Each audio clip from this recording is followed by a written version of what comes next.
All my life I had to be patient. Like Meek Millie, I was dream chasing. Finger to the law when I see haters. Oh, the feeling when you tell your niggas we made it. Ooh, baby. Ooh, baby. Ooh, baby. Ooh, baby. It's showtime like Kareem Lakers.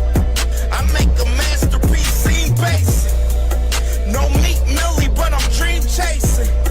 Took the shortcut like Anita Baker. I want the bright lights that you see in Vegas. I need a big house with like 3 basements. Drop an M on the whip, think I'm speed racing. Don't know if it's the Transformer or the Green Ranger. My nigga Mac got the beat banging. Young nigga selling crack as a teenager. Had fiends playing baseball out here free basing. Had me showing off the rings like a Freemason. My mama gone, but I keep pacing. Trying to keep it all together like I need braces. Family calling when they need favors. When I was broke, they was acting like complete strangers. All my life I had to be patient. Like Meek Millie, I was dream chasing. Finger to the law when I see haters. Oh, the feeling when you tell your niggas we made it. Ooh, baby. Ooh, baby. Ooh, baby. Ooh, baby. Rest in peace, the Nippy was the street savior. Got my credit right now, I need acres. Gotta turn your dirty money into clean paper. Trying to own a franchise without a key player. I go through hoes like I weave laces. Tree blazers, let they mama noodles be flavored. Meat takers that be acting like the sacred. You bust in, you would think they on their knees praying. Then I slide like a screensaver. When I'm done, make some scrambled eggs, cheese bacon. Then it's on to the next, I ain't a speed dater. Little bitch ain't gon' hear from me till weeks later. I don't see no things changing. Kids still dodging bullets like they seen Matrix. These young niggas really need saving, but OGs won't teach them that the street's dangerous. All my life I had to be patient. Like Meek Millie, I was dream chasing. Finger to the law when I see haters. Oh, the feeling when you tell your niggas we made it. Ooh, baby. Attention, all boxing fans. Have you ever been to a live fight event? Have you ever seen the leather fly live? Have you ever heard those punches in person? Well, we're trying to give you a chance to do just that. Here at the Angry White Man Boxing Podcast, we're raffling off a ringside seat to see Abdullah Mason, Scooter Davis, Shoo Carrington, and Tiger Johnson, all fighting on the same card in Cleveland on the 4th of July. There will most certainly be fireworks in Cleveland, and we're inviting you to the cookout. For a $10 raffle ticket and your chance to win a ringside seat to get to see all the action live. The event will be taking place at the Wolstein Center on the campus of Cleveland State University in Cleveland, Ohio. All entries will be taken in Cash App or PayPal at D1AWM. That's Cash App or PayPal at D1AWM. Leave your name on the notes. One entry for $10, 3 for $25, and you will be officially entered. We gave away a tank ticket. Now we're giving away future superstars Abdullah Mason and Scooter Davis. Tap in with your boys Friday night at 8 Eastern Standard Time, and thank you so much for listening. Listen. Greatness is a word people throw around like it means nothing. But to us, it means everything. It's the standard, and it only belongs to those who rise above expectation. You can't buy that shit. Greatness lives somewhere colder, and that destination is far. That road is long. is lonely, and the cost is real. If it was easy, shit, everybody be great.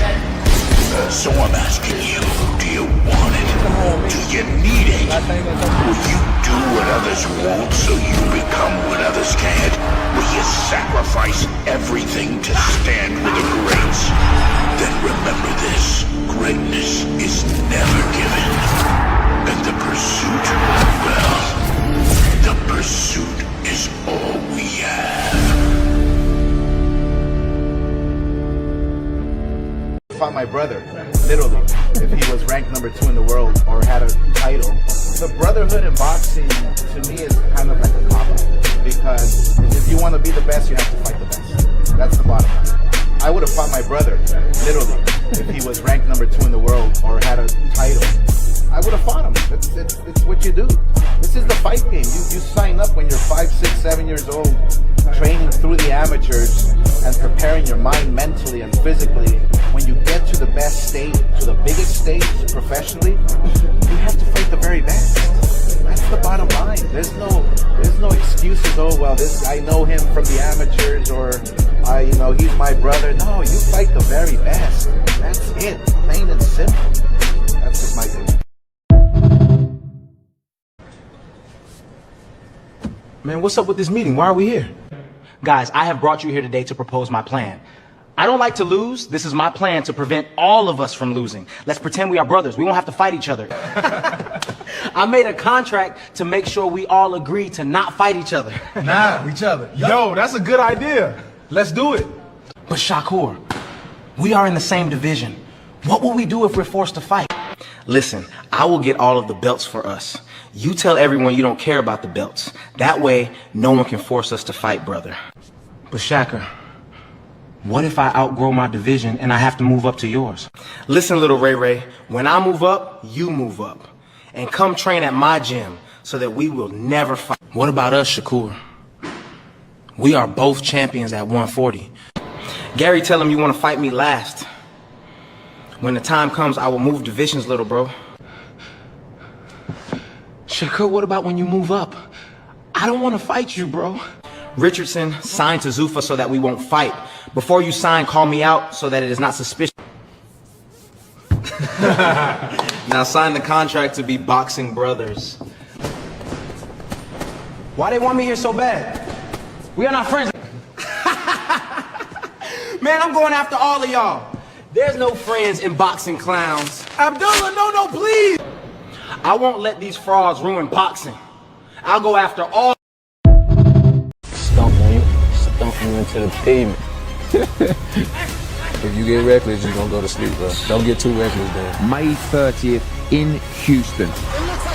O'Shaquie Foster. I'ma punish you, bro. Ray Ford. You can't fuck with me. That's just what it is. The WBC World Championship. You better be working on your chin. Let's get it banging. For me, one of the best fights of the year.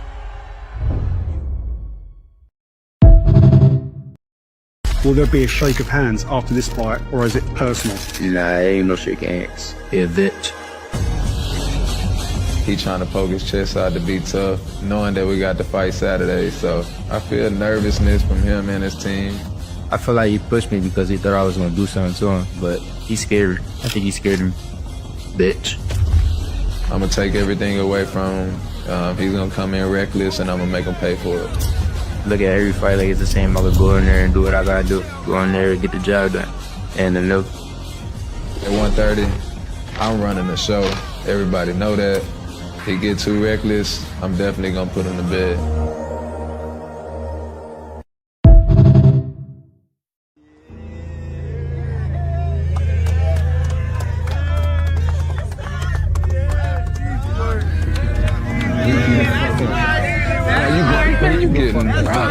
Break your shit. Yeah, I'm gonna break your shit, nigga. Hey, what? Man, good, nigga. Man, good. Stop bumping me, bro. Don't get to touching me, none of that. Don't touch me, G. Teddy, don't touch me, G. You're doing too much shit. I'll break your shit. Don't touch me. Don't touch me, G. Y'all talking crazy, boy. I'm game. My nigga's pussy. My nigga's pussy. Why you gonna get knocked out walking up? Watch out, boy. You a real ass boy. Shut you the fuck up, nigga. Get out my man's face for me taking it. What you looking scared for? Hey, yo, kid, come here, kid. Scared for, man? Why you looking so scared for, man? Talking about my man saying bitch and all that. Watch what I do to him. Y'all niggas not on Watch what I do to him.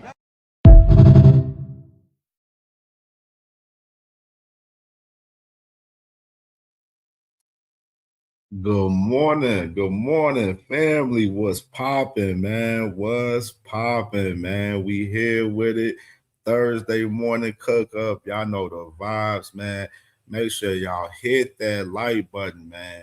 Hit the Cash App, man. Support the channel through Cash App, man. Y'all know we going through some things with the monetization on YouTube, man, for a couple of this till about July 31st, man. But we good though. We good. But support the channel through Cash App, man. Any amount, you know, is all appreciated, man, for sure. And definitely, man, hope everyone is feeling well this morning, man. Feeling good this morning. It's Thursday, tomorrow, Friday. The weekend gonna be here. The fight's gonna be on and cracking this weekend, Saturday. You feel me? I'm excited about this weekend, man, for sure, for the fights. And definitely excited to come here today, man, and talk this boxing with y'all this morning, man, for sure. Definitely was anxious for the show. I was preparing the show last night, just, you know, sitting back watching some of my guys, watching Knockout, watching my brother D1 last night, man, Angry White Man Boxing Podcast, watching Jag Queen last night as well. My sis had a hell of a show, man, for sure. So, you know what I'm saying, sitting back in the cut, watching, you know what I'm saying, and, you know, just, you know, getting the content together for the morning show, man, getting ready and prepped up for y'all, man, so we can come up here with this content and cook up crazy, man, this morning, man, for sure, man. So I definitely want to say I appreciate everybody love and support, man, just to start off, you know what I mean, and we're going to have a great show today, man. We got a lot to unpack and talk about today, man. Real shit. A lot of shit been going on. We definitely going to, obviously, I see the thumbnail. Obviously, of course, we're going to talk about Foster and Ford, man. Of course, that's the big fight that, you know, everyone's talking about. Of course, we obviously going to talk about that. Can Ford make this fight look easy with Shot? That's the main question we have for today for us, that fight in particular. And Auntie Schofield, bad for boxing, man. We definitely going to get into that a little bit more in depth with this little goofy for sure. And Ryan versus Conor being looking cloudy right now. Looking real cloudy. We definitely gonna talk about that as well, man, for sure. And I just seen Abdullah Mason got an interview on Ring Magazine, man, with Inside the Ring, which I fucking hate the fact that he interviewing on there, but we definitely gonna react to that for sure. It's about 13 minutes long, so we definitely gonna get into that and react to that. Definitely gotta show love to my brother Abdullah Mason for sure. Cleveland's finest, Ohio shit. Ohio definitely runs boxing, man, for sure. You know what I mean? Y'all know the vibes. Y'all know how I feel about that. You feel me? You know what I'm saying? And make sure y'all tap in with D1, man, and William Old School, man. Angry White Man Boxing Podcast on the raffle, man. $10 for us, you know, one ticket, 3 for $25. Definitely, man. Definitely tap in, man, for sure. With my guys, man, on the raffle, man, for Abdullah Mason, man. So y'all can be in the building, man, because CamJ gonna be in the building. You know what I'm saying? Several of us is gonna be linking up, you know what I mean, heavy this week for that weekend, man, for sure, man. So definitely, man, salute to the fam. We're gonna be getting this shit cracking July 4th, man. Tap in, man, so we can link up, you know what I mean? Kick it on that weekend and watch these fights July 4th up in Cleveland, you dig? All right, man, so we ain't gonna hold it up. Let's go ahead and salute to the family in the building. Salute to the family in the building. Y'all know we got to salute to the family. My brother Jay Will, man, salute to my brother Jay Will. He said the legend CamJ, what up, man? What's good, my brother, man? We here, man. Blessed, man. Blessed this morning, man, to be alive another day on this beautiful earth. And blessed to be here talking this boxing with y'all today this morning, man, because we got a lot to unpack today, man. Make sure y'all hit that like button. There's 31 people in the chat. There should be 31 likes out the gate. You know what I mean? Hit that like button. If you ain't hit that like button yet, hit the like button, man. Let's push this content in the algorithm, man. ASAP, you did. You know what I mean? Salute to my brother, All Things in the building. Y'all heard him. The YouTube legend, All Things. He said, smash the like button, man. So definitely smash that like button, man. Smash the like button. Let's push this content around YouTube. You did. And my brother on the money line, what's good with my boy, man? What's popping, bro? I'll send me this coffee real quick. salute to my boy on the money line in the building, man. Salute to my dog, man. My boy Dondre Nelton. I know you better get out. I'm out the bed. I'm good, bro. I've been up this morning, man. I was up probably. I got up about like 7 type shit this morning, and a little bit after 7, and I was checking if Crusher's gonna be live, but Crush didn't end up going live. But then I did check out Clarence McClain a little bit on his show this morning a little bit. So yeah, I was up, man. I've been up. You feel me? We ready. We locked and loaded. We ready, man. We ready, my good brother. For sure. My brother Pole Pounder in the building, man. Salute to my dog, Pole Pounder, man. Salute, bro, for sure. Miss Joette, good morning, sister. Good morning, sis. Hope you doing well this morning, sis. My other sister, Sexy Kendra in the building. Yeah, you all good, sis. We was back at it the next morning, man. We good. You know what I'm saying? We lock and loaded for the day, sis. You know what I mean? For sure. Good morning to my sis, Sexy Kendra. Hope you feeling good as well this morning, sis. My boy Isaiah in the building, man. Salute to my dog Isaiah, man. Was popping, brother. The commissioner, T. Hill in the building. West Coast Finest in the building, man. Salute to T. Hill, man, in the building, man, for sure. My brother Thrill Hill in the building, man. Salute to my dog, Seattle's Finest in the building. Thrill Hill, man, for sure. Scroll down some more. Lee Jackson, man. Salute to my dog, Lee Jackson, man. What's good with you, bro? What's popping? Let me scroll down some more. My boy 10 and them in the building. Yeah, most definitely. Yeah, bro. Yeah, we here with it, man, for sure. We here with it, brother, man. Salute to my brother 10, man, for sure, man. You know what I'm saying? Salute to Plum and Love. We said Shock and 6. Okay. Probably okay. I like it. Okay. My brother, salute to you, man. You new to the channel, man. Make sure you subscribe to the channel, man. Definitely. Anybody new to the channel, subscribe to the channel, man. We active, man, for sure. Well, my brother Randall in the building, man. Salute to my dog Randall, man. Was popping with you, bro. Hope you doing good this morning, brother. For sure. My brother Tim Carey in the building, man. Salute to my brother, man. What's good with you, bro? For sure. And that's it, I think, so far right now. I think I got some more. I know. Hold on, let me scroll down some more. I see a couple more. Yeah, 10 of them. I'm in Cincinnati, 10, bro. Where like I'm about 4 hours away from there. I'm 4 hours away from Cleveland. So that drive, man, we done been to Cleveland so many times. That drive ain't shit at this point. You feel me?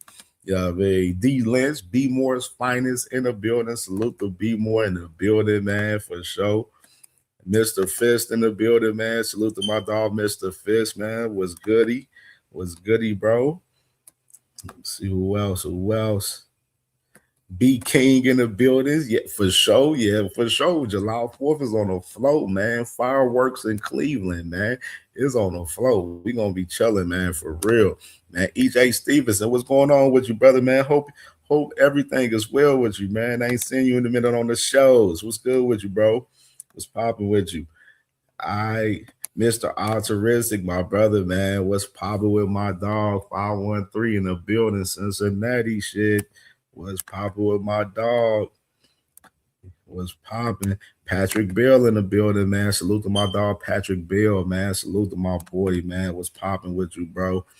Hope you doing well this morning, man. All right, man. So we ain't gonna even hold it up, man. Let's get into this content, man. Some interesting shit. And we're gonna start off with the ladies today, man. Just kind of highlighting what's going on for us this week.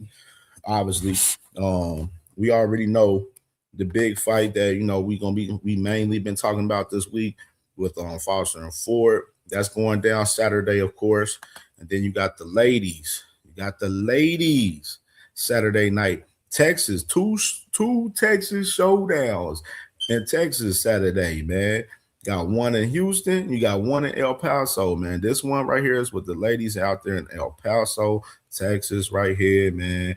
And this is gonna be real big, man, for sure. You know what I'm saying? As well on ESPN Saturday.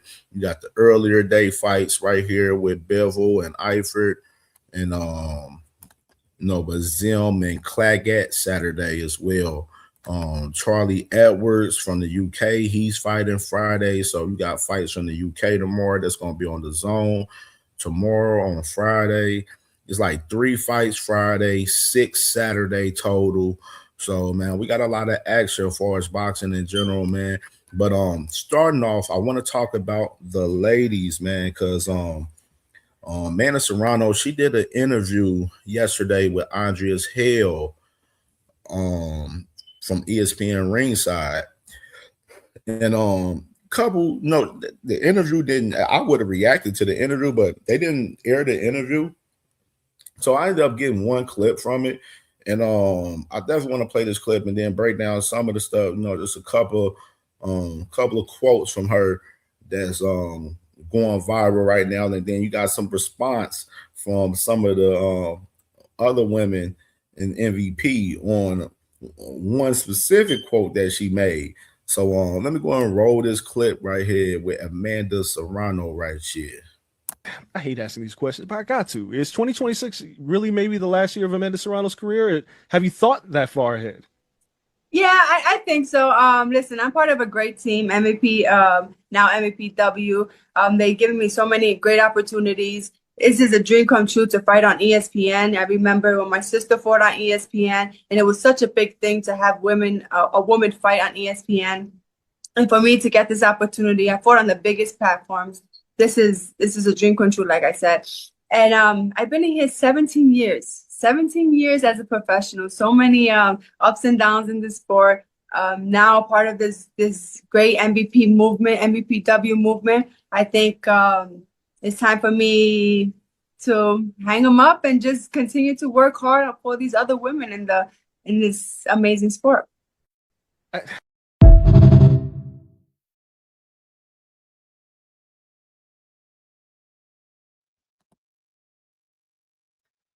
So salute to Amanda Serrano, man, for sure, man. Definitely, that was a question that was lingering for a long time for us, Amanda Serrano, for us this year in particular with her. Saying this going to be the last year for Amanda Serrano. And she said, yes, this is going to be the last year. And she going off to the sunset, and she going to definitely, end up continuing working with MVP, working with the ladies, and definitely doing their thing and pushing the brand for us, the MVPW brand in particular, man, for sure. And I didn't get the clip. I should have got those clips, man, but I was being lazy. But we got the quote though from her. But in the interview, they asked her about Alicia Baumgardner, and this chick went kind of, it's going up right now as far as this. So obviously, you know what I'm saying, they just mentioned about as far as the retirement, talking about 2026 would be her final year of boxing before she retires right here, confirms that. And then this quote right here. Was this quote been kind of going viral? So when they asked Amanda Serrano about Andreas Hale in particular, he asked Amanda Serrano about Alicia Baumgardner about that fight. She said, she definitely would fight her. You know what I'm saying? If it came across her desk, if she said, Keisha, they put on the fights for her. If it came across her desk, she'd definitely take the fight. You know what I'm saying? Most definitely. But she did mention, as far as what you see on the screen right here, when asked about Caroline Dubois and Alicia, she said she think Alicia and Caroline Dubois is a super fight. That is Amanda Serrano, Katie Taylor fight of this era type shit. You know what I mean?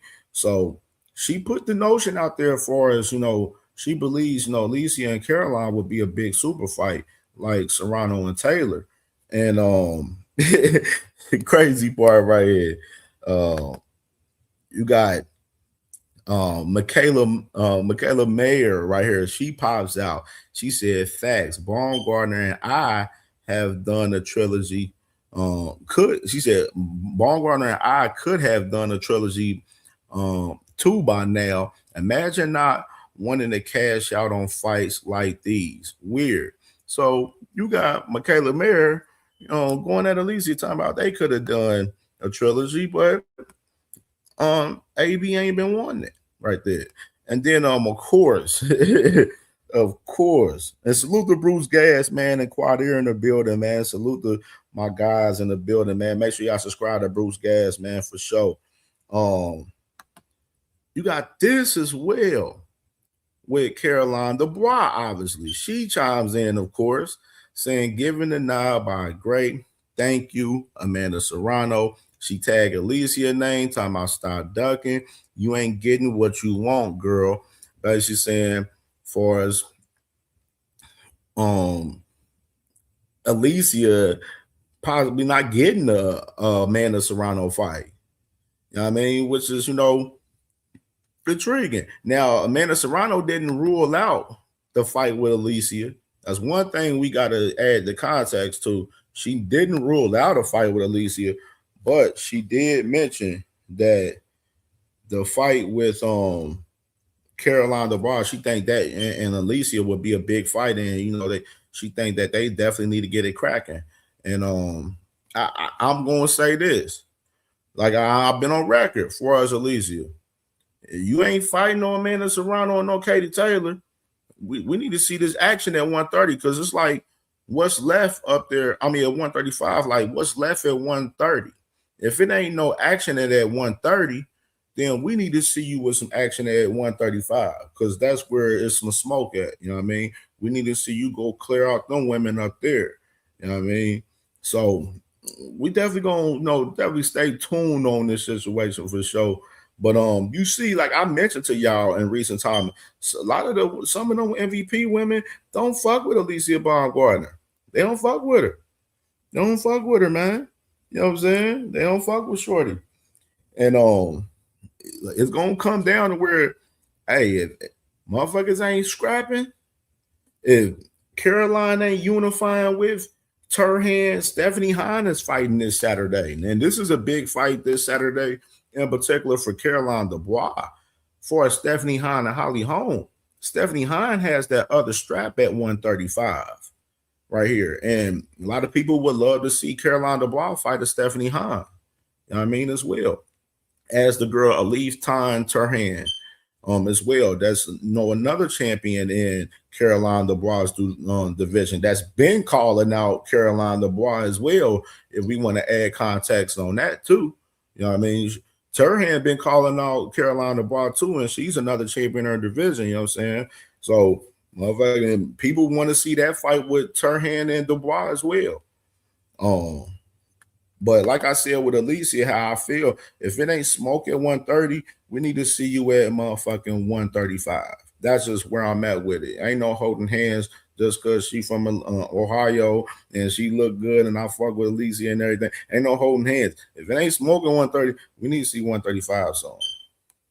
You know what I mean? If you ain't getting the Amanda Serrano fight, which is we don't know about that at the moment. You know what I'm saying? We'll see how Amanda look this Saturday. She fights this Saturday as well. You know what I mean? So we'll see how she looks. But if you ain't getting no Amanda Serrano fight, then shit, we got to see some other action, man. We got to see some other action, real shit.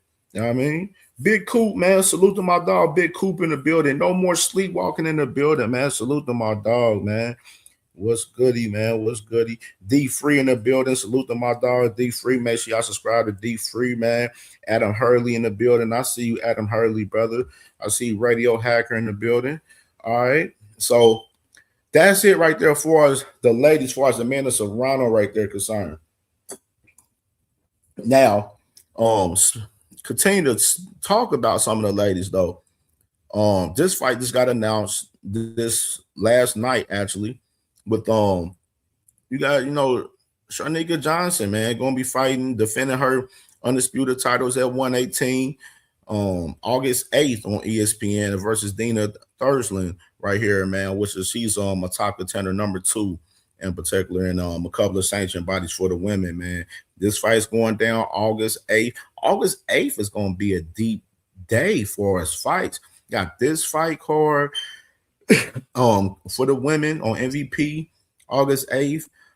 Raymond Muratalla, he's going to be coming back. He's fighting August 8th, which we're going to talk about Raymond a little bit today too, because the man Abdullah Mason gets into talking about Raymond Muratalla.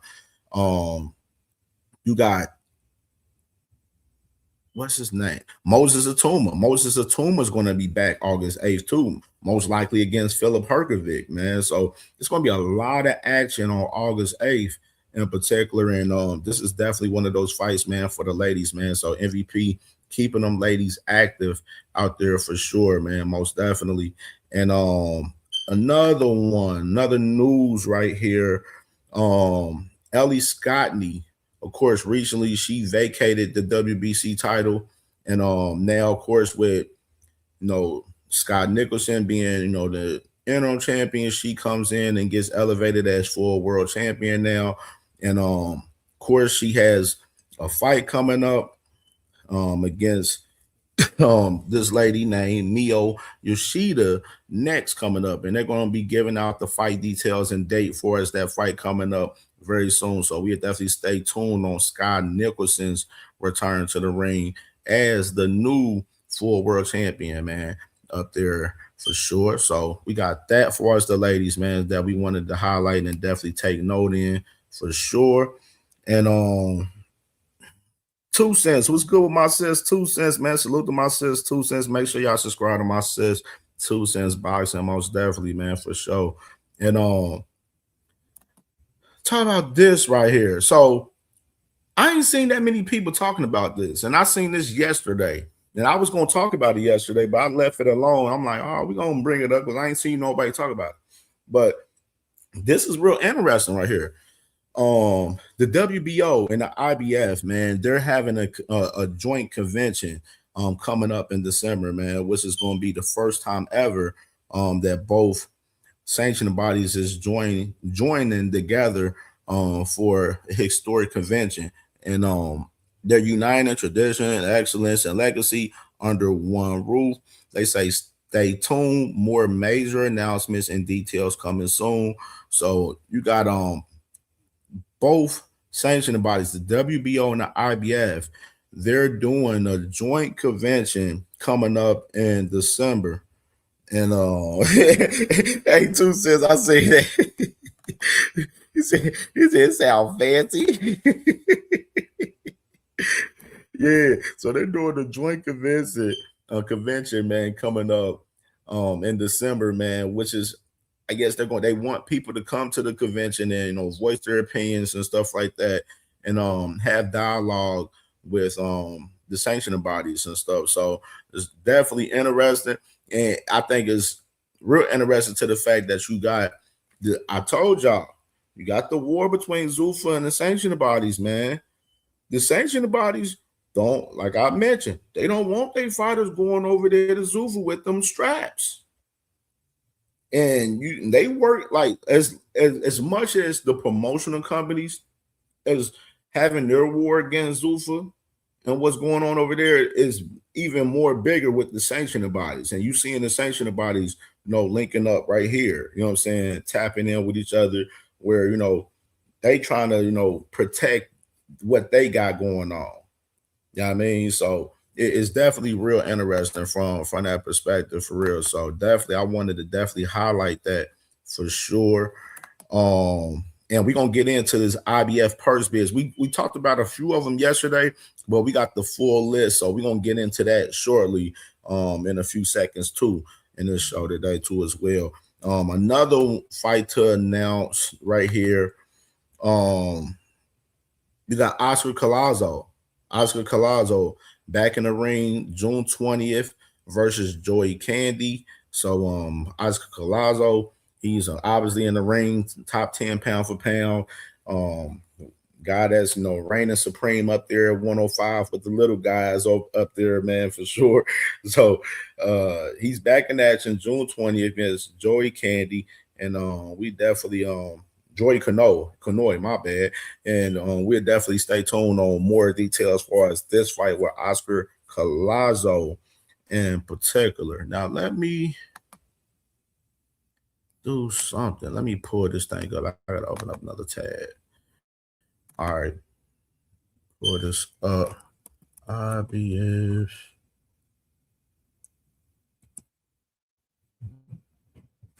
Oh, yeah. Hold on, give me 1 second, y'all.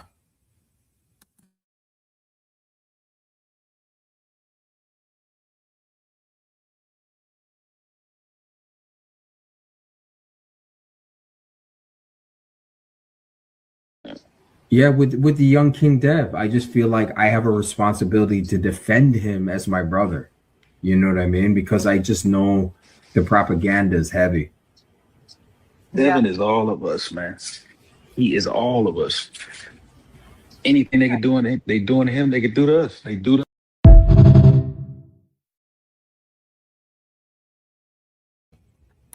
All right. All right. Little brief commercial break. Let me find this right here with this purse bid. Let's get this together.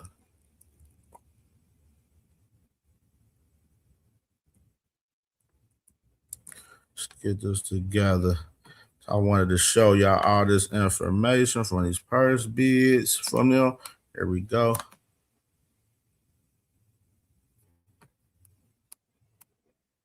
All right. I put it up.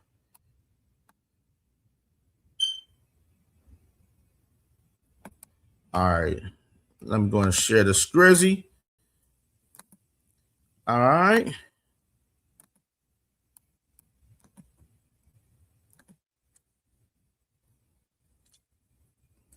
All right, now.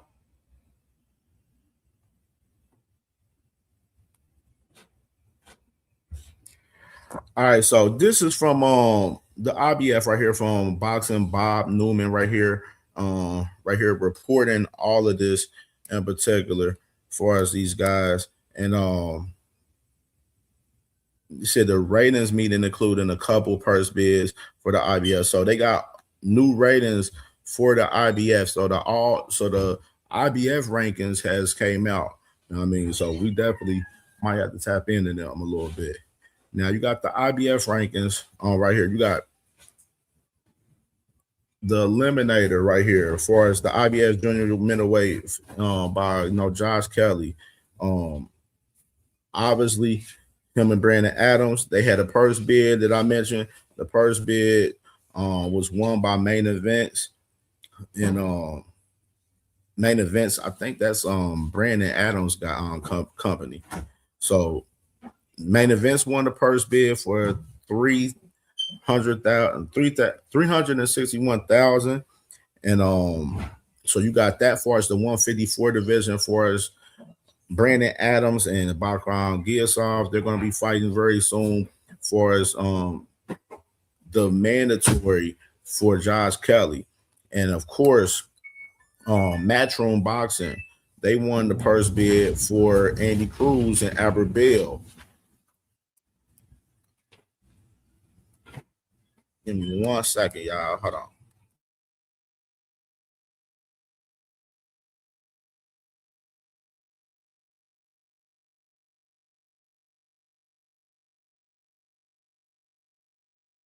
All right, there you go. All right. And as I mentioned to y'all yesterday with Matchroom Boxing, they won the purse bid for the fight with Andy Cruz and Albert Bell, which is Albert Bell is now the new #1 contender for the IBF position, which is they're fighting for that. The purse bid was $298,000. I'm hearing that this fight with Albert Bell and Andy Cruz is going to be in July. That's what I'm hearing. So we're definitely going to be having this fight with Andy Cruz and Albert Bell very soon in July, in a couple of months. Details will definitely be announced very soon, what I'm hearing with this fight in particular. And I can't wait for it, man. Albert Bell, Andy Cruz. We know Andy Cruz coming off the loss to Raymond Muratalla in recent time. And Albert Bell, been moving his way in the ranks at 130. He was the number one contender through the IBF at one point at 130. And, now he's pushing for that position with this fight with Andy Cruz right here, man, which is going to be big time, man, for the 135 division. And I wanted to add a little context, too, real quick, too, because salute to my brother, Ohio Runs Boxing. And I'll pull that up like that. That graphic on show. My brother, Ohio Runs Boxing, he was, speaking about the fight, which is, this fight, we don't know with Raymond Muratalla. Raymond Muratalla, he's in a process where he's talking about going up to 140. So with this fight August 8th for Raymond Muratalla, we don't know if it's going to be at 135 or it's going to be at 140. 100% haven't really had true word. We do know Robert Garcia has been talking about pretty much him having one more title defense at 135 and then moving up to 140. But this fight with Andy Cruz and Albert Bell, it's a possibility it can be for the vacant title. You know what I mean? Or that whoever wins this fight eventually would be elevated to the full champion. You know what I mean? So definitely, it's definitely an interesting perspective. TD, man, salute to my dog TD, man. What's popping, bro? Judah Ben, man, what's popping, bro? What's popping? So you got that right there with Andy Cruz and Albert Bell. Heavyweights, Frank Sanchez, that of course him beating Richard Torres, that was the IBF title eliminator. Now Frank Sanchez is the number one contender for us, the heavyweight division in particular right there. You got the cruiserweights. We talked about Vidal Riley. He's going to fight the winner of number 5, David Nyika, and number 6, Floyd Mason, for the IBF vacant belt at cruiserweight, which the man Radio John Opatai used to hold. And John Opatai was suing and talking about he going to get his motherfucking belt back. And they moving on without you. The IBF don't give a damn about you, bro. They don't give a fuck about your lawsuit. They moving on without John Opatai, goofy ass. You know what I mean? So definitely. You got that right there for us, the cruiserweight for us, the IBF. Salute to my sister, Sunshine Queen, the building. Salute, sis. Salute, sis. Hope you're doing well this morning, sister. You got the light heavyweight division, obviously. Dimitri Bivol fighting Michael Eifert this Saturday, which is a long-awaited and mandatory fight in particular. The super middleweight for us, 168, Ozzy Iglesias. He just won the title, so mandatory is due in October. Number 4, Troy Williamson and Diego Pacheco is ordered to negotiate for the number 1 spot. But, kind of hearing through the grapevines that Diego Pacheco not interested in the fight with Troy Williamson so much, which is weird to me. I'm like, bro, you get the opportunity to fight for the number 1 spot, you know what I'm saying, and possibly face Iglesias, and you don't even want to have this fight, bro. Like, I don't know what's up with Diego Pacheco. Like, he could have fought Iglesias for the vacant title, probably. He could have fought fucking Hamza Siraj instead of Hamza Siraj fighting Alan Bejic last week. So I don't know what the hell is going on with Diego Pacheco, man, but he moving a little sketchy to me. No cap. I gotta keep it 100 for real. So you got that right there with the 168 for us, the IBF right there. Troy Williamson, Diego Pacheco, they're going to be ordered for the IBF final eliminator for the mandatory for Ozzy Iglesias. Middleweight at 160. You got Aloha and Aaron McKenna fighting for the vacant title August 8th. Of course, Amari Jones, he just won this past weekend. And he has the number 1 spot, and he will face the winner of that fight between Aloha and Aaron McKenna for that vacant title. So you got that right there. What they got a little 160 tournament in particular between those guys. You got Josh Kelly, man. Of course, definitely fighting Yarko. Of course, Yarko is the same guy that was about to fight Brandon Adams a few weeks ago, but obviously Brandon Adams ended up collapsing to the floor, having chest pains, getting rushed to the hospital, so the fight didn't happen. So Josh Kelly, I told y'all about Josh Kelly. He was going to be looking to make a voluntary defense, and instead of trying to unify and fight a Fundor or fight a Boots or Xander winner, right away. Josh Kelly was always on the timing of trying to, do a voluntary defense in particular. So you got Josh Kelly right here fighting at Yarko. He's number 4 in the IBF right now. Obviously, you got the title eliminator with Brandon Adams and Bachram. We'll see how that pulled through for us, that fight, for us, the details and everything. For us, 140. Now, we talked about it a little bit yesterday. You said the title is vacant right now for us, 140.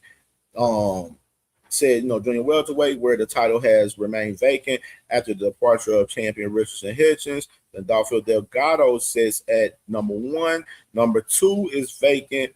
3 is currently Oscar Duarte, who is unavailable due to injuries sustained in his recent fight versus Angel Ferrero. And Keyshawn Davis is number 4, is reportedly opting to move up to 147. So you got Keyshawn Davis, which we already been talking about, that fight that he just had with Nair. Most likely he gonna be moving up to 147. And you got the IBF telling us right here that Keyshawn Davis is not even pushing for the 140 title now. He's moving up to 147. So you got the news right there with Keyshawn Davis right there as far as that. So they said, therefore, they got Arthur Bayar Salinov, number 5, fighting Delgado. They're ordering that fight for that vacant IBF 140 title that Africa used to hold right there. So you got that for us, the 140 in the IBF. Obviously, welterweight at 147, Lewis Crocker. They're fighting Leon Pyro June 24th. The winner's supposed to fight Patty Donovan. We'll see how that works out right there.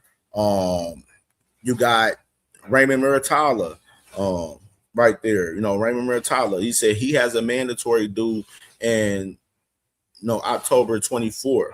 So Raymond Muratalla, with his fight in August 8th, since it's a voluntary fight that he's having, he's going to have to fight that mandatory, or be in position and, having that shit situated by October 24th for us is mandatory between Andy Cruz and Albert Bell. And I said, we're going to see how it plays out with Raymond Muratalla, whether, he vacates for this fight and have his first fight at 140 and, or whatsoever, man. It's definitely an interesting factor because that, the fight, between Andy Cruz and Albert Bell, it can actually end up being for that IBS title. So we definitely gonna stay tuned to that. Obviously you got, junior lightweight with Emmanuel Navarrete, unified champion with the IBF and the WBO. Number 3, Sultan Zerbeck will face number 4, Jackson England on June 26th in Australia for the mandatory spot for Emmanuel Navarrete. You got a featherweight at 126, Angelo Leo. Obviously, that fight, a little bit around a month ago, less than a month ago, and earlier this month, that fell through because of Raiz Aline didn't make the weight. Now, anyway, for us 122 undisputed, since anyway won't be making an IBF mandatory anytime soon. Nishida and Sam Goodman are requesting the fight for the interim title at 122. Of course, the small guy, 118, Jose Salas Reyes, mandatory due for June 13th. Kenneth Glover and number 3. Number 6, Michael Angeletti will meet to determine number 1 on June 6th.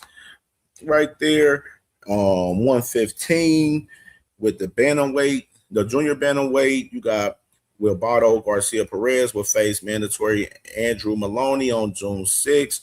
Number 5, Seiko Nick Ho, and number 6, Charlie Edwards, which is that fight is happening tomorrow. They're fighting for the number 1 spot for Perez and Maloney for us that fight for. So they got a little 4-way tournament between those guys right now at the 115-pound division. Flyweight, Semi Masamichi Subuki, mandatory due for September 27th. Number 1 is Mio Fayardo. Of course, junior flyweight, Simri, next mandatory due January 13th, 2027. And so you got that information right there. So that's all the information for us, the IBF. I think tomorrow show, that's what we're going to do. Tomorrow show, we're going to do a deep dive on the rankings, the new rankings, because we know the IBF just updated their full rankings. So we definitely going to do a deep dive on all the rankings, because I definitely told y'all we're going to definitely try to do a review of all the rankings at least once a week to keep everybody tuned in on the rankings with all the sanctioning bodies and everything, man. It's for sure, man. So definitely interesting news right there as far as the IBF concerned. And salute to my boy Josh 803 in the building, man. Salute to you, brother. Salute, man. Salute. Well, in the building, Kasu, I see you in the building, Kasu. I see you. All right. So let's go and get into this before we get into this Abdullah Mason interview. Let's get into some other stuff that we got, man, for sure. I wanted to highlight this with Mr. David Benavidez right here. So you got David Benavidez, man, on Twitter, man, posted this picture last night saying every time you come see a David Benavidez fight, you know you got your money's worth. Who else giving y'all action like this? Which I had to sit there and sit back like, he makes a great point. Who is giving action like David Benavidez? Y'all let me know. Who else giving better action than David Benavidez right now? I mean, there's some fighters out there that's giving some great action as well, like David Benavidez, but it's not many of them. Keeping the one that well. You know what I'm saying? It's not many of them. Yeah, Jay Will, I'm gonna do a pound for like the pound for pound list. It's too many of them for us. They do too much pound for pound list often where they do a pound for pound list every fucking other week. I'm gonna do a pound for pound list at the end of the year. You know what I'm saying? For the year. So you know what I mean? But yeah, like I said, right here, Ill Will said Boots put on shows. Definitely Boots one of them ones. We're gonna talk about him in a minute too. You know what I'm saying? Isaiah said nobody. 10, nobody. Jay Will, no, he said maybe nobody. Ill Will said anyway and Bam are fun to watch. They definitely are. Anyway, Bam, Boots, Abdullah Mason, it's several fighters that's giving us great, action. But probably some of the most exciting we're getting from a guy like David Benavidez right now, especially with the competition he's taking on too and clipping shit out here. You know what I mean? You know what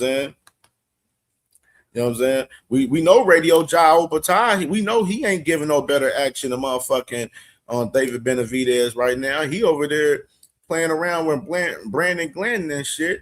You know what I mean? Up here hitting Brandon Glenn with the kitchen sink and shit. Can't motherfucking stop his ass. You know what I mean? That boy David Benavidez, if he was in there with Brandon Glenn, he hitting his ass with a 16 piece and getting his ass out of there. That's the difference. Salute to BVO in the building, man. Salute to my dog.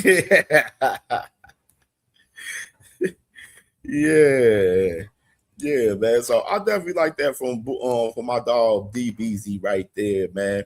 Which we know DB wanting all smoke out here.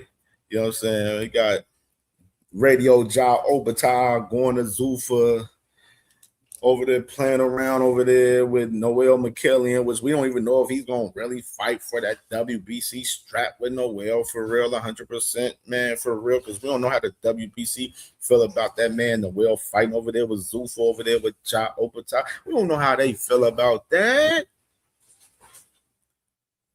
We got to read the room, man. And the man, Ja Obata, Radio Ja Obata, talking about fighting. He talking about fighting motherfucking what's the name? And the winner of Ryan Rizicki and daggone Chris Billion Smith that's happening next week, June 6th.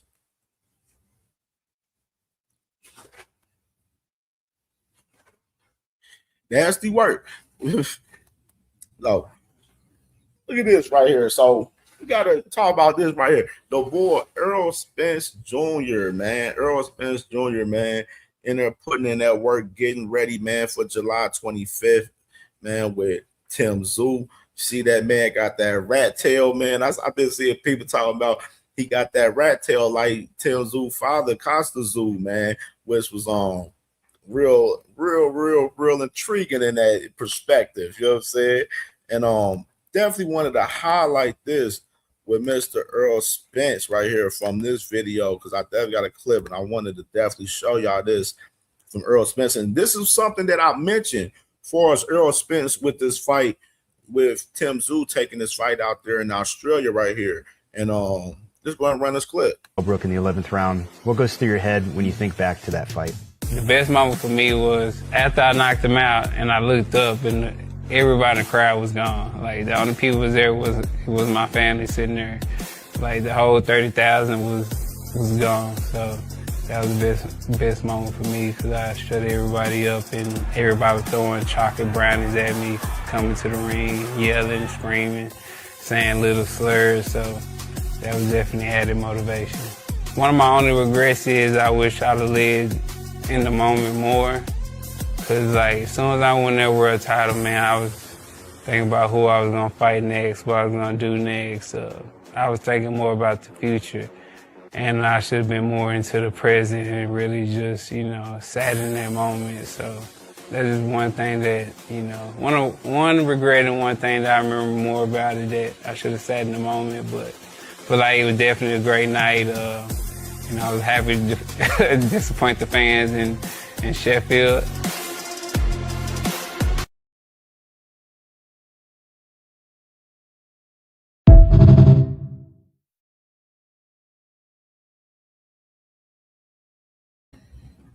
So you got the man Errol Spence, man, saying what your boy Cam J was saying, man. Enigma, man. Salute to my boy Enigma, man, in the building, man. Make sure y'all subscribe to my brother Enigma. Cornelius Burnett in the building, man. Dayton's finest in the building. Salute to my dog, man, as well, man. Hope y'all doing good this morning, man, for sure. Yeah, man. Y'all see Earl, man, was talking about what Cam J was telling y'all, man. I think Errol Spence, his mindset with him taking the fight with Tim Tszyu over there in Australia is the same mindset he had for the Kell Brook fight. And, you see it within that clip right there where, he definitely mentioned very in depth, which was real, intriguing for as Errol Spence, where he was saying that, he wish he would have relished the moment, but after the fight, he was worried about who he was going to fight next. He was thinking about unifying and getting more straps at that time. Big strap season. You know what I'm saying? The biggest, big fish. You already know the vibes. You know what I mean? So definitely, man, Errol Spence coming to war July 25th versus Tim Tszyu, man. And I'm excited for it, bro. I'm excited for it. I love, the pairing that he has with Ronnie Shields. Ronnie Shields, man, that shit, I think it's a great, a great pairing with both of those guys together, man, for sure. So I'm definitely excited for July 25th, man, for real shit. Like, I can't wait to see my dog get it cracking, man, for sure. And let me run this real quick, run that back for these guys. So before we get into this, little commercial very quick. Greatness is a word people throw around like it means nothing. to us, it means everything. It's the standard, and it only belongs to those who rise above expectation. You can't buy that shit. Greatness lives somewhere colder, and that destination is far. That road is long, that road is lonely, and the cost is real. If it was easy, shit, everybody be great. So I'm asking you, do you want it? Do you need it? Will you do what others won't so you become what others can't? Will you sacrifice everything to stand with the greats? Then remember this, greatness is never given. And the pursuit, well, the pursuit is all we have.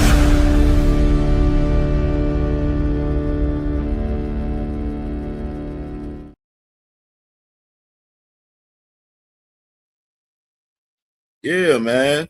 The man Boots Ennis, Xander Zayas is less than a month away, man. You know what I'm saying? As of yesterday, man. As of yesterday. And Boots Ennis, man, I wanted to showcase this, what my man Boots Ennis said right here. He said 30 days out. This him last night. He said almost time to shine. You know, he said, hey, pound. He said it's the legacy tour. You know what I'm saying? Mr. Catch a Body, man. The man Boots Ennis looking in fucking incredible shape going into this fight with Xander Zayas, man. And it's lit, bro. It's lit June 27th, man. It's gonna be here, man. As soon as we know it, the fight gonna be here. I know two sis yesterday, sis, she was like, man, it looked like this fight just built, like the build-up for this fight is so long. Like, yeah, I understand, but the build-up is making, you know, everything, you know, successful as far as, you know, since the ticket sales and everything, man, and everybody's excited about this fight. This is probably the most anticipated fight right now out of all the fights that we have right now. You know what I'm saying? A lot of people have been talking about it. Great debate yesterday, I want to mention. Yesterday, as far as Boots and Xander, Malaza. You know, Malaza will be iffy, man. You know what I'm saying? At times, he be on this little politic and racist shit at times, man. So you got to watch Malaza a little bit, but him having a conversation, you know, basically, you know what I'm saying, debating for and Xander's behalf, you know what I'm saying, that I thought it was dope yesterday. I ain't gonna lie, I thought it was dope, man. But my boy Malaza be wilding. He definitely be wilding for sure.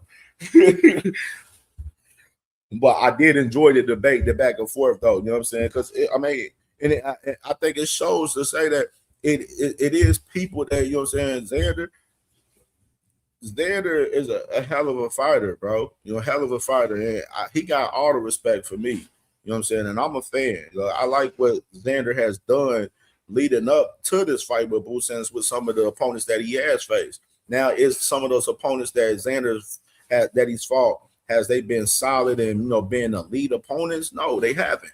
But, you know, who's to say a lot of people otherwise been fighting a lot of elite opponents every fight?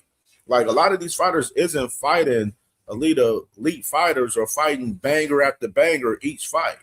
Like, they're not doing that. You know what I'm saying? That's just the honest to God truth. We got some fighters that not even choosing to fight bangers at all. You know what I'm saying? Rick Tim, salute to you, brother. Radio Flyer, I see you. You know what I mean? So Boots Ennis, man, right here, Xander Zayas, man, going down, man. I'm definitely excited about this one, man, for sure.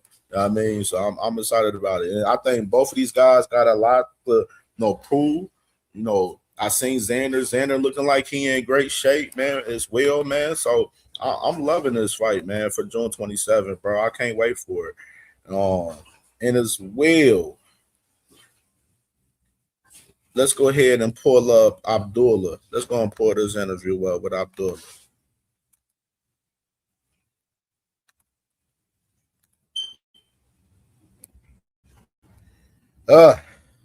I hate it. I hate to really react to these niggas.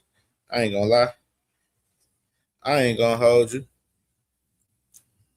I do not fuck with inside the ring, man. Real shit, but we gonna react to it, man. This is for educational purposes, man. For our YouTube, man, for sure. Like and subscribe to Inside the Ring, and let's run it.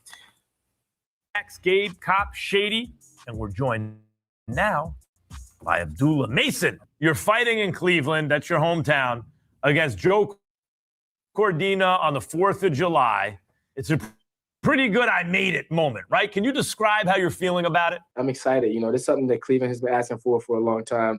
It's something me and my brothers has anticipated before we turned pro. You know, since we were amateurs, man, we couldn't wait to fight on the same card as professionals. Now I got 2 of my brothers on the card with me. So, you know, this is something I can't wait to be in there on fight night, you know, packing out the house in Cleveland, Ohio, and just see all of Cleveland in one building. Abdullah, good to see you. Hope all is well.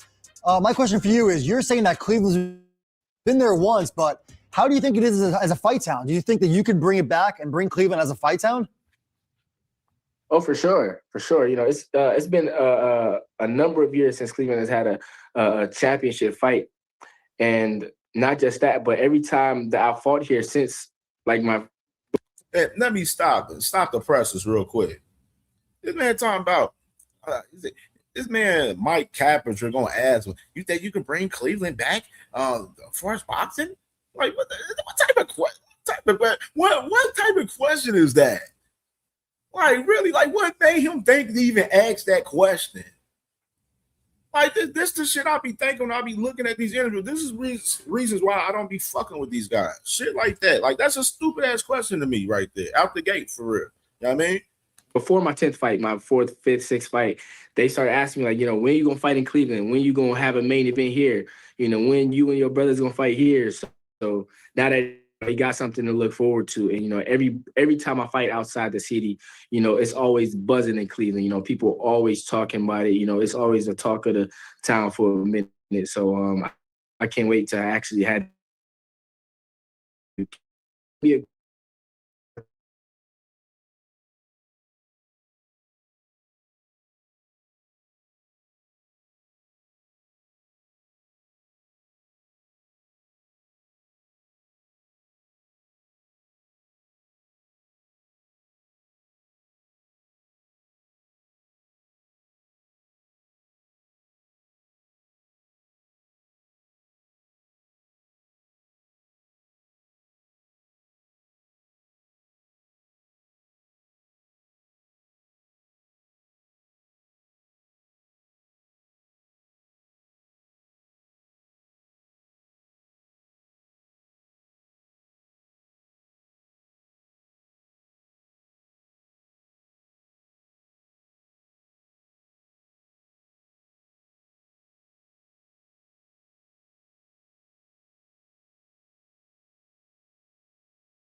StreamYard some dirty motherfuckers, boy.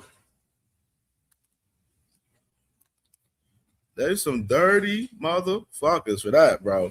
Hey, Rick Till said Bill did this. Hold on, man. Hold on. Let me get it back, man. Hold on. What happened? Oh, yeah. Yeah, bro, that's nasty right there. All right, let me reshare the screen, man. Yeah, it's 2 cents. I don't know what happened right there. I'm like, they clowning. Joseph Barmir, what's good with you, bro? What's popping? All right, let me bring it back for y'all. There we go. You know. Here we go. This is where the real fireworks at, July 4th. This is gonna be at the Woolsey I'm Center pulling in up. Cleveland. Yeah, I'm pulling up. I want to ask you. you. Okay, I'll see you there. I want to ask you this though. You know, about the last 4 years, people always looked at you as like a emerging superstar. Like, man, he has all the tools. And now everything you hear is about you being that star. What is the difference mentally though? Because going from trying to be that prospect, now you are here, you arrived. Can you talk about the difference in your mindset from back then to actually right now?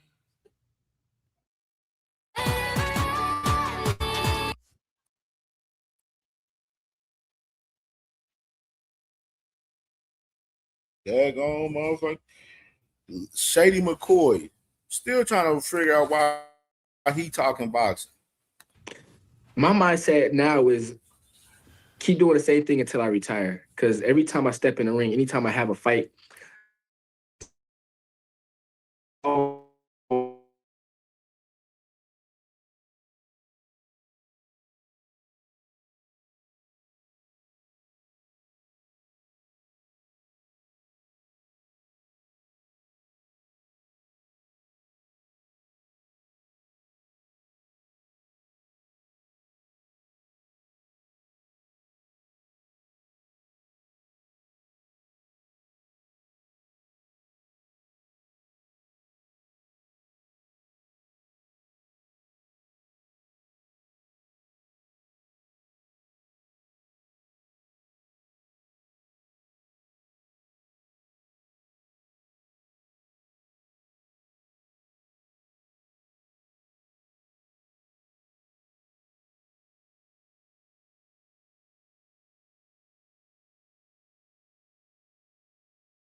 StreamYard again on Goofy timing. They didn't kick me off the motherfucking stream out this bitch. All right, let me run it back, y'all. We about halfway through the interview.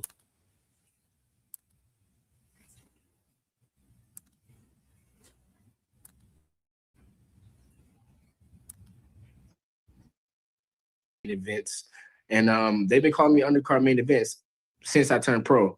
So my main thing is just keep doing what I've been doing since I turned pro. I got one more question for you. Now certain fighters that we know are really, really great fighters, right? They don't get their just dues until they beat a certain fighter. I'll give you an example. Terrence Crawford. We all thought Terrence was that guy, but it took Canelo to give him his just dues. Shakur Stevenson, he wasn't on no top 5 pound for pound. He beats Tio, and the way he did it, we're arguing, is he number 1? Is he number 2? So who's gonna be the fight for you to really put you at that level that everybody say, damn, he's a top tier guy? I really don't know at this point. Oh, you know. A lot of those fighters that you just named, Shakur and Terrence Crawford, I'm pretty sure they thought they had that. They would have had that fight way before then. They fought some names before they fought the last fights. And you see Terrence Crawford, that was his ending fight. That was the fight to end it all. That was the last fight of his career. And that's when they finally say, okay, he's that guy that we've been thinking he is. So for me, it's not really about that. It's more about me doing what I know I could do, me doing my job. And everybody sees, the potential. Everybody sees where I'm at now. And, the growth level is crazy. It's a high ceiling that I feel like no other fighter in boxing has. So, as long as I keep doing what I'm doing, that ceiling will be met. Mm-hmm. Okay. Hey, what's good, champ? Yo, your style, man. You have the ability to box right now, guys. Like right now, it really ain't. You would have think if I would have been like, far as era wise, you would be like, oh yeah, it's probably Kid Austin. You know what I'm saying? But motherfucking Kid Austin don't want no motherfucking smoke. Like we mentioned yesterday, Kid Austin outpriced himself for the motherfucking fight. He don't want no damn smoke for real. You know what I mean? So we gonna see. It's easily setting traps and things of that nature, right? But you kind of like to mix it up and bang, right? Is that your nature, or is that something you do because you just want to kind of please the fans, just kind of slugging it out, staying in the pocket?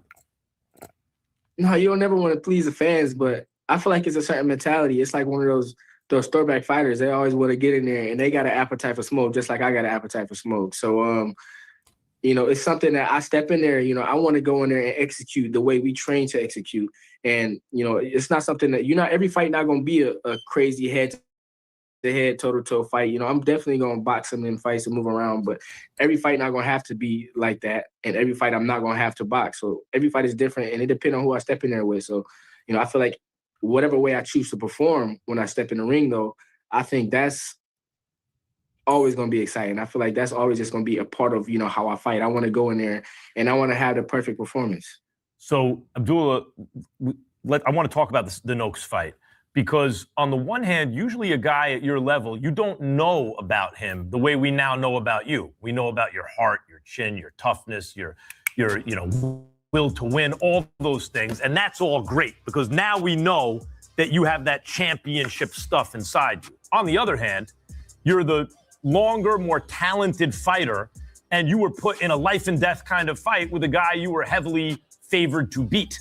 So the question is, based on the way you just answered that, hey, it depends, each guy, I fight a different style, is who is star status, having big, exciting fights, but against guys where the expectation going in is, oh, Abdullah Mason's better than this guy, he's going to outclass him. But then it winds up being an action fight. In other words, the action fight's great. Fans are going to love that part. But will you ever be considered like a pound-for-pound fighter if you don't dominate those kind of fighters?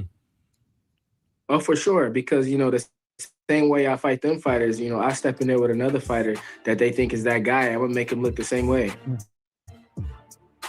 But the same way as Noakes is, he's almost as good as you.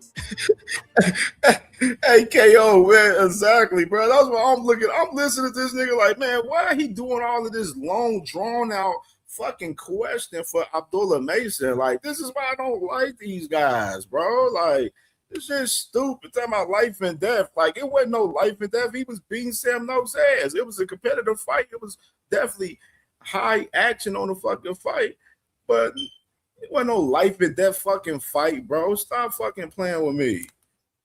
See what I mean? Like, if you make those guys look almost as good as you, it's great for the fans. You're making great fights, but it doesn't say that you've separated yourself from those guys.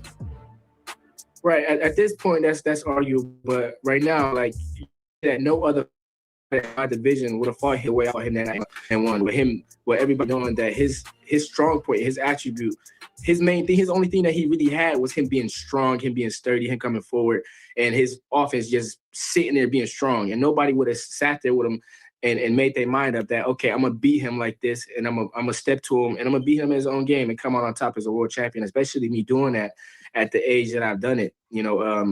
Why did you choose that? Why did you choose that? Because I've spoken to Andre. Andre Ward had a fight like that on his way up against a big puncher who he felt, and Virgil Hunter felt, hey, we need to push this guy back. And it wound up being a much more rugged fight than it might have otherwise been, but they felt that was the best way to fight and beat that guy. Why did you choose that style of fight, or did he help choose that style of fight for you? That man, Max is so fucking stupid. That was that night. Every night of boxing is not the same exact night. So I will get in there another night and I'll box the brakes off him. And one night I go in there and step forward, step to him, because, I'm the only fighter inside the ring. So I know what I see. I know what I feel that night. And I know that whatever I do, I'm going to implement my corner strategies into the fight. And that's going to make me, ultimately come out with that win. So that's what that night was. I stepped in there, I stepped to him, and I knew. It was like, it's like Max Kellerman literally is like, it's like he pressing him on the whole question as far as the fight style, as far as notes, and basically on some shit, like on some hating ass shit. Like on some hating shit, bro. Like he don't be you don't see, if y'all seen hella interviews from Max recently on this show, y'all ain't seen this man press like that on a lot of these questions. He be doing a lot of dicking with certain motherfuckers, especially if they attached to, Turkey and shit. You know what I mean? Like, you know what I'm saying? That shit well worked for real when you look at it in AK for real. You know what I mean? And the style of fighting with Abdullah is exciting. That's why people want to watch him. You know what I'm saying? Like, he's not going to fight Sam Noakes like fucking every fight, bro. And he literally told you that literally 3 times. You asked him literally the same question, but you try to ask him in 3 different ways. You know what I'm saying? Like, you had a long out fucking question to begin with the fucking question and to start off with, which you wasn't talking about shit for real. Like, this is why people don't give a fuck about Max Kellerman, bro. Like, you know what I'm saying? Like, dude is biased as hell. He do a lot of dick eating. A lot of his dick eating is due to Turkey Al-Sheikh. I mean, it's nasty work to see this shit, bro. And AK, real shit. I was going to come out with the win that night, and it ended up being nominated for Fight of the Year. So, you know, I feel like, you know, even you guys saying it's possible. I mean, certain things are arguable, but these are type of fights that bring boxing back. And with me being as young as I am, it's a fight that brought me as much experience as I have now. And I don't have to go into every fight that way. So it was definitely a needed fight to where, you know, that experience was, you know, it's definitely going to help push me in the long run. That's one of the things that Andre said about Edison Miranda when he fought him. Edison Miranda is the fighter I'm referring to when Andre fought him. Like sometimes, especially at a very young age, Abdullah Mace is still very young. Yeah. You have to go through that to get to the next level. And I like what he's saying because is Abdullah's mindset. Like he can box, but he wants to sit there and he wants to beat you at your game and he wants to destroy you. That's a dangerous mindset. That's similar to what Benavidez is. You know, Benavidez could probably outbox guys, but he just wants to destroy you and dominate you. So that kind of mindset is really hard to beat when a guy has that kind of that willpower. So I mean, I think it's dope. What are your thoughts about the fact that this card kicks off the new, the zone TNT thing? One logical motherfucker, Gabe Rosado, with 3 dumb motherfuckers that, you know what I'm saying, there's this dick eating for Turkey Al-Sheikh on the fucking scene, bro. Nasty fucking work. Here in the States, you know, boxing on linear TV and everything. Do you have any thoughts about that? Like the exposure to the audience? For sure. I'm excited for it. I'm grateful for it. You know, I feel like they seeing what me and my team sees, that, you know, the potential for me to become the greatest, you know, active fighter, you know, that's carrying boxing in a way that, you know, the fans love to see it, or the fans, you know, or as a throwback type of fighter, you know, type of thing. You know, I feel like that's what everybody loves. And the TNT, I mean, it just tells you everything that you need to know, that, you know, we've been doing what we've been doing. We've been setting a good example for inside. I see everything, Radio Flyer. I see everything. Out of in the pro ranks, and with my brothers on the card is also bringing something different. That's only 2 out of my brothers, you know. And Reg Win, by the way, no, this is not a Zuffa channel. This is not that. This is a real boxing channel. You know what I'm saying? Where we keep it all the way 100 on here about all of boxing. Whether it's your favorite fighter or not, we cover the whole entire landscape other than others out here. You know what I mean? I got 4 of them that's also professional. So, you know, I feel like it's big for boxing, and it's just a start to, you know, even bigger things. Yeah. And look, Abdullah, I loved the way you fought Sam Noakes. I was ringside right on the call. It was a fantastic fight. I enjoyed it. I don't want to see anybody boxing moving, even though you think you could. So thank you for that. But look, Sam Noakes, right? He's from England. And now you have Joe Cordina from Wales. So this is going to be your 2nd consecutive fighter from the UK. Obviously, the UK is one of the biggest markets out there. And I think Joe Cordina is underrated. You know, people are forgetting, 2-time title holder. He's a solid fighter. I think this is a great fight for you to show what you can do. What do you think about fighting a 2nd consecutive fighter from? Did y'all see on the screen that it said this is the first fight on TNT Sports since Floyd Mayweather in '99? Y'all notice that right there? Abdullah Mason is starting this off for TNT Sports in the zone. And it goes back to us talking about the market, how the market is resetting. And, you know, the promotional companies, they're working with who they want to work with. They working with who they think is going to bring value to the company. And obviously, Top Rank believes Abdullah Mason is going to have a lot of value for them because they have him starting off with Top Rank for us TNT Sports right here. Y'all better read the room. In the UK. Kids staring at their phones? Y'all better read the room. Because a lot of y'all favorite fighters that ain't bringing action, that's not exciting and shit, the promotional companies ain't going to rely on them.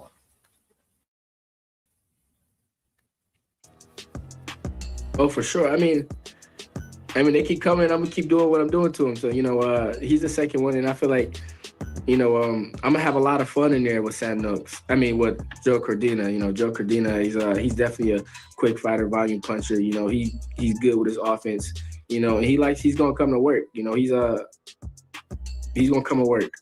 You know. So and I got a lot of smoke to give him. Abdullah, at the moment, the Ring Magazine lightweight title is vacant, but the number one contender in the division is Raymond Murataya. Do you have any interest in fighting Murataya anytime soon? He's coming off a big win. He's largely perceived at this moment as leading the pack at lightweight since Shakur moved up. Do you have interest in fighting him? Absolutely. Absolutely. Whatever comes next, I'll be ready for it. If it's Raymond, I'll be ready for it. If it's anybody else with a title or, you know, for another vacant title, I'll be ready for it. But I'm open to all possibilities. And, you know, if that's what's next, I'll be prepared for that for sure. It's a real fighter. Mm-hmm. What's the goals for the rest of this year and then 2027? Like, what's the goals in the immediate future, Abdullah? Man, as a world champion, just be ready. Because, you know, I previously thought I'd probably be right back in February, April. But, you know, it's a lot more that comes to boxing when you are world champion. And you just got to be ready at all times, you know. And, you know, I would definitely like to get in the ring again, for sure. Well, we'd like to see you in the ring again for sure. Also, for sure. Congratulations on the win against Noakes. We haven't spoken to you since then, and thanks for coming on the show again. Abdullah Mason, ladies and gentlemen. Appreciate it. Fireworks are at the Wolves Center July 4th. So if y'all want to see some fireworks, I'll be there in Cleveland, Ohio, at the Wolves Center. Yes, sir. Yep. And my brother Ibrahim will be on the card. Okay. My other brother Abdurrahman will be on the card. Yeah. So, The Mason, the Mason takeover. It off. Yeah, man. Going down, man. July 4th, dog. In full effect, man. July 4th, dog. We in the building, man, for sure, man. You know what I'm saying? It's gonna be lit, man. If y'all ain't in the building, y'all need to get in the building, man. And y'all can fuck with my brother D1 with the raffle, man. Y'all trying to get that ringside ticket, man, for sure, man. Fuck with D1 with the raffle, man. Absolutely, man. So definitely salute to Abdullah Mason and the Mason brothers. We definitely in the building at the cookout, you feel me? You know what I'm saying? July 4th. Shoo, you know what I mean? Got a tough scrap. Tiger got a tough scrap as well.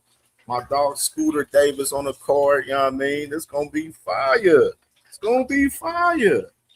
It's going to be fire, man. It's going to be fire, you know what I mean?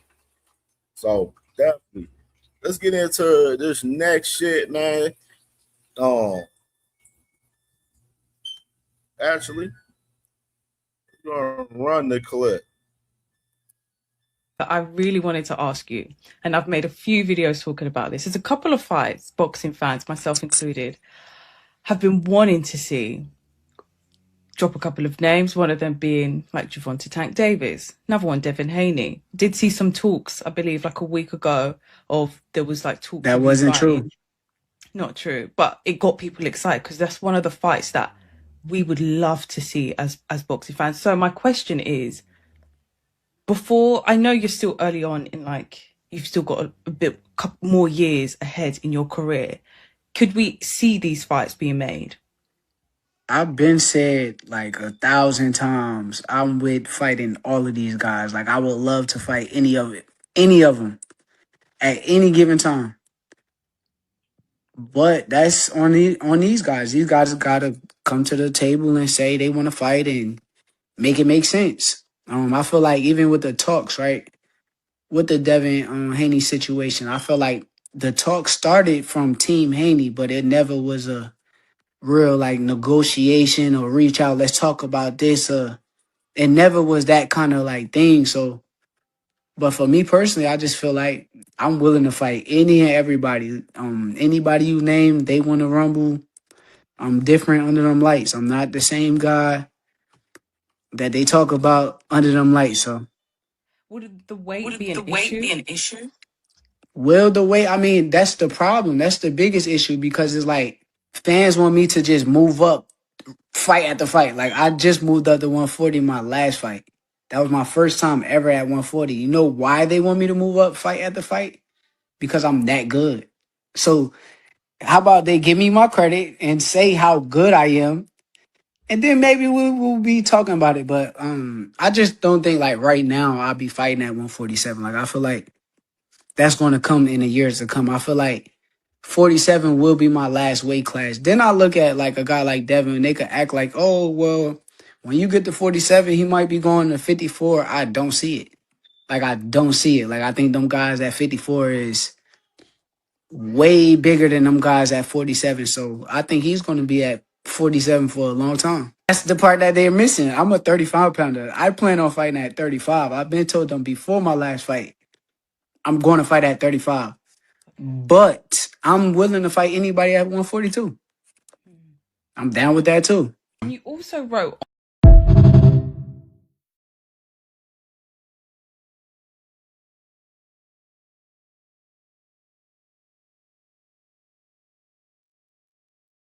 Man, hold on, bro. Stop the press. Hey, I gotta run that one back, man. We gotta run that one back. I want y'all to hear his man back again. You know what I'm saying? Run that back one more time, man. I really wanted to ask you, and I've made a few videos talking about this. There's a couple of fights, boxing fans, myself included, have been wanting to see. Drop a couple of names, one of them being like Gervonta Tank Davis, another one, Devin Haney. Did see some talks, I believe, like a week ago, of there was like talks. That wasn't true. Not true, but it got people excited because that's one of the fights that we would love to see as boxing fans. So my question is, before, I know you're still early on in, like, you've still got a bit couple more years ahead in your career. Could we see these fights being made? I've been said like 1,000 times, I'm with fighting all of these guys. Like, I would love to fight any of them at any given time. But that's on these guys. These guys gotta come to the table and say they want to fight and make it make sense. I feel like even with the talks, right, with the Devin Haney situation, I feel like the talk started from Team Haney, but it never was a real like negotiation or reach out. Let's talk about this. It never was that kind of like thing. So, but for me personally, I just feel like I'm willing to fight any and everybody. Anybody you name, they want to rumble. I'm different under them lights. I'm not the same guy that they talk about under them lights. So, Would the weight be an issue? well, the way, I mean, that's the problem. That's the biggest issue because it's like fans want me to just move up fight after fight. Like, I just moved up to 140 my last fight. That was my first time ever at 140. You know why they want me to move up fight after fight? Because I'm that good. So how about they give me my credit and say how good I am, and then maybe we'll be talking about it. But I just don't think like right now I'll be fighting at 147. Like, I feel like that's going to come in the years to come. I feel like 47 will be my last weight class. Then I look at like a guy like Devin, and they could act like, oh, well, when you get to 47, he might be going to 54. I don't see it. Like, I don't see it. Like, I think them guys at 54 is way bigger than them guys at 47. So I think he's going to be at 47 for a long time. That's the part that they're missing. I'm a 35 pounder. I plan on fighting at 35. I've been told them before my last fight, I'm going to fight at 35. But I'm willing to fight anybody at 142. I'm down with that too. And you also wrote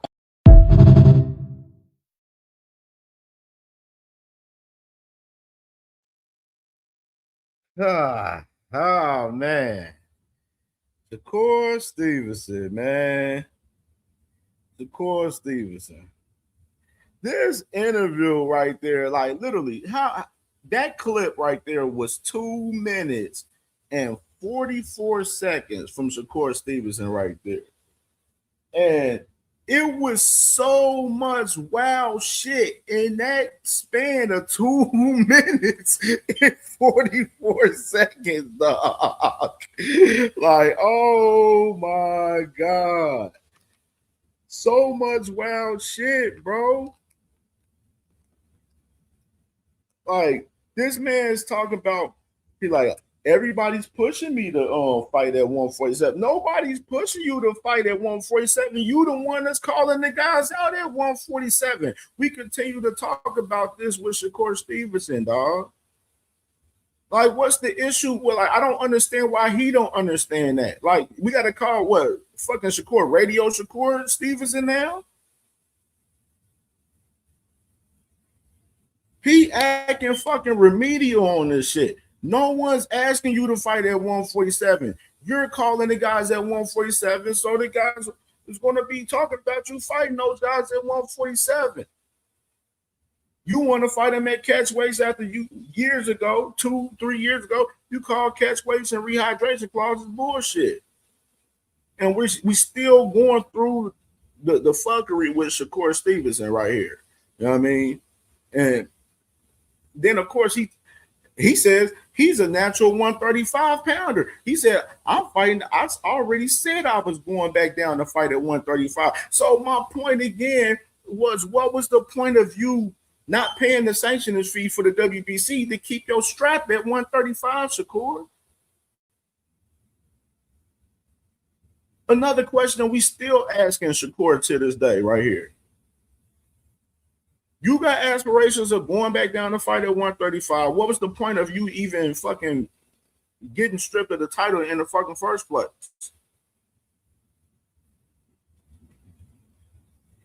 And my question to you, who you gonna fight at 135 anyway, by the way? We know it ain't Raymond Muratalo right now. We got to ask those questions. Like, what's the next fight for Shakur?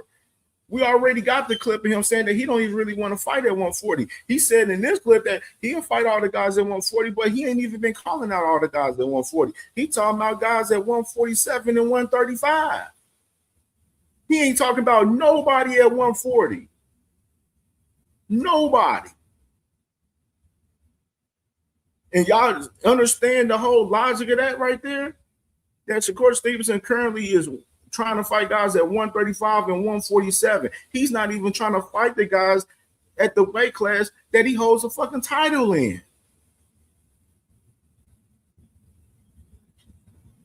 Like, what are we talking about right now? Like, this dude is wild, bro. Like, this is nasty work. Like, I don't understand how y'all don't see this shit in 4K with this dude, bro. Like, this shit be wild work. A lot of capping and chatting, bro. Too much capping and chatting out here. Too much. Talking about he want to fight the best. Like, you ain't trying to fight the best like that, Shakur.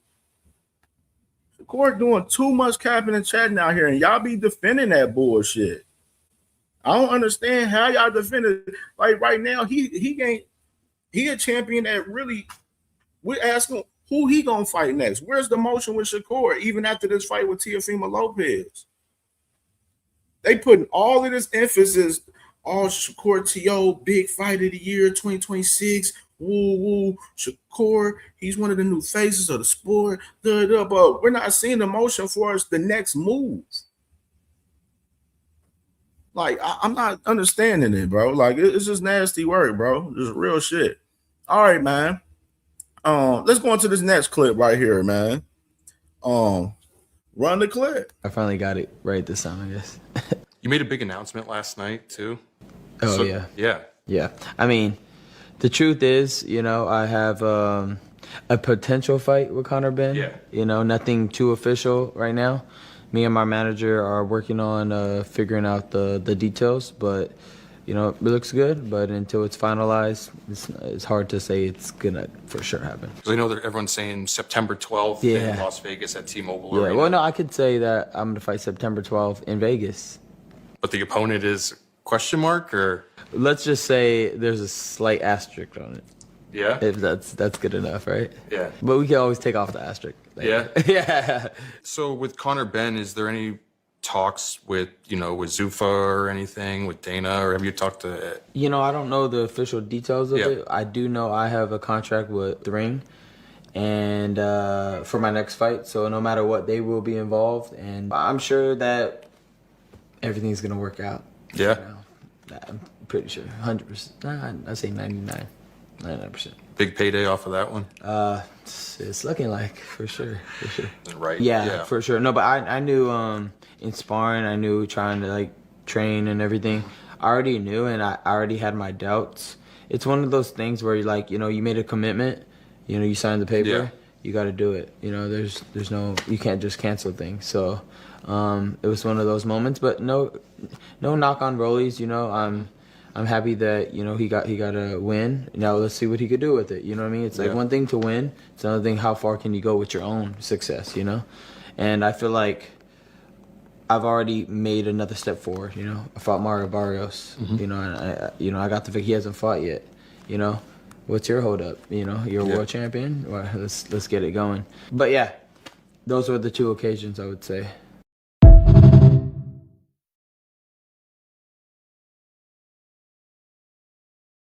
Ryan Garcia, man. Now walk with me, talk with me, man. And I want to add the context before we start with this right here. Interesting factor that this fight with him and Conor Ben is looking a little cloudy. And I seen a little report too from Conor Ben's trainer, where he said that the deal wasn't done as far as the fight with Ryan and Conor as well, to confirm what Ryan is saying for as the fight, being in the limbo, looking a little cloudy right now. Now, the case of him talking about Rolly Romero, Rolly Romero is a champion. Rolly Romero has tried to make fights happen, and the guys that he's tried to make fights happen with hasn't fought him, including Conor Ben, including Mr. Devin Debo Haney, including Mr. Manny Pacquiao that's chasing the daggone Floyd Mayweather.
To censor CamJ today.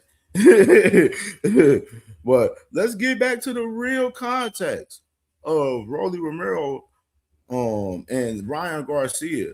If you're not fighting Conor Ben, Ryan, you need to be trying to fight that man Rolly Romero. That's just the fact of the matter. Ryan Garcia needs to be pushing for the Rolly Romero fight, in my opinion. Fuck Conor Ben. Fuck him. He at Zuffa. He ain't got no fucking motion. Fuck his little number one status. Ryan Garcia should be pushing for fucking Rolly Romero. Both of y'all available. Both of y'all guys are available. And that's my stance on that.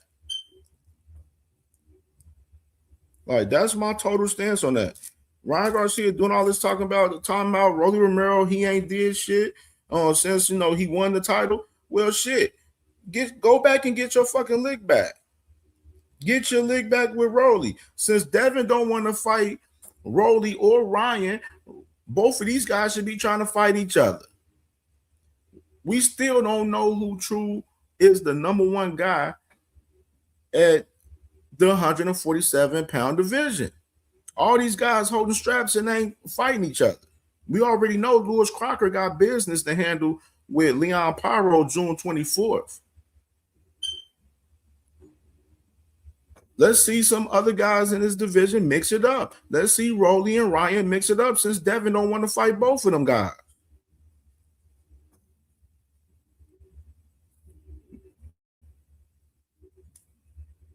That's just the fact. That's where I'm at with that.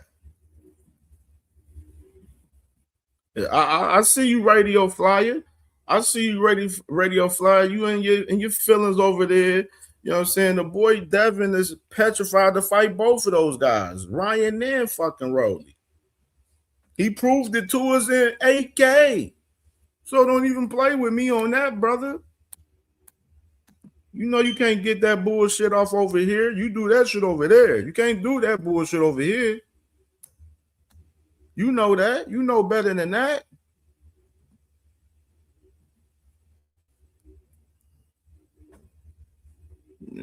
That boy, Debbie Cakes. Debbie Cakes is scared of Ryan Garcia and Rolly Romero. And everybody in this chat right now know that. Besides the 2-3 Debbie Cake fans that's in here handling for Debbie Cakes.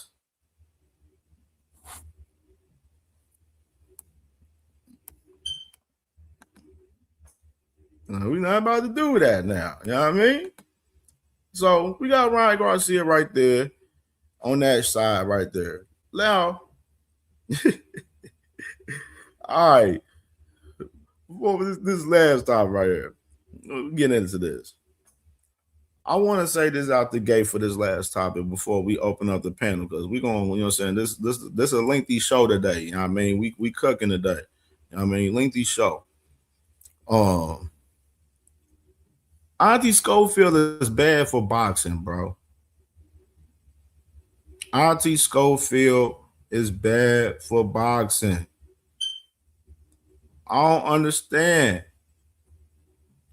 how dudes even want interviews with Auntie Schofield at this point. Like, I'm real out looking at the dudes that's like Mill City. I fuck with Mill City. I ain't got no issues with Mill City, but I'm looking at him like, bro, come on, man. Stop interviewing that fucking clown, man. And then you got these other guys, man, that's out here interviewing fucking Auntie Schofield, being thirsty to get content out of him because they got hate for a certain fighter. You know what I mean? Throwing dirt on other fighters, shitting on other platforms that's, you know, fucking with some of the fighters that they shitting on, but they doing it in reverse in the same process with Kid Austin. For what? What has Kid Austin done, bro? Kid Austin ain't did shit. In my opinion, he shouldn't even be #1 for the WBA. What has he done to really become the #1 mandatory guy in the WBA for real? Who has he fought to be in that position for as the WBA for real, for real? That's what I got a question with the process of Kid Austin.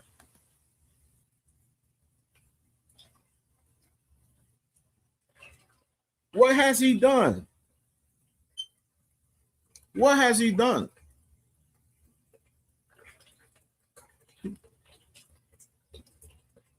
That good old Golden Boy special, huh?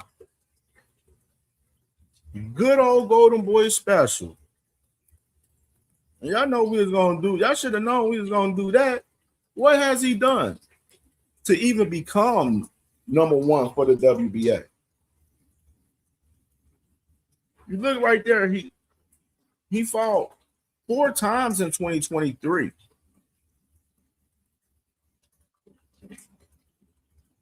And you see 2024, he fought twice in 2024. He only fought once in 2025. He's supposed to fight 3 times last year. He only fought 1 time last year.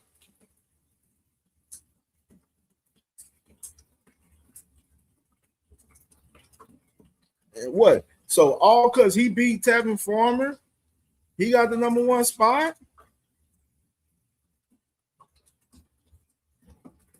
All because he was in a tough ass fight with Renee Tellez right there in 2024 and to put him up in position. The man, obviously, we know the case that Golden Boy paid for this man to get pushed up in position to be #1 for the WBA.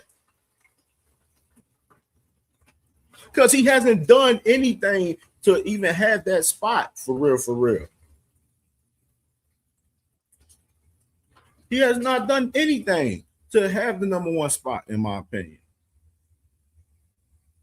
And you got his father running around here talking about they had knocked Shakur out, they had knocked Tank out. Well, y'all had the opportunity to knock out Shakur, and y'all niggas was capping and chatting. Capping and chatting. All of the bullshit conspiracies y'all throwing out here and everything, talking about Shakur poison y'all niggas. Y'all niggas that got tests done in motherfucking Texas when the motherfucking fight was in Riyadh season.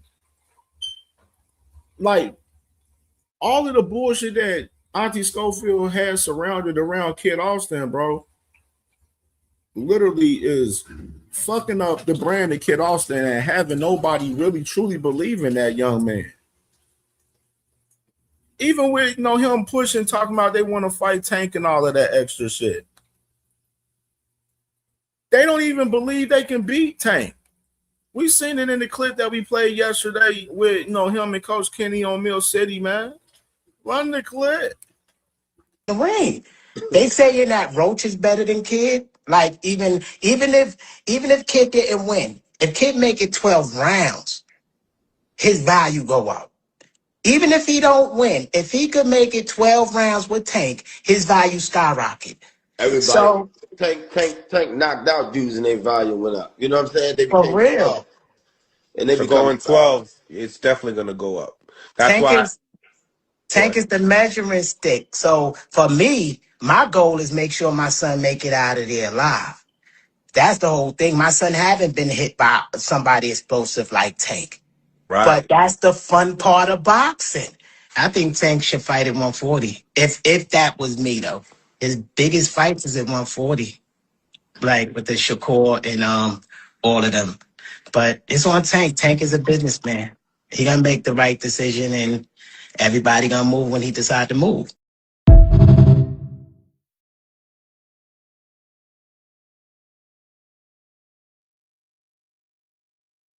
The man just want a motherfucking payday for his son, man.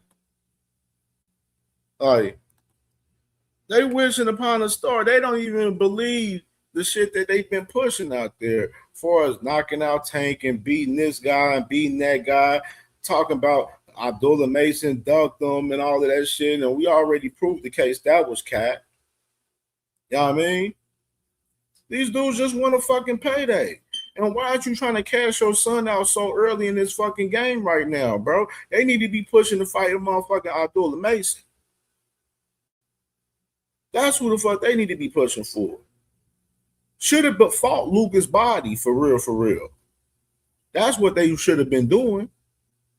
But they moving around like suckers out here, capping and chatting, talking about they gonna do this and do that, and then they on the other side talking like, oh man, shit, it'd be a blessing if my son just get out 12 rounds, man. If you know what I'm saying, that'll boost his stock. If he just make it 12 rounds with Tank Davis. You know what I'm saying? Coach Kenny say, shit, motherfuckers get their stock boosted when Tank knock them out. He said, that's right, for real. For real. Like, that nigga said for real, like he was Shanae in that motherfucker, dog. Nasty motherfucking work, man. But y'all know how I like to say, y'all like it, I love it. Y'all like it, I love it. You know what I mean? Too much dick eating for a Tank fight from the Schofields, in my opinion. You know what I'm saying? Too much dick eating for the fight. You know what I'm saying? Too much. Too much. So, all right, man. You gonna get this thing cracking, man. Let's, before we start this, get this panel going, man. We about to definitely open up the panel, man. And y'all know the rules on the panel, man. Don't talk over CamJ. If y'all hear me talking, stop what you're doing. You know what I'm saying? Stop what you're doing. You feel me? You know what I'm saying? Don't talk over anyone. One mic, everybody get their talking points out. Keep y'all talking points limited. Don't be all drawn out fucking 5-10 minutes. You know what I'm saying? Keep it to, you know what I'm saying, a 2-3 minute, minimum type shit. You know what I'm saying? And, keep it pushing because I know we're going to have several people on the panel. You feel me? So definitely. And no bullshit, no fugazi shit. You know what I'm saying? Y'all know we eliminating all the bullshit, all the fugazi shit. If you capping and chatting, it's gonna get exposed. You know what I'm saying? And you already know it's a possibility your ass get kicked off the channel. off the panel. You know what I'm saying? In particular, not off the channel, but get kicked off the panel for for the bullshit. You know what I'm saying? You know what I mean? No bullshit is tolerated. Y'all know the vibes, man. No radio hacker. You can cry from the sidelines. You still on suspension. Flyer, you come on this panel, you better tread lightly. Radio Flyer, I'm letting you know now because I know y'all seen you in the chat over there. You know what I mean? Handling for your favorite fighter in the chat, emotional. You know what I mean? Because everybody talking about your favorite fighter, looking like he's gonna be the duck of 2026 right now. You know what I mean? He's definitely a big candidate for that. And most definitely, you know what I'm saying? Relax up here, brother. You know what I'm saying? Relax up here, man. You know what I'm saying? If you do decide to come up here, you know what I mean? You know what I'm saying? Make sure you know what I'm saying, you relax, brother. You know what I mean? And before we do that, let's go and run that clip, man. Run that clip from these fellas, man. Because the question for this fight that I have today for us Foster and Ford is, can Ford make it look easy? Raymond Ford been talking like he gonna make this fight look easy with Foster and everything. So that's my biggest question for the fight today, as far as these two guys with Foster and Ford. Can Ray Ford make this fight look easy versus Shock Foster, man? Will there be a shake of hands after this fight, or is it personal? Nah, ain't no shake hands. Yeah, bitch. He trying to poke his chest out to be tough, knowing that we got the fight Saturday. So I feel nervousness from him and his team. I feel like he pushed me because he thought I was going to do something to him, but he's scared. I think he scared him. Bitch. I'm going to take everything away from him. He's going to come in reckless, and I'm going to make him pay for it. Look at every fight like it's the same. I could go in there and do what I got to do. Go in there and get the job done. And the no. At 1:30, I'm running the show. Everybody know that. If he get too reckless, I'm definitely going to put him to bed.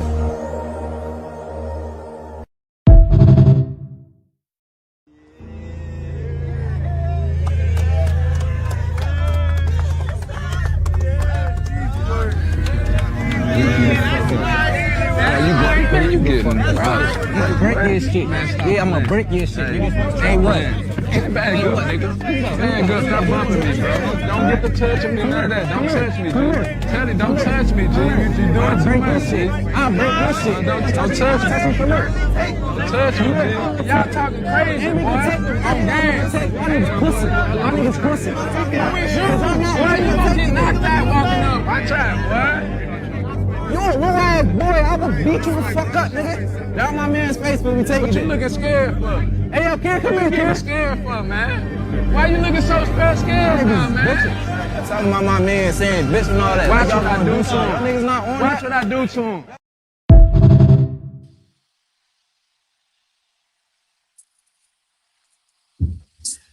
Brother. Hey, what it do? What it do, What brother? it do, man? Hey, nah, it's gonna be tough for Raymond Ford, man. Like he gonna have to really get physical in there if he trying to stop what Oshaki doing, because Oshaki got more tricks in the bag for sure. Word. Hey, yo, it'd be crazy though, man. When Shakur be saying that stuff, I'm saying it like this: he the A side over everybody at 130. I mean, on 135 and 140 except Tank. Why you just don't send nobody a contract? Don't he got Eddie? Man, I don't bet, boy. We don't know what he doing right now, bro. He pretty much what Shakur doing right now, bro, is just pretty much keeping his name afloat, bro. And he ain't negotiating shit for real. You know what I'm saying? Besides the Zuffa shit, from what we know of. Well, you know what I'm saying? That we don't like all he doing is just sitting back, letting people talk about it and try to keep his name afloat in the media, you know what I'm saying? Pretty much. You know what I'm saying? Which is not helping, because in the process of him being in these interviews, he's contradicting himself. He's looking bad. Corny. I mean, you know what I'm saying? It's not making his brand look even better at all, in my opinion. That's just my opinion. And Schofield, he talking like he just trying to send his son out there to survive. Like, exactly. I wasn't mad at him getting the spot and, trying to fight Tank and, but all of a sudden they become the mandatory and they ordering that fight. Now you get nice as hell. You ain't saying, he the greatest of all time. He gonna knock everybody out. You ain't saying that no more. Exactly. It ain't nothing worse than I hate than a scary fighter, man. I can't stand no scary ass fighter, man. So that just if he just get out there and survive, I won. What? Man, brother, exactly, bro. That's what I'm saying. What? And then even with all the bullshit leading up with the Schofields with Shakur, how can you trust them dudes within having a fight? Can't trust them dudes for real, bro. Like I don't trust them. You know what I'm saying? I don't know if Nah. anybody else do. I don't trust them dudes. If y'all duck Shakur, y'all think y'all really want to fight Tank for real, for real? Look at the tone of your dad and Coach Kenny. Like, yeah, he'll be famous when we knock him out. Basically, like, damn. Like Coach Kenny trolling you right there. You don't even understand. You know when a nigga playing in your face and another nigga can't realize, bro, he playing in your face. Like, he playing with you right now. Like, just by his tone. That's crazy, bro. You look soft up there. They look soft as hell up there, bro. T Hill, man, what's popping with you, T Hill? Yo, I ain't gonna lie. I was in the cut chilling, and then my man just said one thing he don't like is a scary fighter. And that nigga that just popped up right now, my man KO blocking the nigga that got his favorite fighter spooked, man. You know, how you feeling about Dev right about now if you don't like no Well, scary fighter, Dev dog? never fought scary in the ring ever. I'm talking about a Charlo. You remember when he fought scary against Canelo? That's what I'm talking about. I don't want nobody getting in there trying to fight to survive. I'm talking about in the ring. You know what I mean? When So you so get in the so so ring, sort of I like that never seen it. Ramirez performance. That was never. He wasn't fighting scary. That was Oh, just come shaking. on, fans. That was shaking the ring rust off. That's shaking the ring rust off. That's all that was. But I don't want nobody to be, doing all that woofing and barking and then get in the ring and do what Charlo did against Canelo or what Schofield talking about doing against Tank. That's don't fight him. Don't fight him if you're gonna fight Hey, like but that. bottom line on that though, I ain't mad at him if he's trying to push for that mandatory because ultimately that's gonna be the most money he ever make in a fight, and he ain't never really gonna be a champion.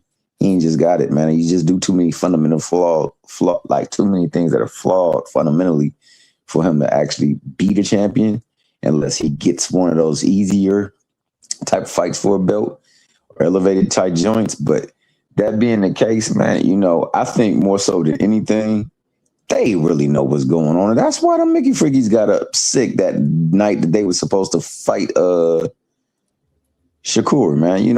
Honestly, I don't think they believe in themselves, bro. I just think that they say what's necessary because we in an internet age where you got niggas that can be famous because of some silly ish on the net. And that's what they be giving us, honestly. Hey, he talking on the side of Coach Kenny with him, like Coach Kenny saying something and he agreed with him, like, yep. Basically, like He said, for we real. we done. We done. Come on, man. Yeah, boy, What's good, KO? KO, what's popping, bro? I'm chilling, fam. How y'all doing? Good, man. How you feeling, brother? I'm chilling, Cam. Salute to you, man. Another great start to the show as always, bro. You keep cooking every day, man. You be on this shit. Just a couple of things. So what FaZe and Thomas was just talking about Devin Haney fighting scary or not fighting scary. Whatever words you want to put in it, you can put whatever words you want on it, but there's no debate about pre-Ryan Garcia Devin Haney and post-Ryan Garcia Devin Haney. There was a Devin Haney that had a certain style and fought a certain way before fighting Ryan Garcia, and we've seen a completely different fighter since fighting Ryan Garcia. That's not a debate. That's not even up for conversation. You go watch his fights with Regis. You go watch his fights, even how he tried to fight Ryan But is it Garcia. scary though? You go watch what he did to against Lomachenko. You go watch his fights, all the fights, the two Cambosos fights, and then you go watch Jose Ramirez and you go watch Brian Norman Jr. That's the two completely different fighters. Now, if you don't want to put the scary word on it, if you want to put tentative, if you want to put apprehensive, if you want to put cautious, whatever words you want to use that's a synonym of scary that makes you feel better as a Devin Haney fan, It's not a synonym of put scary. that You gotta word, have a synonym of put that something word else. on it. Ain't no Put that synonym of word on it. scary. It ain't So scary at all. I hear you. Yeah, I mean, my opinion is it's scary, but you can use whatever word you want to use. The overall point is he fight way different. That Ryan Garcia fight did something to him mentally. It's no debate. It's not even a conversation. So I would say that to what Thomas and FaZe was talking about. As far as the Tank Davis, Floyd Schofield situation, here's my take on that, bro, and then I'll be quiet. We got to look at this from Tank Davis's team's perspective, bro. They're fighting like hell to get him back to the ring. The money that's going out on lawyers, the money that's going out on his legal team, the hold that they're putting on the rest of their roster to try to make sure they have a date for him and have a great card for him, and things kind of seem to be at a standstill for them now 2 years in a row. Because if you really follow the sport, back in 2025, last year, they held up a lot of their schedule trying to make sure they got Tank back, and that shit fell through. And now here we are, 2026. What are they doing? Holding up their schedule, trying to get their cash cow back. It's no coincidence that the venue, quote unquote, fell out for Lamont Roach and Williams Zepeda.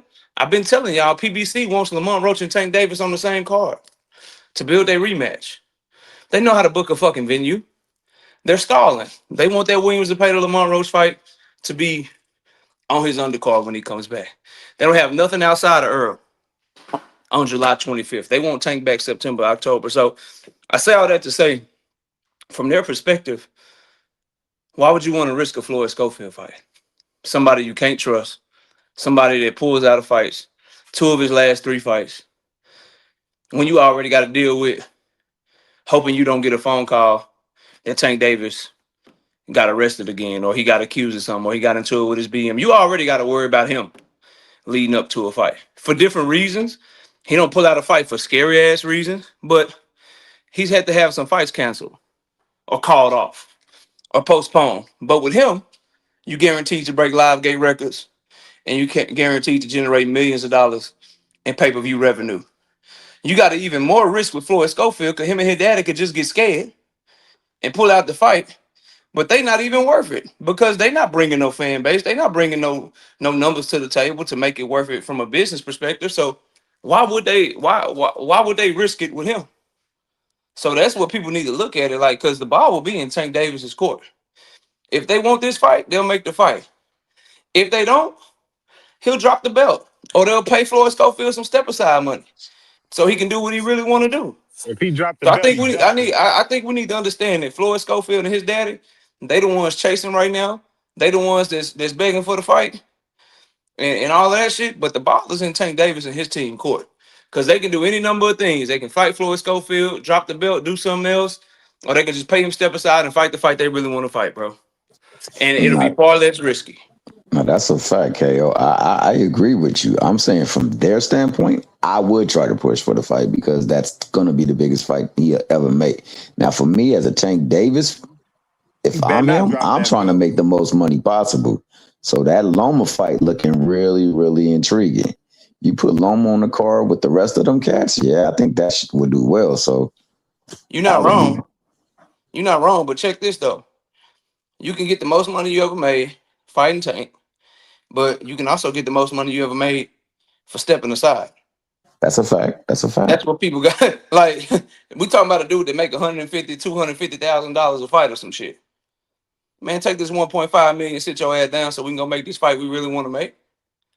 Sit your ass down somewhere, bro. Please. Because we got other shit going on. So he can make the most money. Simply, the crazy thing is, Thomas, bro, and everybody up here, he can make the most money he ever made simply by just being Tank Davis is mandatory. He don't even have to fight. Just by being called is the mandatory. If Tank wants to fight Loma, oh shit, let me pay you some step aside money. If he beats Lomachenko, and Drawmon Roach wins or Williams Zepeda wins, man, I need you to step aside again because I'm trying to unify. Nigga can get like he can fight bums. He can fight bums. No hella sales like that. His biggest sale was against Devin Haney. That's a fight that's been building since 2017. That's a fight that people want to see. See, the thing with a star like Tank Davis, Ryan Garcia ain't sell shit. Frank Martin ain't sell shit before him. Well, Drawmon Roach don't sell shit without him. But why would those fights be big? Because people feel like those people could beat Tank at the time. The Drawmon Roach rematch is big because of how the first fight went and people felt like he could win. The Ryan Garcia fight was big because people felt like he could win. The Lomachenko fight will be big. The Frank Martin fight was big because, oh my God, Tank is coming back. He just got out of jail, and he's fighting a black fighter for the first time. This guy's athletic. And now here we are. With Nobody Lomachenko.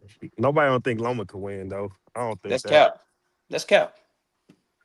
That's cap. Go to your favorite. This is what I want you to do. If that fight gets announced, go to your favorite YouTube channels that support Devin the Dream Haney. And then I want you to see who they picking to win, Tank versus Loma. Hey, they biased. I'm talking about realistically. I don't see Loma beating Tank Davis. Not today. Maybe years and years ago, but not today. I mean, you could say that. I'm just telling you, there'll be a lot of people that believe in Loma. Is all I'm saying, bro. And I'll pass it.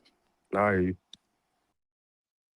Well, I even forgot to mention Loma earlier, man, too. Even with Loma looking like he want to do a 130 right now, man. He wants Charlie Suarez for his return, even though Charlie Suarez, he has a fight July 11th on this big San Francisco card that Samson Likowitz is promoting, which is crazy in that perspective because Charlie Suarez, he was supposed to originally fight Navarrete. He was the mandatory for Navarrete with the WBO for that rematch, but he's taking this fight July 11th and then most likely going to take a Lomachenko payday, which is most definitely, a bigger payday in particular from a Navarrete fight. I would assure on that besides, but that's a banger, Cam. Lomachenko looking to be on some 130 should have looked like a little bit.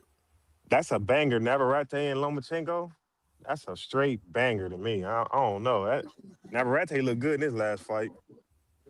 Yo, just to piggyback. That could be, bro. And I know Cam got his ear to the street, so I'm not saying my brother's wrong or right. Something just to me, if you were thinking of fighting a top ranked fighter, why did you wait till the day that your contract expired in order to try to fight somebody from top rank? Wouldn't you just get with them and just make the fights happen? Because the people you mentioned, Charlie Suarez and Navarrete, they are they top ranked fighters. So that's something I'm thinking about with that. And then the other thing I'm thinking about, if you Loma, FaZe just said it, Navarrete, that motherfucker throw 100 punches per round. You're not going to intimidate him and push him back. He's a hell of a body puncher. Lomachenko always been soft to the body. And he's more active and in his prime or whatever. Do you want to risk losing and then your big fight ends up getting fucked off? The big fight that you can make the most money ends up getting fucked off? Because you can say what you want about Tank. Oh, he ain't never fought nobody.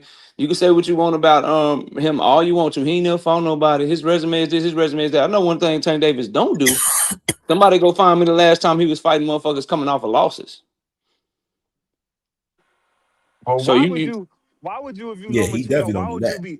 why would you be eyeballing Tank? Like I don't know, man. I mean it's the money. Money. Man, Tank can knock your ass out, and you older. You like That's 36. FaZe. Like that's why I said if I'm them, I'm pushing for the fight just to be the mandatory, like KO was saying, get you step aside bread. And because you can potentially make a lot of money. And a lot of trainers' mind too, bro. And a lot of trainers' mind too, and a lot of fighters' mind or whatever. This is the time to get him. He distracted. He not dedicated. He been out the ring for over a year. He's coming off his longest layoff. You want to get him now. You don't want to get him coming off of the Frank Martin fight. You don't want to get him coming off of Ryan Garcia. You don't want to get him coming off of Hector. You don't want to get him coming off of Roller. You want to get him coming off of Drawmont Roach. He looked distracted. He didn't look as powerful and explosive. He looked mentally like something could be wrong. This is the time to get him. If you Loma, what you want to do? Wait for him to come back, have a tune up, and then fuck somebody up, and then you get him after, and he just going straight to another camp, and you get him fighting 4-5 months apart, or you want to get him fighting a year and a half apart? Niggas should want him right now, bro. Oh, that's a fact. From the outside, I say this too. From the outside looking in, unless you know what I know, but from the outside looking in, he looked like he there to be got. But nah, I just want somebody. I want somebody to pull their call. Nah, he looked. I want somebody to pull their call. He didn't look fatter. Ain't no look about it. Buddy in shape. Yeah, and the problem is, man, the more he gets 5 further days. back.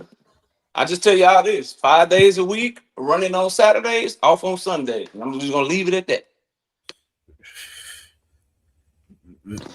And like I say, man, He got a lot of pain he about to put on a lot of folks, especially for them Mickey Frickies throwing shade on his name.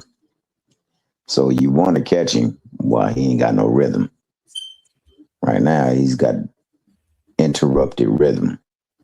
Things ain't been flowing right for him. Well, he got Coach Calvin and them back in his corner, like as the head coach, or that Barry's still gonna be the head coach. That's another Hell thing too. nah. I think what's gonna happen is it's gonna be those two, and I think Cunningham. I think those are the only three dudes he gonna really mess with. He might go back do some pad work over there at Headbangers, but for the most part, it's gonna be Coach Kenny, Coach Calvin, Coach Cunningham.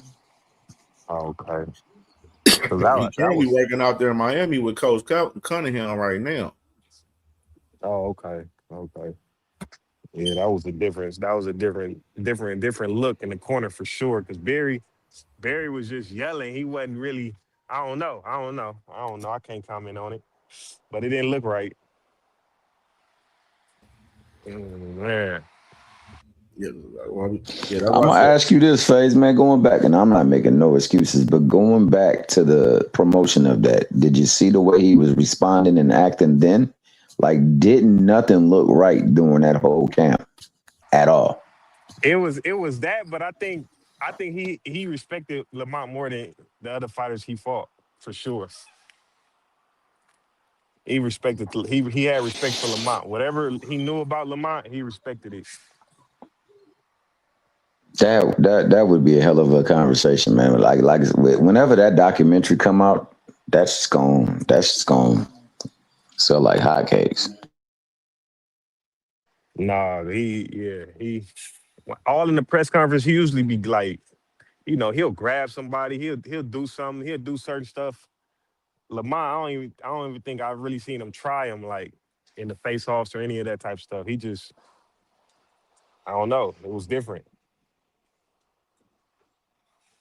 Man, so yeah, your boy Shakur, man, it's crazy out here looking at him, man. He up here talking about 135, fighting guys at 135 and fighting guys at 147.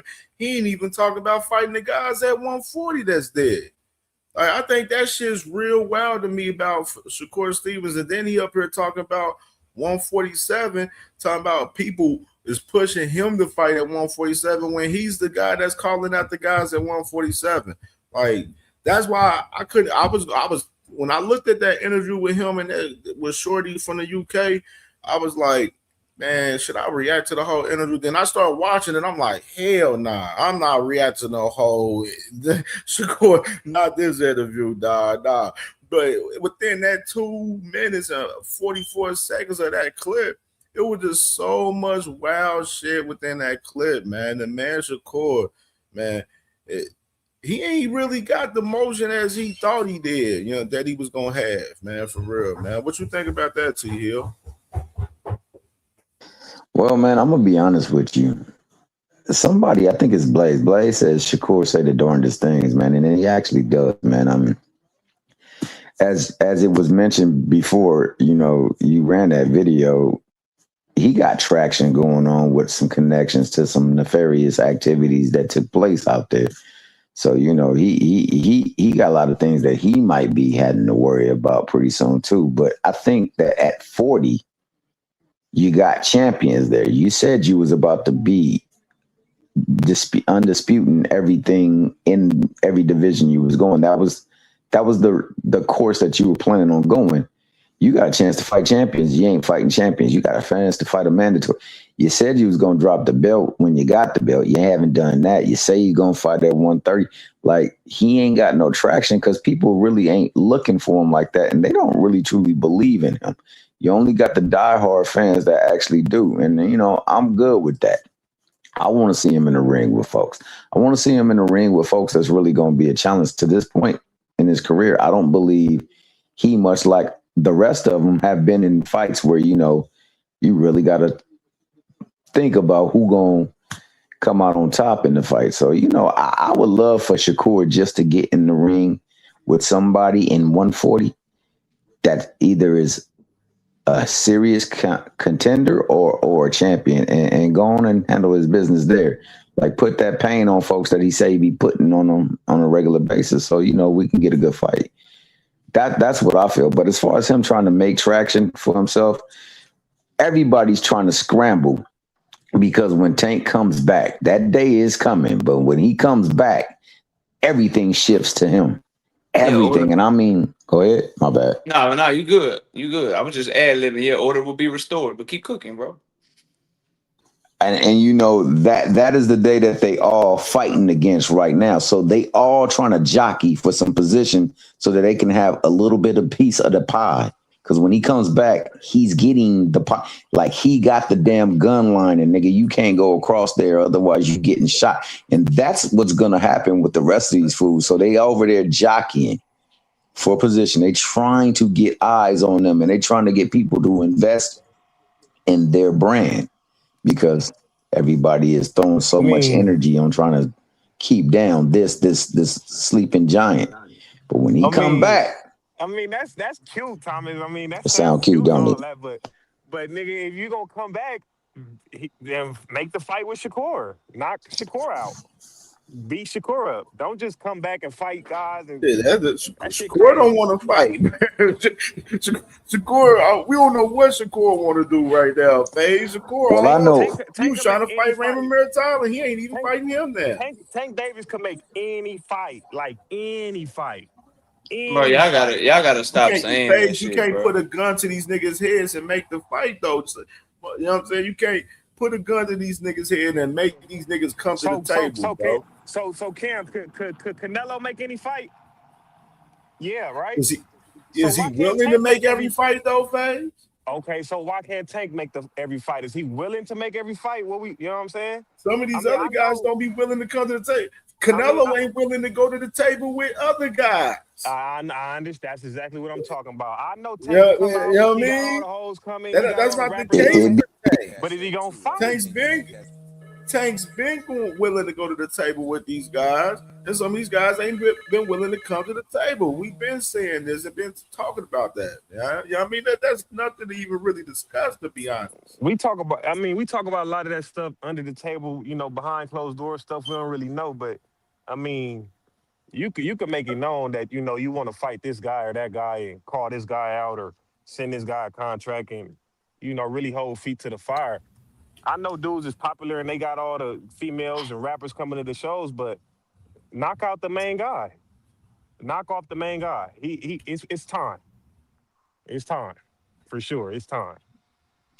The main guy gotta be willing to come to the table. The main guy that we talking about wasn't willing to come to the table in 2024. You know what I mean? So I don't have much confidence in that main guy coming to the table right now, you know what I'm saying, right out the gate in 2026 right now. That's just my personal opinion. You know what I mean? A lot of capping and chatting. Yeah, we gotta stop using these 2022 talking points, bro. Nigga can't make nobody come to the table and can't fight anybody he want to. Loma retired in the middle of that fight almost being done. Devin Haney, Tank Davis got out of jail on Friday and was free to make a fight, and Devin Haney announced his Regis fight that Monday. Shakur Stevenson got reached out to by Tank Davis' team and then went and signed a Matchroom, bro. This idea that niggas is willing to stop for him, that he can just call anybody and they gonna fight him, that's cap. Because these niggas is proving it. Shakur is proving it right now. He's quote-unquote supposed to be a free agent. He wants the Tank Davis fight so bad. He got Pitbull Cruz #1 on his hit list. How many times has he reached out to motherfucking PBC to see what they got to offer for this year? The answer rhyme with Shiro. Let y'all figure that out. Like, we got to stop this shit, bro. Man, I can't see a world. If Tank come back right Hey, now, Faze, bro. Let me ask you this, Faze. Just off rip, man. if Tank come back right now, he say, Hey, I want Thomas, to fight let me Shakur. get this. Let me get this. Faze, before you did everything I just say happen?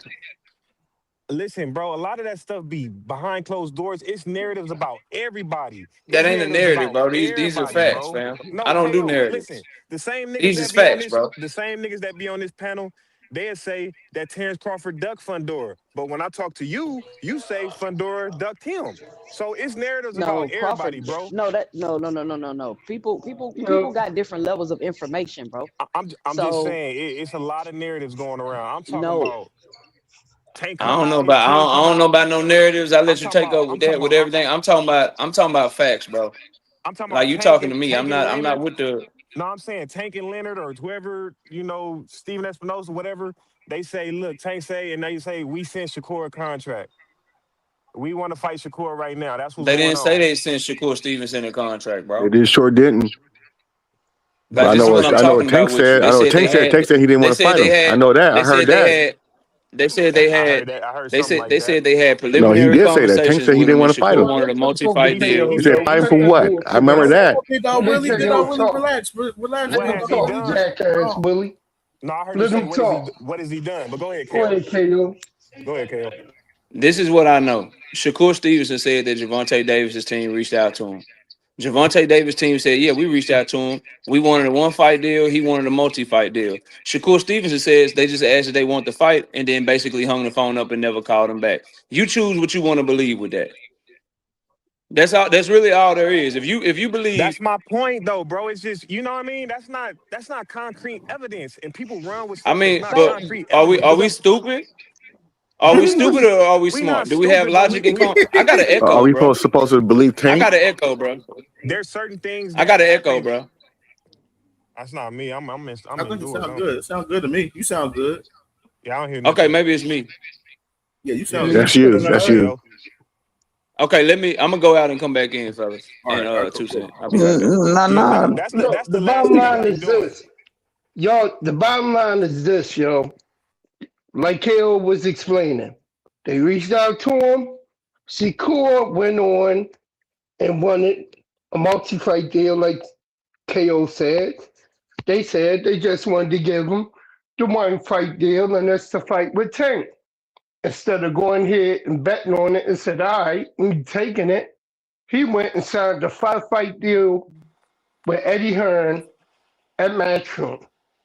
When Tank said a long time ago, I'm not fucking with Eddie, I'm not fucking with Turkey, I ain't going on that side. He know what he gotta do if he want to get this fight with me.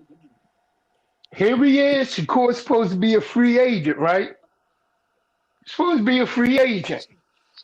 Instead of telling the people who really run his career, like Jay Prince and Josh Gdubin or whatever his name is, I want to go ahead and I want to fight Tank. Can we make this fight happen? And getting the okay from them? No. He going about on this. I want to fight Rolly. I want to fight Ryan. He want to fight the Easter Bunny. I want to fight Man. Zepeda. He want to fight everybody. saying, Hold The person that's not in his weight class. Okay. Hold saying on. Let me people come finish. back to the Let throne me and shit. finish. Let me finish talking. Seriously, before you start jumping in. All right. Then he go ahead and say, "Oh, I'll fight you, Conor Ben, at 147." Now he round here saying he never said he wanted to go to 147, and there are people trying to And we make talking him go about to now, man. 147. We talking about Let me now. finish talking. Let me finish talking. Y'all want to see that fight? Then y'all need to go to your favorite fighter and say, do what you got to do to make the fight like you said you was. That's all you got to do. Go I to mean, your he favorite just fighter. came off a big Don't win. spend, let me finish talking. Don't be up here spinning narratives like Tank is ducking, of all people, a motherfucker who hands is brittle like fucking Shakur. Cut that bullshit out, yo. Sure looks like he ducking last time. Nah, ain't nobody ducked last time, no other I know he time. ducked. I know he ducked Lamar Roach. I know that. Big dog Willie, go somewhere. Let me go. I know he ducked Lamar Roach. And I know he tried to fight Jake Paul. Fuck himself out of that. Why you ignoring? Let me be serious. Let me ask a Why can I question. not talk? I can't talk. Let me ask a And you a question. jackass. No. I want to talk. I want to say something. Let me ask a Before I ask question. any questions, answer any questions, I want to talk. I'm gonna get 2 cents. Then we gonna go with Big Dog Willie. But KO has No. something. I let them do their thing. Nah, I'll but chime KO, in you now. was actually cooking before you fell off, though. Yeah, I know, but I'm gonna let niggas get You got their it, like. KO. You got it, KO. It's the same Already arguments, said it. bro, and it's the same like ignoring the facts and shit. Like shit getting Exactly. old, bro. But y'all go It's ahead, just like man. Groundhog Day when it come to Big Dog Willie and FaZe, man. It's like Groundhog Day. The I same know. shit. Only I minus know. it Like ain't Groundhog Day. Groundhog Day with these I know. niggas, You're yo. like. I know for real. What'd he say? You What'd he playing say? like playing the Michael Jackson album over and over again, 1984. That's what that's about. And nigga Beat say, it, won't live get a your rest. life off Let me the get wall. stop the breath. Let me get 2 cents. Let me get my sense in here, man. What's up, Poppin', sis? what's up, chat? What's up, Cam J? Knockout. I can't see who all up here. FaZe, Big Dog Willie, Here in the building, Thomas Hill, Quadier. Okay, so my thing is like ever since Tank has stepped away from boxing and been out the game, pretty much all the narratives fell apart, right? And a lot of things became exposed. But what I'm realizing is that people just not honest and they're very disingenuous because at this point everything's been exposed. So they look over the exposure and just keep coming back and try to use the same talking points and all that, and it's just not going to work no more because you can't argue with any of this no more. If you're watching how the fight, if you know how boxing works, first of all, part of the problem is that y'all don't know how this works for real. If you're watching how Shakur moves, it's obviously he hasn't wanted this fight, right? When he left Top Rank, people were under the premise that, oh, he about to leave Top Rank. He about to go make the Tank fight. That was a whole reason everybody wanted him to leave Top Rank.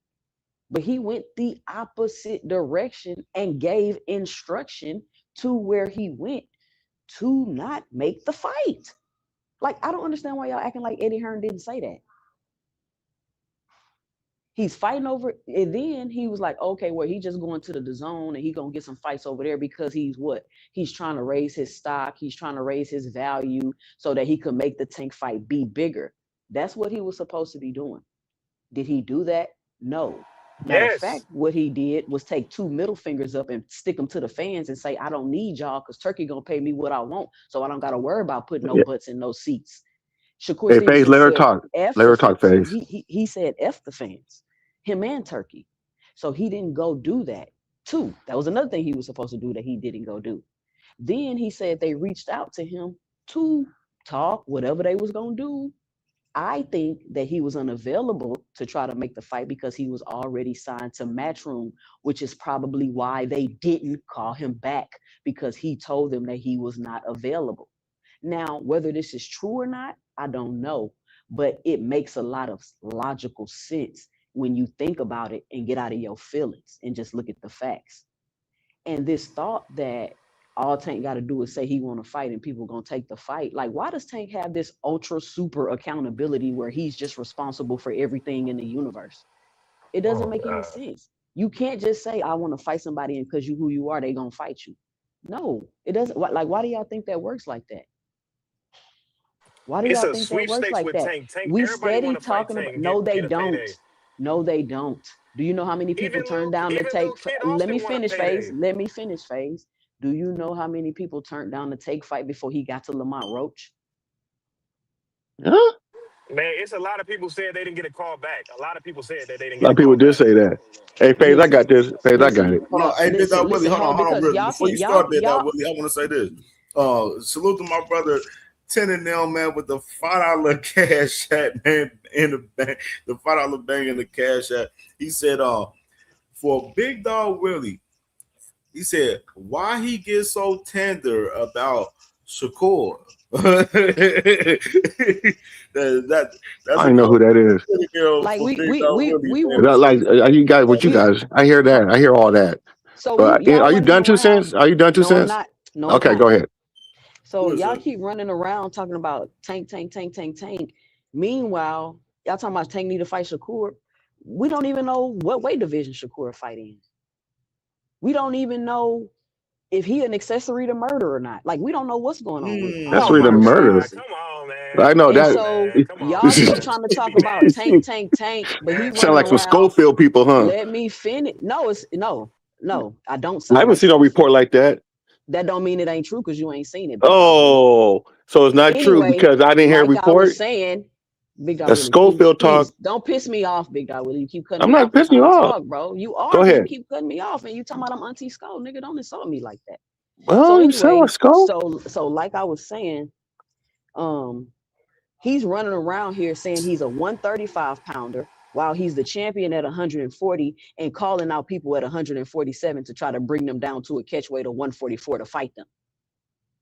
So why y'all try to worry about Shakur fighting Tank? He need to worry about what he wants to do and what decisions that he going to make with his career, because he don't even know what weight division he want to fight in.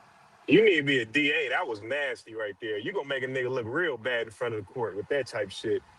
What did I lie about? Hey, stop that, Wait, boy. Stop that. what did I lie about? What did I say that Kangaroo wasn't a court. fact? Accessory to murder? That you I have said to we make don't I know sure if know he's that. going to No, that's be what I'm that. saying. I said we Where'd don't that know come if he's from? The going to nigga be who that. killed Offset, nigga. When did, The who nigga said I this? don't know how Offset you the way, niggas. nigga.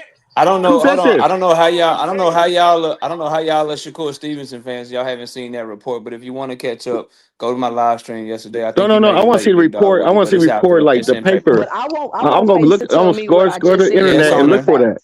I'm I looking for want Face to Google tell and me go what look I for that. just said 'Cause that I looked wasn't a for it fact. yesterday. I didn't see nothing. I want Face to tell me what I just said that wasn't a fact. Because if Shakur Stevenson is Listen. looking bad because of what I said, then he looks bad. It's not All because of right. me he's looking bad. Hey, He's Paige, looking bad because of let what me he's talk. doing. Let me just Go say, ahead, big dog. Go ahead, big dog. yeah. So it's amazing how you guys always say it's Shakur, and it's never Tank. I heard Tank say some things that maybe you guys missed, but like he said Shakur didn't deserve a fight. What happened? What's up with that? I swear to God he said that, but I guess you guys swept that underneath the rug. And that's why Shakur is So supposed to go no, get his let me finish. value up. I guess you guys swept that one out the rug, but it doesn't matter to the Tank Maniacs. We're all good with that. But and also I this Shakur and him, the giveaway driver for the person who killed Offset.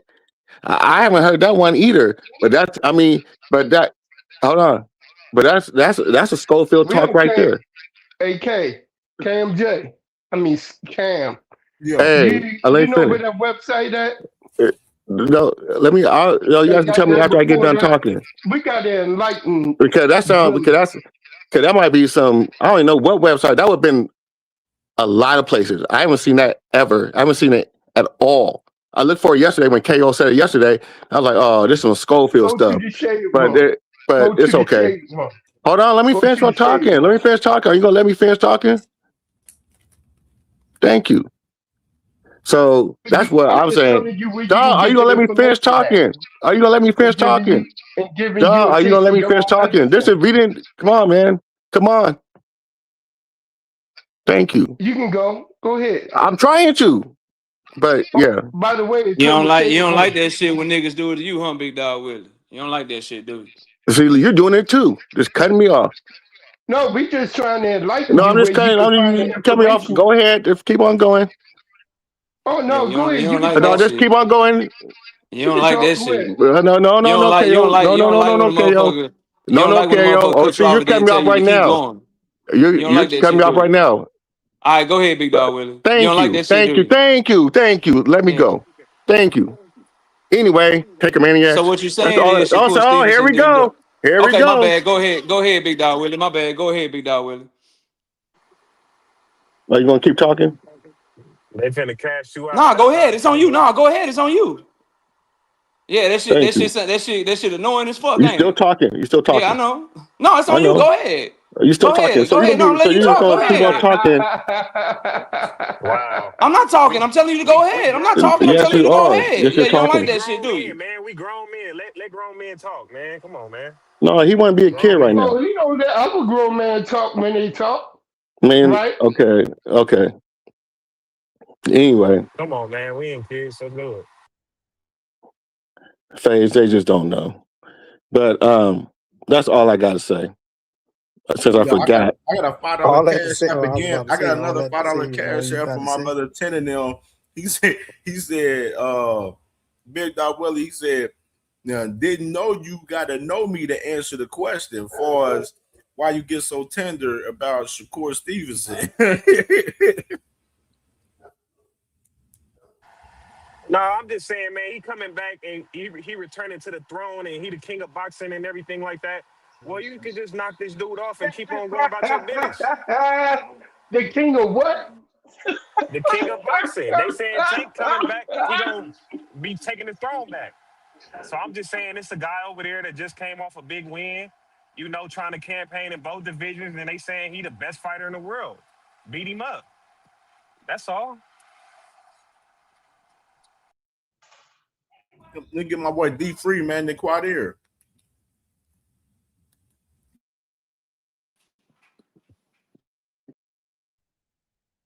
What's Like, I good? know What's people like good? the. Can y'all hear me okay? Yeah. Yeah, you sound good. You good. Can I say one thing boy. real quick Hey, before Kadir go? Ain't it crazy how you can hear one thing about Tank, and then everybody believe it? They making videos, they raiding his house, they doing all the kind of crazy stuff. But then they hear something about Shakur, and it's like, what? What? I did no. You sound like Auntie Schofield. I did. So Shakur Stevenson can't do nothing. He can't be in trouble. I ain't saying he can't be in trouble, but I ain't never heard nothing like that. But you like to So reach to, since you really do like to when reach. You do I really reach? do. When do I reach, You Face? When do I reach. reach? You reach. You When? Tell reach. me when I reach. Come Another on, example is when Faz. you Come say on, everybody Faz. that worked with Victor, you say everybody that worked at Victor is on drugs. I Y'all never sit up here said and do that. that shit When about have I ever said that, Face? Snack Pack and Terrence When Crawford have on I drugs. ever said that? Look When at his have back. you assume that I said that? I've never said that. You said 2 cents. Come on now. That's y'all Phase, main you got talking to say point. insinuate, bro. Come on, Insinuate I've is man. the never word. insinuated. The fact that you saying that, Phase, lets me know that you don't listen to you haven't been listening to I my went back content in your long page. enough. I look at all your videos. You don't got no content after Earl Spence lost about Terrence Crawford. It's nothing over there. I looked at all your videos. You say Victor Conti is the reason why Bud Crawford back is big and that he got bigger at 147 and I that never so said that. you reach a lot. You reach. That's not a reach. That's not a You reach reach to a think lot. you cheating if you work with Victor Conti. How is that a reach? Okay. You That's a wait. You said reasonable you don't assumption. do it, and now you That's a saying you reasonable you said assumption. it. You didn't say it. Now you saying you said it. That's a reasonable assumption. No, I never said listen, first of all, I never said everybody that works with Victor is cheating. There is certain people, yes. And it's not reaching to assume that if you're working with the biggest cheater in American history, that you could possibly be cheating. Please explain to me how that's a reach. Look, it's a lot of people that work over there. So many athletes. I'm not finna reach and say all the people doing that just because they I whooping your never favorite said fighter that. ass. I never Just said because he that. whooping everybody ass don't mean that he cheating. Phase. I never said that, bro. But go ahead. Yo, hold on. From the point of y'all got to think about the whole Tank and Shakur thing like this. From the point of Jay Prince, you got Shakur in limbo, right? Not right now, but back then, Shakur was in limbo. He wasn't, he was supposed to be being shopped around. Would you, if you're Jay Prince, would you risk a one-fight deal fighting Tank, knowing that if Shakur loses, and because of his fighting style, promoters are gonna be like, yeah, I don't really know if I want to deal with this guy. He just lost his biggest fight. And he's really not an exciting fighter to people who, to casual fans. So can I sell this guy as a promoter? Period. Can I sell this guy as a promoter? That's a hell of a risk for anybody to take. If Jay Prince is not stupid. If I'm Jay Prince, I'm like, nah, we're gonna hold off on this. Yeah, we may want to fight him, but we're not gonna fight him right now because if you lose, what are we gonna do with you? What am I gonna do with you? So y'all What gotta I'm look at it saying is like y'all gotta look at it Shakur is like a that. much bigger star now, though. That's what I'm talking about now. Is he Shakur How is is a he a much bigger bigger star? star. How is I he a thought the bigger star? narrative is Because that he fighters just get more sold famous out after they in New fight Tank, York. even if they He get didn't knocked out. sell out. Oh my God. He a bigger And fought star because Teofimo. But frequent, he's not What's up, exciting. Frequent? Shakur's not he not exciting. a he not a bigger star because he beat Tio. Okay, listen, outside of Tank, who is the biggest selling fighter from 130 to 140? It's It ain't Shakur. Shakur. No, it's It not. is Shakur. No, No, it's it's not. not. The numbers No, it's don't not. come on, No, it bro. ain't. Who is it That's a then? Get Who damn is out it of It's here, lie. then? Devin bro. Haney. What? That's a lie, It yo. may, Devin it may It be Haney? ain't no it may be goddamn Devin Devin Haney. Haney. Freaking, come on, bro. Y'all niggas, Come Don't make Eric me tell Johnson me, about Central getting misinformed. Man, Hey, I want to cook on that topic before we get past it. Can I cook for a minute? I wanted to talk about that Stephen Espinosa thing. We keep having to revisit that. And y'all don't gotta answer this question right now. Y'all can wait till I'm finished talking. But I just want to know, why wouldn't Stephen Espinosa be specific with Shakur? You know, if he's offering, because we hear this back and forth about the one fight deal and the multi fight deal offer and all of that stuff. And you got Shakur side saying that we didn't know who that fight was going to be, and we got Tank side saying, y'all saying, are we stupid? He talking about the Tank fight. But why? My question is, why wouldn't Stephen Espinosa be very specific about that? We're offering you the Tank fight. You know what I'm saying? Rather than, because he could be fighting, setting him up to fight anybody. It could be trying to get him out the way. You know what I'm saying? Get I him to gotta fight. go out and come back in. It could be trying to get him to fight. It could be trying to get him to fight De Los Santos or something like that. You know what I'm saying? Your Again, lawyers involved. Your lawyers will take care of all because that. that would have been a big fight too. Let's You know not what I'm act like saying? he ain't paying lawyers. Your lawyer takes care of all that. Your lawyers can be Bro, like, yo. y'all gotta hold on, bro. You gotta have some kind of discipline, bro. I asked you not. I said you ain't had to answer that right away. I know it might be triggering, but it's actually logical though. Why wouldn't he be more specific with him? Why wouldn't he tell him, yeah, we're offering you the Tank fight? You know what I'm saying? Then we wouldn't be going through all of this stuff. And also with the Eddie Hearn thing, I don't know why y'all keep going back to that same old narrative, even though it was cleared up by Eddie Hearn himself. You know what I'm saying? He said that Shakur, when he signed with Eddie Hearn, that he instructed him not to be a part of the fight, to try be a part of the Tank fight, because he know that Tank don't like Eddie Hearn. Not to negotiate. That's not what he said. That's not what he said, bro. That he was not going to be a Said part of not it. to Just like when Shakur fighting Devin, with Tank Davis. Get it right. just like when Devin was signed with him and he wasn't a part of the Ryan Garcia fight. That's the same thing Shakur was trying to do with Eddie Hearn with the Tank fight, because he knew Tank didn't like Eddie Hearn, and so he didn't want him to mess it up for him. But so even though it was cleared up by Eddie Hearn, I don't see why people keep running with that narrative that Shakur instructed him not to make the Tank fight, as if he was trying to avoid the Tank fight. Like, it's just real disingenuous, if you ask me. Y'all can answer that question now, because I'm done talking. I'll land my drone right there. Hey, Cam, after everybody go, I want to say something. So he signed to Matchroom to tell Eddie Hearn, you're not going to be part of my biggest fight. I want to respond to that right there. And salute to my brother Trey Skills with a $3 bang in the cash app. He said, for a lot of Olympic style Johnson bouncing today. Hey, and it's definitely a lot of that, man. Salute to my brother Trey Skills and 10 of them, man, with supporting the cash app, man. And make sure y'all smash that damn like button. Now, Flyer, you asking the question as far as Stephen Espinosa, how clear can it be when they're approaching the guy about one fight to fight Tank Davis, and this man, Shakur Stevenson, is looking for a 2-3 fight deal, which he ended up going to do with Matchroom? How clear can that be? I don't understand why y'all don't understand the timelines and the stories of this shit. That's why y'all niggas can't really be in these conversations, because y'all don't know these fucking timelines of this shit, to be honest. But let me go to we saw D3. both of them in the same room on the same interview, though. Fire. Let me go to D3. D3 hasn't spoken 100% yet. Let me go with my boy D3. Hey, after everybody else speak, I want to say something too. All right, what's going on? I'm not everybody. D3, you breaking up? Is he breaking up for y'all? People in and out. D3. Hold on. Get out the woods. What you hunting? Yeah, he was sitting a little bit off. Quadir, man. What's popping with Quadir? Real nigga, man. Let me go with Quadir, man. Can y'all hear me? Can you hear me? Yeah. It sounds choppy though. Yeah, you sound choppy, D3. Can't hear you. I can't say. Can you hear me now? Yeah. Okay. No, I was saying I be on a lot of people channels, and I be listening to a lot of people talk. And when it came to this Shakur Stevenson, I remember when Shakur was about to become a free agent, and it was over on KO channel, it was on other channels, and people was trying to get Shakur to go sign with PBC to get Oh a my fight with God, Tank man. Davis.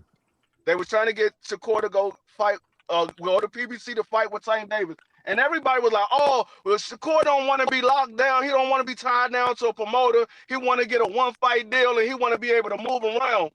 And then we hear that Steven Espinoza offered him a one-fight deal, and he said he wanted a multi-fight deal. And then the whole narrative changed. They're like, oh, well, Shakur wanted a lot of fights. He wanted a multi-fight deal. Why they couldn't give him a multi-fight deal?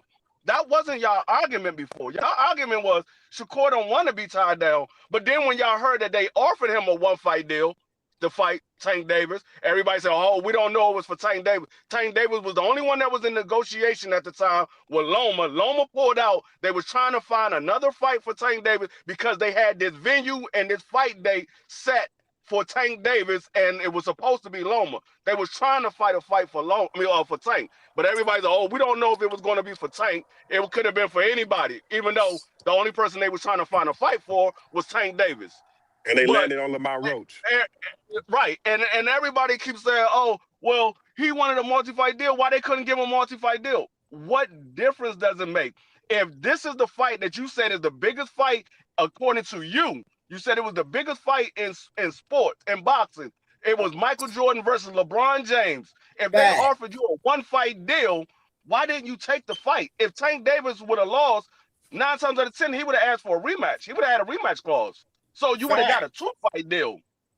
But it seemed like to me that Shakur didn't really want the fight, but everybody want to make it seem like, oh, Tank Davis didn't want the fight. Because if this is the fight that you want, you say it's the biggest fight, and you said that they called you, but you didn't hear anything back, why you not picking up the phone and say, hey, man, what's going on with this fight? I want this fight. Come on, man. Facts. Talk about it. Come on, why man. y'all not calling me about this fight? What's That's going what on? Ryan did. About it. That's all bullshitting. That's what hearsay. Ryan did. That's all bullshitting here. Tank said, what has he done now, bro? Yeah, what have you done? That's what I'm saying. Tank did say that, but they sweep it under the Tank ain't rug. going to fight that, man. That was after the fucking fact. way They after thought the fact. William Way Flyer. after You missed the me fact. with that bullshit, bro. Right, That right. boy ain't Come want on, no man. fucking smoke in 2024. Why We would went nobody- down that line.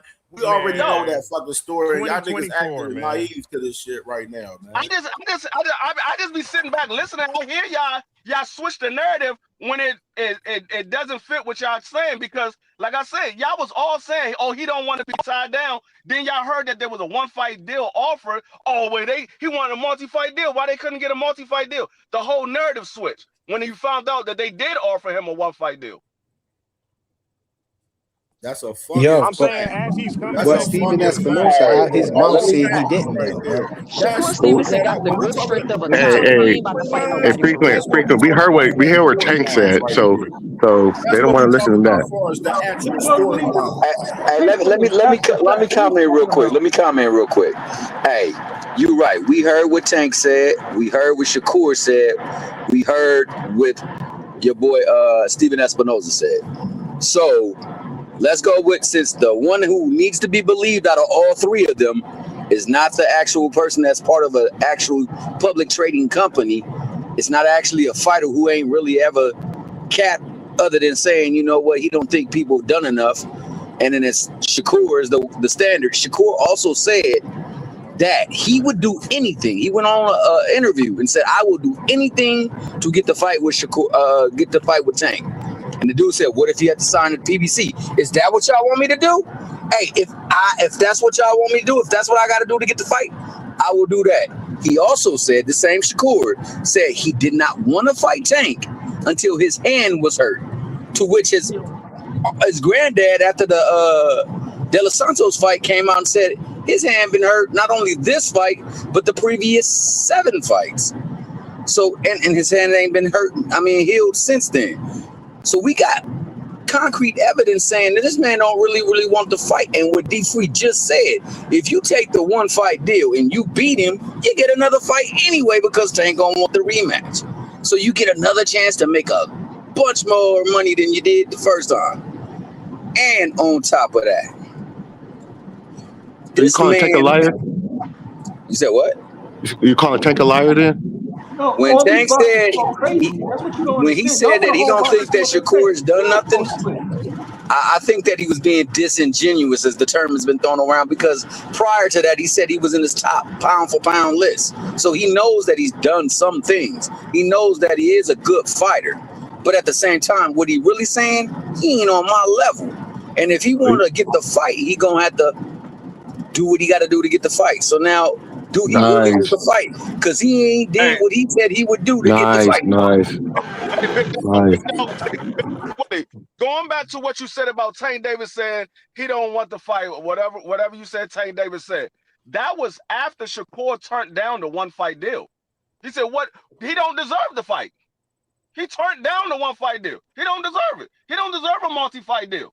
He turned So that's down where the one fight so deal. that's where we're going with now. Okay, that's where we're going with now. Cool. All that shit. He didn't say all that shit. That's what happened. The man, that was after Yeah, Shakur turned that's where down we're the going one with. fight deal.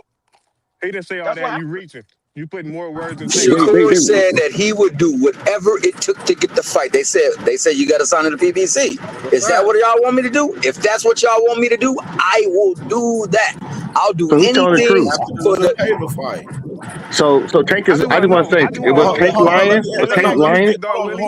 Let me get Quadir in here because Quadir ain't get to speak yet 100%. Man, let me get Quadir. Can y'all hear me? Yeah, we can hear you.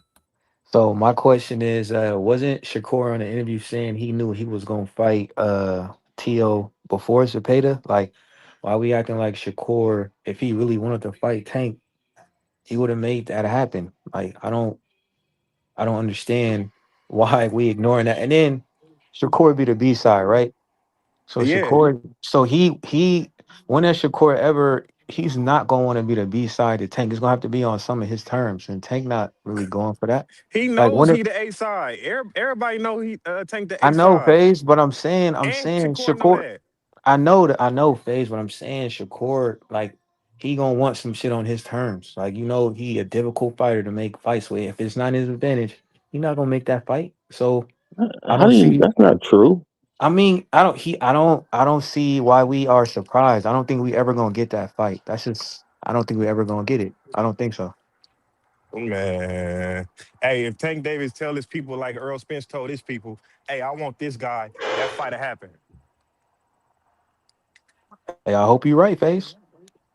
But Earl Spence the only real nigga from PBC. They say any Oh, nigga that don't. hold on. Why would Tank? Hey, Why would Tank go there? Earl Tank, Spence they the only already real offered him nigga a from fight. PBC. What type of haze you smoking over there? Yeah, What FaZe is you rage bait, bro. He rage bait today, Hey, bro. He can wildin'. I Let ask somebody? Can I ask me somebody? find out you clip farming out here, man. Yeah, he Earl Spence the Can wildin'. only I ask real somebody nigga a from question? PBC. Can I ask somebody a question? Go Who's the ahead. A side between Tank Davis and El Rayo? Well, it's Tank Come on, Davis. We all know man. that. Come on, man. I mean, so when Tank Davis offered to fight at El Rayo, he said no. So how do we say, okay, because Tank can make all these fights, all he got to do is say he wants to fight. He tried to make a fight with El Rayo. El Rayo said no. He said, no, I'm fighting Pitbull in a rematch. He never fought Pitbull in a rematch. That's for,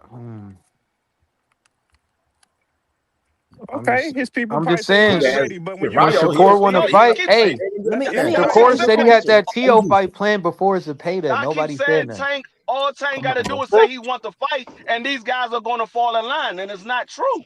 Because if that was true, El Rayo would have fell in line. It's a FaZe, let me small ask you a percentage. question. FaZe, can What you up? tell me the last time Jay Prince made a fight with PBC? I don't know. Good question. I don't Never. know. But one thing I do No, know is wait. why every time somebody don't No, sign that's to important, PBC, FaZe. Don't just skip they over that. ducking. It's a reason why I asked that question. When is the last time Jay Prince took one of his fighters and made a fight with PBC? Who he Anybody. had? That's for Andre anybody. Ward? That's for What he had? anybody. Andre Ward or somebody? Maybe I don't know.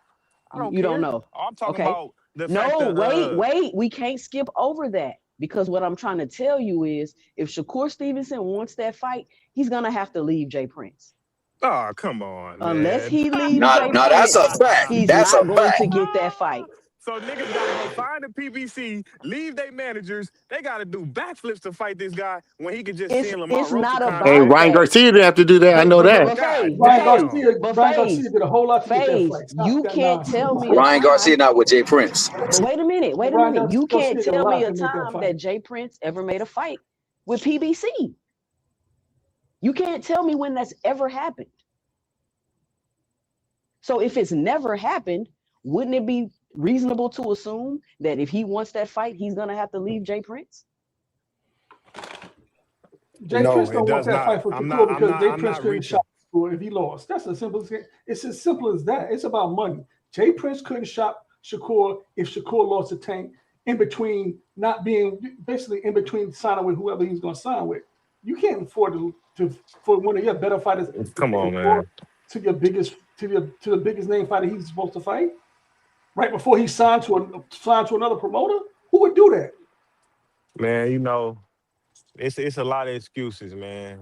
But I would love for that dude to come out since everybody's saying he the king returning and he finna get all the girls in the audience and all that to fight the best fighter over Jay there. Prince not making that fight because of PBC's pay structure. They get low guarantees. Jay I'm Prince not not no gonna make a lot of money off of that fight if that happens. If I Shakur don't wants to like fight, he's gonna have to the leave Jay Prince. the popular boxer shit. Like I don't care who popular in boxing. I want to see everybody rumble. It's not no rapping. Of course he the A side. Of course he sell tickets. But who is the star guy that he can beat? Who is the main marquee fight? Shakur is that main marquee fight. Well, tell I Shakur to say get a this. new manager. I say this though, Faze. A lot of these dudes right now, they doing a lot of fucking dick measuring, bro. On these fights.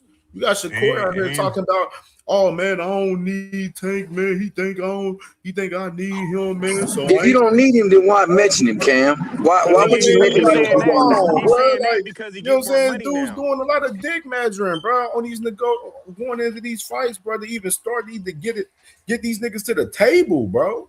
Like too much dick measuring in boxing from these niggas, bro. Man, he's saying that because he's getting a bigger bag now. So he's saying I don't need Tank for a payday. Faye, how come you ignore all the facts though? You ignoring all the facts that we've been telling you about this fight and just steady making it seem like all Tank got to do is I just know what Tank said. I heard what Tank said, so that's all I had to care What Tank about. say, what big about the dog? What fact We that Tank know say? Jay it. Prince? We know But it. what And Big about the Dog Willie, we fact? heard what Shakur said too, I heard what brother. Tank said too.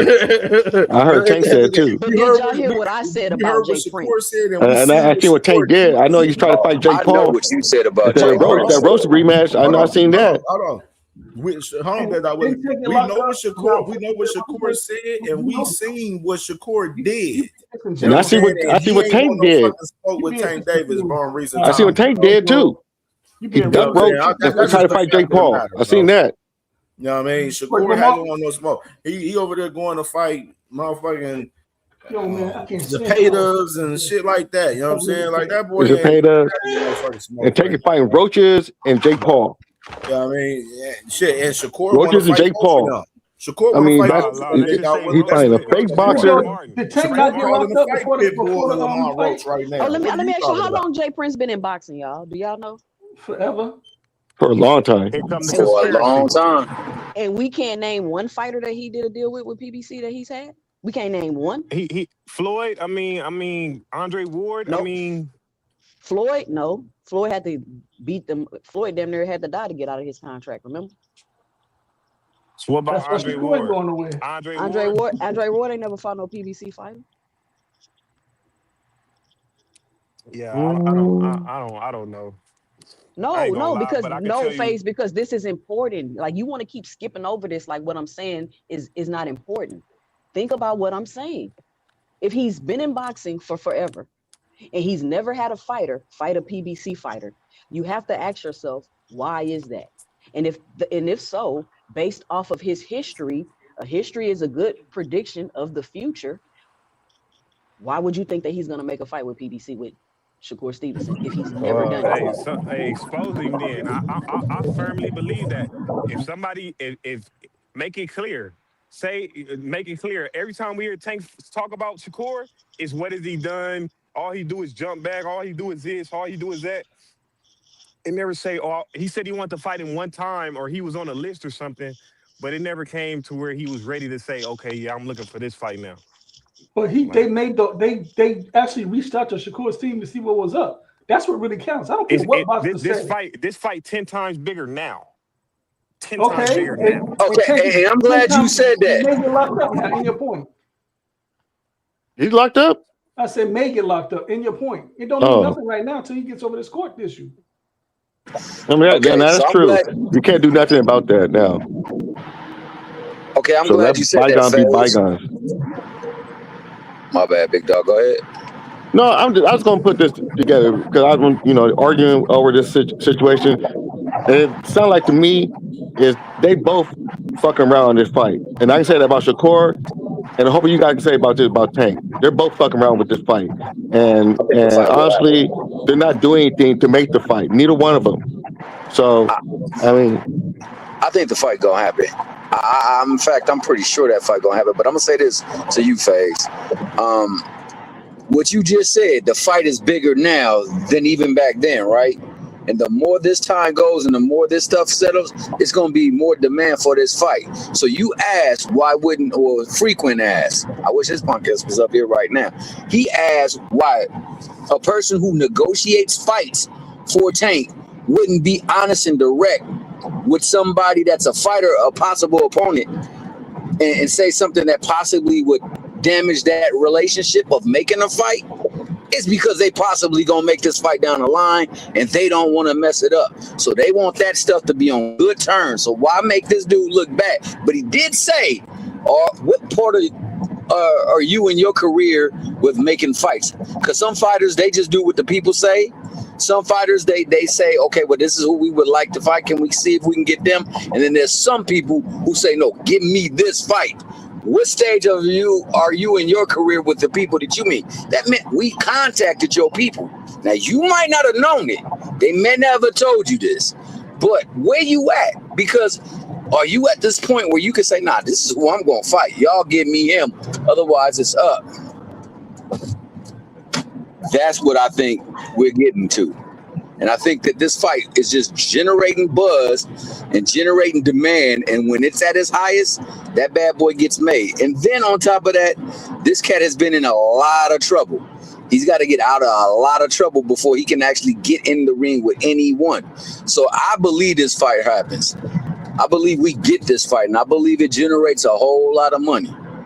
But I just think we got to be patient. But in the meantime, to say that Tank is the reason why the fight has not been made, that's absolute poppycock. Hogwash, vein jaggle, and any other soliloquy you could use to name this, a term you can use to name this. So one thing, can you say this? He's not helping the situation though. No, you know what? He hasn't. He's done a lot of things that has not helped to make the fight. Okay, I just wanted to hear that from one of you guys, because it seemed like we're trying to blame each side, and it seemed like both of them are not really pursuing the fight right now because of other issues. I want to be clear. Shakur has done a whole lot more to not make this fight, especially when he the one that's broadcasting how badly he wants to fight. This is what I'm talking about, because like I said, I heard what Tank said out of his mouth. You think that's going to get somebody to the table? Man, come on. That bread going to get me to the table. Bro. Y'all got to stop that. No, it's the truth though. Big Dog really knows the truth. He's just being stupid right now. He know. No, I'm not being stupid. I'm just telling you what he said.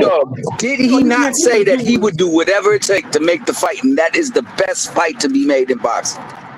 And Tank said he did not want to fight him. I remember him saying that. So which one you want to go with? If he don't leave Jay Prince, he's not getting the fight. I don't even know why we keep talking Jay about Prince, hey, that's one thing that Jay said is true. Jay Prince do not deal with Al Heyman. So they got to get around him. That's who they're going to have to get around. What I'm saying is both of them said things that sound like they didn't want to get the one to do the fight. So let's not just blame it. It's more on this person, more on that person. I heard what Tank said. And so do you all.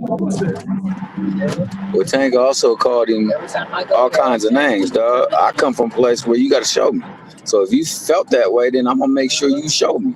So why don't he just use that as motivation to say, nah, you know what? Let's get him. Let's go his route.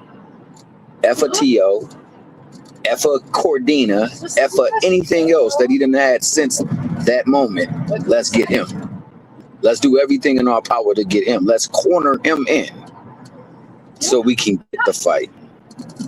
But I mean, I agree. Tank has done things to help diffuse the fight as well too.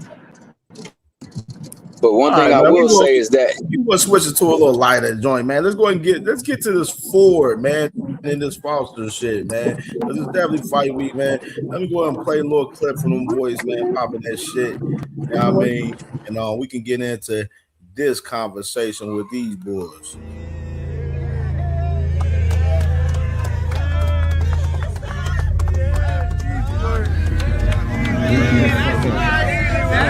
You getting break this shit. Yeah, I'm gonna break your shit, nigga. Hey, what?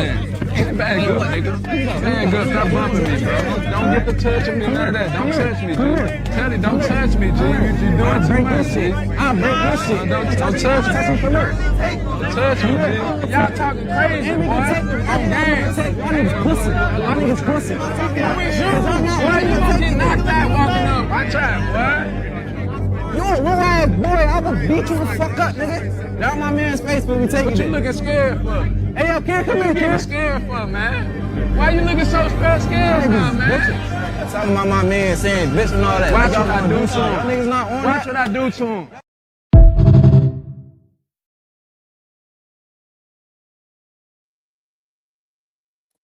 Man.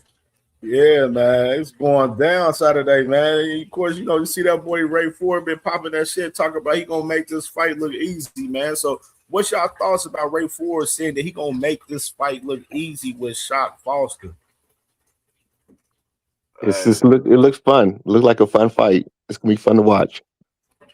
Hey, like I said yesterday, Raymond Ford has never made a fight look easy. I don't believe him. He gonna have to show me. I don't believe him. Man, they just need to get in the ring. It's time to fight now. They've been doing, and then I'm seeing it's like all the whole little boxing brother group been on going back and forth with O'Shaquie Foster. I'm like, is this what y'all do? Y'all like just team up and talk trash and try to distract people? Like, it's really weak what they doing. Man. Like, it's really weak. Like, I don't know if y'all know y'all looking weak, but y'all looking weak with this. It's like y'all teaming up against one person. Like, that shit not cool, man. That's not cool at all. But O'Shaquie seemed like he ready. He seemed like he ready. Ford been giving me nervous energy for real. Unless he's just trying to get in O'Shaquie Foster's head. But he just, I don't know what's up with Ford. It's all for the cameras. That's all it is. It's all for the We'll cameras. see what happens in this fight, man. I think O'Shaquie gonna get it. Everybody saying Ford got the power to knock him out. But we'll see. I think it's gonna be a good fight. I think it's gonna be good for a while, and then it's gonna start to get out of hand. I think O'Shaquie gonna pull away. It's gonna get out of hand for Raymond Ford.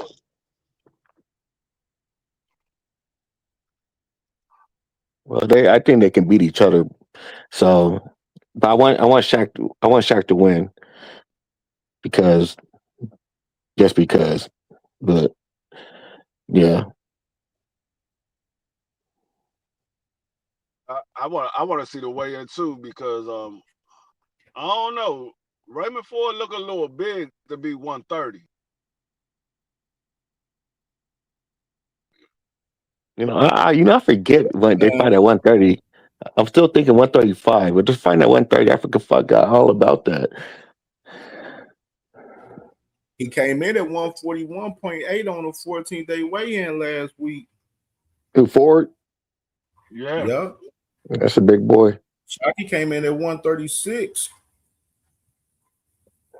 It's a lot of weight to shed out. Ford is having trouble making 35, but he can't go to 40 because Shakur there. Ford's going to Ford. They're fighting at 130, 135. They're fighting at 130. I mean, they're not fighting 135, but he don't want to go to 135 because Shakur there too. Shakur at 135 and 140. Remember? Are you just going to hate on Shakur the whole time? How am I, Big Dog Willie? Please explain to me how that was hating. Because you just said you blame on Shakur, but he can't go up. Shit, damn, man. I thought we got off of Shakur. Here we go with Shakur again. Willie, she ain't lying. Y'all keep telling I'm hating. I'm just telling y'all facts. I don't get it. I don't know. Big Dog Willie, you heard what Shakur said. He said, Lil Ray, stop crying. When you move up, I move up. You heard what he said. I know. I heard what he said. I'm sure they heard what Tank said too. So No, I y'all mean, be thinking when people say these facts and y'all gotta acknowledge these facts about y'all favorite fighters, y'all say I people know. Yeah, you hating. know your facts about your favorite Nobody fighter too. hating. What Tank Nobody said. hating. Who said Yeah, Tank was my but I'm favorite not hating fighter? either. I'm not Big hating dog either. Willie, She Big is dog a Willie, Hanos. you keep bringing up Tank like Tank is my favorite fighter. Tank ain't my favorite fighter. I don't care Mine what you either. say I'm about not Hey. talking. I'm not talking. I'm not. No, it's this Two favorite Cent's fighter. favorite fighter is Devin Haney. And we No, all know that. it's It is Devin Yeah, Haney. okay. no, it's Yeah, Schofield. okay. Hey, Uh, hey, look, no, it's Rolly. And Ryan. No, it's Ryan. I don't even know if Raymond Ford punching like that. He got about as many knockouts as O'Shaquie got. Yeah, I don't know where. I don't know where this newfound Yeah, power they they said keep he telling had. me Raymond Ford got the power to put him down. I'm like, why y'all think he gonna beat him? Oh, if he get to him, he got the power, this and that. I'm like, That okay. man Raymond Ford got 19 fights and only 8 of them ended knockouts. He's not a big puncher like that. I think what he had though, he had the speed over him. That's about it. That's one thing I can And see. that was at the smaller weight when he got those 8 knockouts. Did he knock out his last opponent at 30?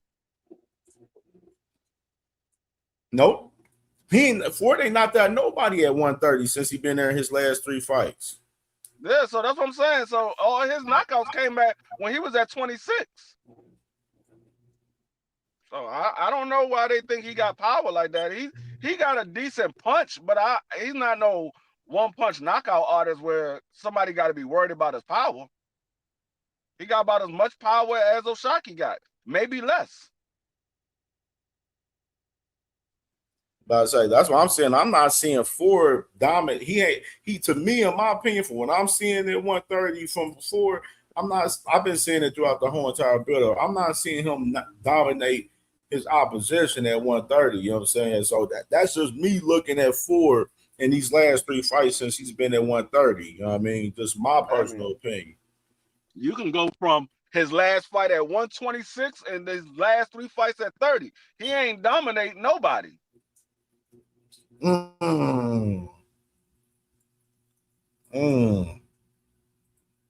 He ain't dominating nobody.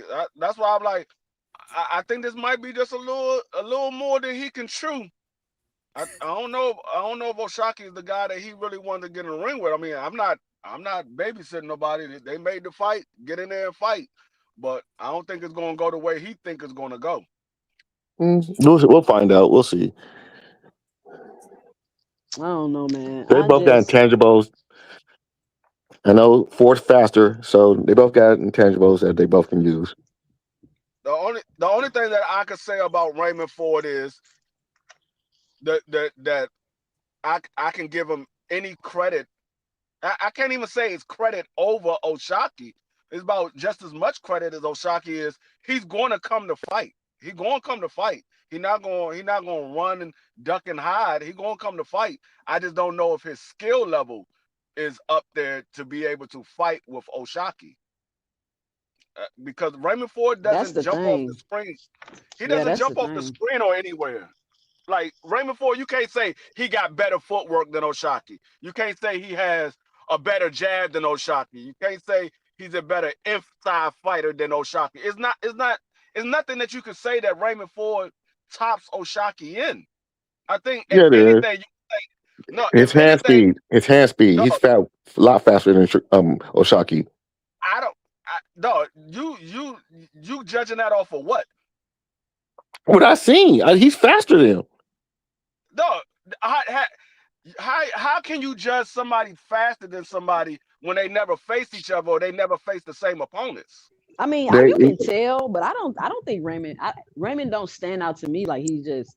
It doesn't stand out to me that he's faster. I get what look faster than me. saying, he looks faster, but it don't. When I watch him fight, I don't feel like, oh, he's faster than him. Like I personally didn't get that. I would say, if anything, I would say they're about even in every category, just about. But I can't say that Raymond Ford is better than O'Shaquie in any specific thing. I can't say he's better than O'Shaquie. I would say at best they are about even. But I would say O'Shaquie has the advantage because he's the bigger guy. He fought at that weight class much longer. He's the more rangier guy, and he's the more proven guy. I think O'Shaquie got better defense. I just think that Ray Ford's faster. I don't know. I don't know. I guess. All right, I'm gonna read out the odds for y'all right here, man. On FanDuel for Foster and Ford right now, man. On FanDuel, they got Foster minus 176 to Raymond Ford's plus 138 right now, as far as the money line. And for one, I wanted to name out, this was interesting. Total rounds in fight, they got over and under 11 and a half for total rounds in the fight, as far as over and under, which is 11 and a half. And method of victory, the draw is plus 1,500. Ashaki knockout plus 500. Points or decision minus 105. Raymond Ford knockout plus 600. Points or decision plus 210 for Ray Ford right there. And they believe it's going to go the distance, and they believe that Oshaki is going to win. Yep, they said with a fight go the distance, they got minus 410 and for yes, and plus 280 for no, right there. Yeah. It's gonna go the distance. I can't see either one will knock each other out. They don't know D-Free because they would have had, if they thought Oshaki was gonna win by decision, they would have had him like minus 150, minus 200, minus 250. They really don't know. It seemed like they like minus 105 to win by decision is generous. It might be a knockout. They said the over and under is 11 and a half rounds.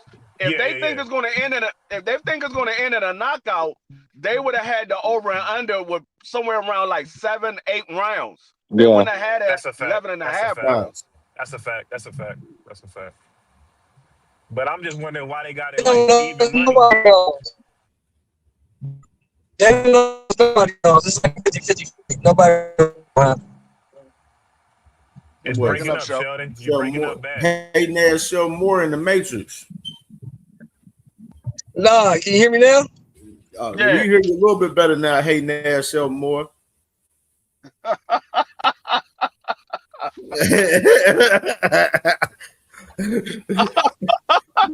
your audio together. Hey, Nash, show more, man. Come on, man. Nah. I think they believe it's a close fight, but their money is on Oshaki. They favoring Oshaki, but they believe it's a close fight. Like most people believe it's a close fight. I think it's going to be close early on. I think Oshaki going to pull away in the later rounds. But they believe, like most people believe, they believe Oshaki is going to pull out on this fight. But it's a close fight. I ain't even betting on this, bro. I've been getting clipped, bro. I ain't even betting on this, man. I'm just going to let this shit go, let this shit ride, man. I've been getting clipped. I'm not betting on this either. I've been getting clipped every week, man. I'm cool. I know what I am going to do. You gave up on the betting game? For a little while. Man, you gotta let them parlays go, FaZe. You can't be fooling with them parlays. Nah, I'm gonna wait till Earl Spence fight because I know I got Earl Spence with that knockout. Really? Yeah. No, I mean this what you do, FaZe. If you don't know who you believe gonna win, you just bet on the over and under. Just say I believe it's gonna go over 11 and a half. That's a fact. That's definitely a fact. But like with Keyshawn, I was riding through Baldwin Hill, so that nigga Keyshawn to be the knockout. Keyshawn did not knock that dude out. That hurt, man. I had parlay Brian Norman. I told y'all he wasn't going. I said he wasn't going to knock that boy out. I said, I don't have Keyshawn knocking him out. I had 2 tickets with Brian Norman knockout under 5 rounds. He got that. So then they got the Keyshawn, and he'd have got that knockout. Man, I had put like 150 on that motherfucker. He'd have got that knockout. I'd have cashed out, man. Keyshawn wasn't good enough. He wasn't good enough to knock that boy out. I'm gonna say That's this. a fact, Sheldon. That's a fact. I'm gonna say this, FaZe. You know, it's almost time for the time change, man. I think that just like time change, it's gonna get dark early for your boy. More gonna be looking at some trouble rounds 6 through 8. So put your money on rounds 6 through 8, because that's when it's about to go down. With who? Oshaki? Yeah, I think Shot get him up out of there, man. I think 6 to 8. How is his 6 to stamina? 8. How is Ford's stamina? If y'all had to rate Ford's stamina on a scale of 1 to 10, what would you say? I'm Probably gonna wait. 6. See what they look like on a scale. If Raymond Ford looked like he had to drain himself to make weight, I could see O'Shaquie getting a knockout. But if Raymond Ford looked pretty decent, I would say this fight gonna go the distance. But you did see how he looking though, right? Tusis just asked. She said, how y'all think Ray Ford's stamina is from a scale of 1 to 10? I would say it's About probably 7. a 7. About 7. I was gonna say 7. I would say about a 7. Big Coop in the chat say he get tired around 6 and 7. Yeah, see, and that's half the O'Shaquie- fight. That's about a 6. But see, the thing is, O'Shaquie has he gets tired too. O'Shaquie gets tired too. It's not like O'Shaquie has this Got gas this great tank stamina, never get tired. yeah, he ain't got this great gas tank. O'Shaquie gets tired too. If you But go I feel look like at that fight, Ford get tired and get sloppy. yeah, no, he They both does. do. He does lose his form when he gets tired. I think O'Shaquie is a better he's a better technical fighter. That's why I say I think O'Shaquie is going to pull away late because I think he's a better technical fighter. But both of those guys get tired. And the one fight that you can look at, go look at Nova when both of those guys fought Nova. Both of those guys got tired in that Nova fight. But Raymond Ford looked a little more sloppy than O'Shaquie did. He got tired in the Conceição fight. Yeah, he did. He did. That first fight, he got a little winded in that first fight. A little. I thought he won the first fight. I thought he won that first fight too. He definitely got robbed. I thought he got robbed. But that ain't got nothing to do with him getting tired. I thought he got robbed in the first fight. It ain't got shit to do with him getting tired. Yeah, no, I thought he won too, but he did get a little winded in that fight because he could have won those back half of those rounds easy. He could have won it easy, but he was winded.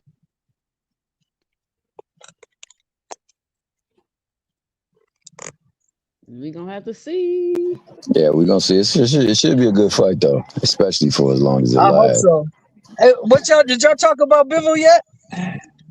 Who Bivol? Yeah, Bivol fight Saturday morning. Yeah, he fighting Michael Ivory. He fighting a damn mandatory. He should. No, but what I'm saying is, that's not what I'm saying, Kim. What I'm saying is, what does a 35-year-old Bivol look like coming off of back surgery? That's what I want to see. Yeah, that's gonna be tough. What's the odds on that fight? Let me see that. But the thing is, the guy he's fighting is a guy that hasn't fought since August 2024. If you was coming off back surgery, would you want to fight a guy that fought 5 months ago?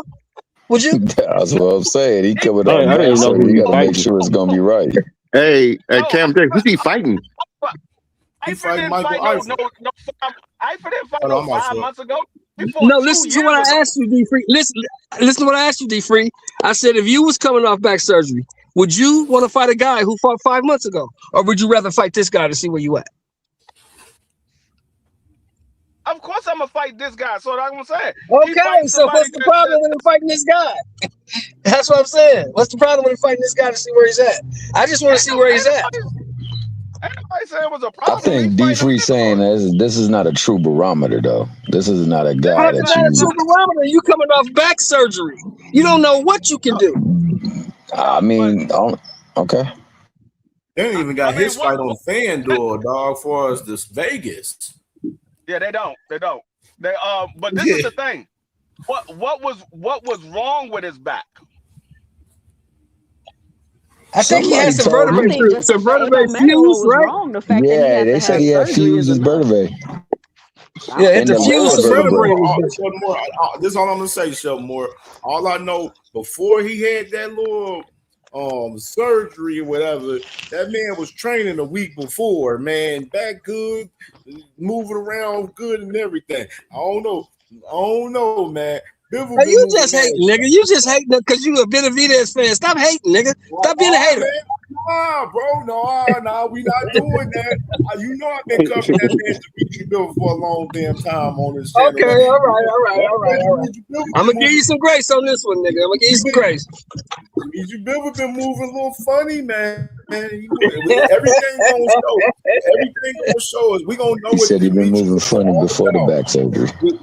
We gonna know what Dimitri Bivol all about after this fight with Michael Eifert, man. On who he gonna fight next, man, for sure. No. Hey, Cam J. Yeah. Cam J. Do you think those fights with what's his name kind of wore him out with Benavidez? That nigga hit him so hard he had to have back surgery. I think those fights really took out of him. See, my whole thing is I don't see how people don't say that Bivol ducked David Benavidez. The man literally dropped his belt and said he wasn't fighting David Benavidez. He was fighting Arthur, and then he made a fight with this guy, who's another mandatory. So you didn't fight that man. We knew he ducked him though, but he fighting this mandatory. D, we know he ducked him. We seen that. We seen that was a tough duck. But I think that Bivol might be done. There's no way he can fight. I don't think he can ever fight Benavidez at all. Ever. Isn't he fighting Beterbiev, Willie? Ain't he fighting Beterbiev after this? We don't know. Who knows? That's the question. We don't know. Don't nobody know what he gonna do. He might not have a fight again after this. The word on the curb is they got some kind of big deal in Russia to fight. No, they still got a war going on in Russia. They're not fighting. No, they got the word on the curb is they got a deal for him and Beterbiev to fight in Russia. That's the word. That's the deal that's the deal that Bivol wants. He wants to fight Beterbiev in Russia. That's the reason why they ain't fighting now. Because he wants to fight in Russia, but they got a war going on in Russia. Oh, with the Ukrainians. Yeah. Yeah, they still going on. Yeah, that's still going on. They got an investor for the fight. They got an investor in Russia that want to put on the fight. It's all about Bivol and and Matchroom and Eddie Hearn coming to the table with Beterbiev. Beterbiev been literally waiting for the trilogy since. Yeah, because he said he's not fighting nobody else, right? Cam? He said he ain't fighting nobody else. Hey Cam, he been hurt though. He been trying to recover. He was hurt for a while though. No, he wasn't. Better be. Yeah, he was. Beterbiev was hurt. Yeah, he was hurt. He was. Yeah, he was. Been waiting for Bivol the whole time, man. Yeah, he been hurt. He was hurt before the first fight. He ain't been hurt since. No.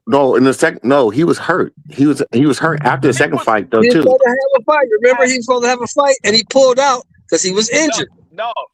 No, he did He not. didn't pull it out because he was injured now, though. That wasn't the case. No, he didn't pull it out he because What was the case, Cam? He pulled out because he was waiting on. He pulled out because he was waiting on Bivol, and Bivol been playing around with the trilogy for the whole entire like a year, over a year now, bro. He been playing around with the trilogy. The last time that man was hurt. The last time he was hurt was before the Bivol fight, the very first fight. That was I thought he hurt before the second fight. No, it was the first fight. I thought that's why he pulled out his last fight, but I could be wrong. But anyway, I just Bivol trying to age him out. That way, Eric said, "Is he done or he ducked?" No, I don't think Bivol's done. I don't think he's done. Now, as far as him, I think he might be done. Remains to be seen, though. We gonna know what he on after this daggone, Michael Eifert fight, man. Like whether he better. All I'm gonna say for us, Bivol, he better be fighting Beterbiev or motherfucking Benavidez next. If it ain't either, You know what's gonna happen? Yeah, it's gonna look crazy. He's gonna look bad. Tell him, Big Dog. Canelo's gonna jump up and try to fight him again. That's what's gonna happen. That's what's gonna happen. Canelo's gonna try. That's what he gonna do. He gonna really fuck you up, Cam. Now that he got that back surgery, he probably Canelo's gonna jump up there like, "Hey, you want our rematch?" He take his ass over to Zuffa. He a duck. I'm already calling that. I'm calling that right now. I'm calling that today. May 28th. I'm calling that out right fucking now. He takes his ass over to Zuffa. He a duck. I think he tapped in with Eddie Hearn. Eddie Hearn got him locked in a little bit. You know what I mean? So. Oh man. If he looks bad against this guy, he fighting Canelo. I'm putting money on it. Canelo, man. I'm not lying. If he looks bad against Eifert, he fight Canelo. Canelo better get through him, Billy, man. That's where he need to worry about. I don't know if he gonna make it. I don't know if he gonna get through. Yeah, that's true too. I think That's what Billy I'm might true beat too. his I don't ass know out. though, because when Billy comes straight at you, he might be something right up the what the doctor But prescribes for Canelo Canelo, don't throw man. punches like that no more. He throw one shot at a time. I think Billy gonna overwhelm Canelo's that old smart ass though. dude. Canelo's smart though. You just can't. He still get over on you. And you I get the mean, judges in his I pocket. think. Go ahead, Willie. My bad. Oh no, you're good. You're good. I was gonna say Arthur. He got injured after that in that Caleb Smith fight. He got injured in that fight, and he hasn't been injured since because when he fought Bibble the first time, they fought 5 months later. They fought in October, then Yeah. they turned around and fought again in February. Right. Okay. For some reason, I think he got injured after the Bibble fight. No, yeah, So, it was in between. It was in between the first fight and the Caleb Smith fight. so that was his knee, right? It was his knee, right? Yeah, it was his knee. He injured his knee in that fight. He fought Caleb Smith in January. He didn't fight Bibble until October because he was letting his knee heal. Yeah, he knocked Caleb Smith the fuck out. Oh yeah, that was easy work for him. Exactly. I mean, and Bibble just got the order the other day with from the WBO with Caleb Smith.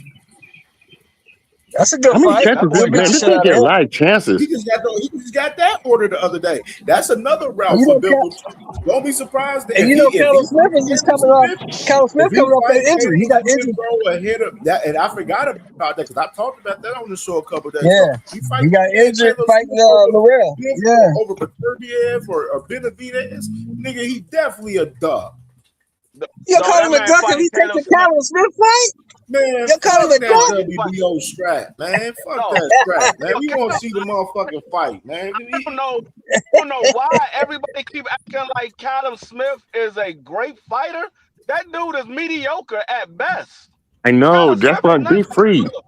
Exactly. No, I've been saying all we that. said was He's just in the right weight he was class. gonna beat the shit out of David Morrell. That's all we said. He's gonna beat the shit out of him. No, that man said they said he was gonna beat the shit out of David Morrell. That man said, I've been injured. Caleb Smith ducked the fuck out of David Benavidez. And he sent a teacher. He sent a substitute teacher to handle his light work. But why does this man always? Hey, but the sub came with the assignment though. That nigga get beat the shit out that nigga, Damn, Morrell, he looked bad. He looked bad in that fight. Motherfucker, Caleb Smith ducked David Benavidez like a motherfucker, bro. He did duck Benavidez. He ducked Benavidez like a motherfucker. But why do people think he's that good? That's why I said, Bibble is going to fight Caleb Smith because I just thought about it. Bibble is dealing with Eddie Hearn. He's dealing with Eddie Hearn and Turkey, and Caleb Smith is with Turkey. He's gonna fight. He's gonna fight Caleb Smith next. He's gonna fight Canelo. Why? I think he's gonna fight Canelo. Canelo gonna retire next. That Cameroonian gonna beat the shit out of Canelo. He gonna retire that motherfucker. You think he retires before he fights Benavidez, man? I think that's a huge fight right there, man. I don't see him retiring without getting up. He's not fighting David Benavidez. No, David Benavidez make him look silly. Let me tell you something. You couldn't melt Canelo Alvarez down and pour him on David Benavidez. He don't want nothing to do with it. Yeah, he might just stop, and that'll be Do you understand? Canelo Alvarez was at the fight. Yes, he was he went to the back room, but trust and believe he was watching that fight on TV in the back room, and he saw David Benavidez beat the shit out of Zordo. That man is not getting in there with no David Benavidez. That's a fact. See, Hill, you couldn't melt that nigga down and pour him on David Benavidez. Hey, that's a lot of money, though, bro. They can make a lot of money off that fight, dog. But his pride, his ego, don't want to see.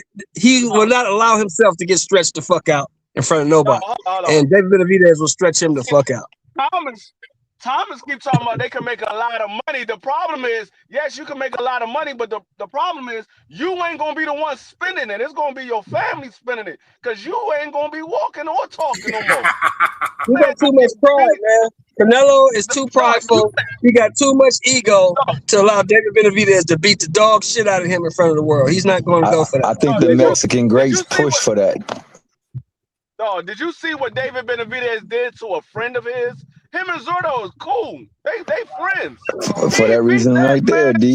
For that reason right there. You got to get it back for the Vato. That dude is he's scared, man. He's not fighting that dude. He's too small for that dude. He knows it. He's not fighting that dude. He doesn't care what we think, what we say. You can't goad him into it. You can't push him into it. He's not fighting that dude. He don't give a fuck. He's not fighting. David Benavidez fight Canelo, I'm telling everybody, bet the house on a knockout. He's stopping Canelo. David Benavidez fight Canelo, bet the house on a knockout. Because David Benavidez is stopping. By knockout? Ooh, by knockout. By knockout. That shit won't go 7. That shit won't go 7. Oh, he's stopping that man. He's stopping Canelo. Badly. Badly. That fight won't go 7 rounds. I guarantee it. That man, yeah, I don't know. I don't think Canelo don't move around the ring like that. So how is he going to get away from David? David is much taller, much longer than him. How are you going to get away? He couldn't get away from Crawford. Sure. All that upper body movement that he used to have that he don't have anymore like that, that ain't gonna work, because David gonna go to the body. He gonna stop that man badly. He couldn't get away from Crawford, and Crawford is his side. I'm gonna tell you what Canelo on. Don't be surprised, Canelo, his goofy ass, man. He's fighting Billy, and if he beating Billy, that motherfucker try to make a move on Hammy McGill, man. And run that shit, man. Don't be surprised he shit, dog. He'll do that, man. Hey, I'm gonna tell you right now, I wouldn't be surprised if they're gonna be if Chris Mabili beats Canelo up. I wouldn't be surprised. Hey, that's why I told people. I said, don't count. I got him Billy beating. I got him Billy beating his motherfucking ass. Hey, and then even with Canelo, even with him, I wouldn't be surprised.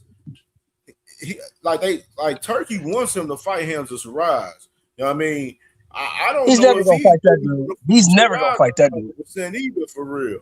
And he's never gonna fight that dude. That dude too long. I'm gonna tell you right now, with this fight in September, watch how this fight goes. This going to tell you whether you believe Canelo is ever going to get in the ring with David Benavidez or not. Because Chris Mabili fight a similar style to David Benavidez. He just not as good as David Benavidez. But they fight a similar style. I agree with that. I think that's why he's taking this fight. See, that's what I'm looking at. I'm thinking this is a barometer. 5'8". People forget that. He's 5'8". He's short. Yo, I feel you on that. But I just think that, I think what D Free is saying is true. I think that this becomes a barometer to see if he'll be able to take the volume and the pressure. And if he's able to handle the volume and the pressure, I think he makes that's a huge money fight, bro. I think they make that fight. T Hill. I like Christian Billy, but Christian Billy is not David Benavidez. He's not. No, he's not. Oh no, that's an absolute fact. That's an absolute fact. I'm not saying he is. You can't judge fighting Christian and Billy and use that as a barometer for David Benavidez. It's not. I feel you. What I'm saying is, if he dispatches him like easily, then he might be more inclined to be like, "Yo, we can make this big money." I got you. I understand now. Yeah, I think you're saying. I'm not saying going too finale. If he going too finale with Billy, then he need to retire. Because to be fair, this not what we know. What the narrative of Canelo is, he's one of the greatest fighters of all time. One of the greatest of all fighters. There's some people who say that. That's some narratives that people run with. But with that being the case, he would not struggle. Nobody that I consider the greatest of all time in that weight class, around that, in and around that weight class, is struggling with him, Billy, because he's there to be hit. Right.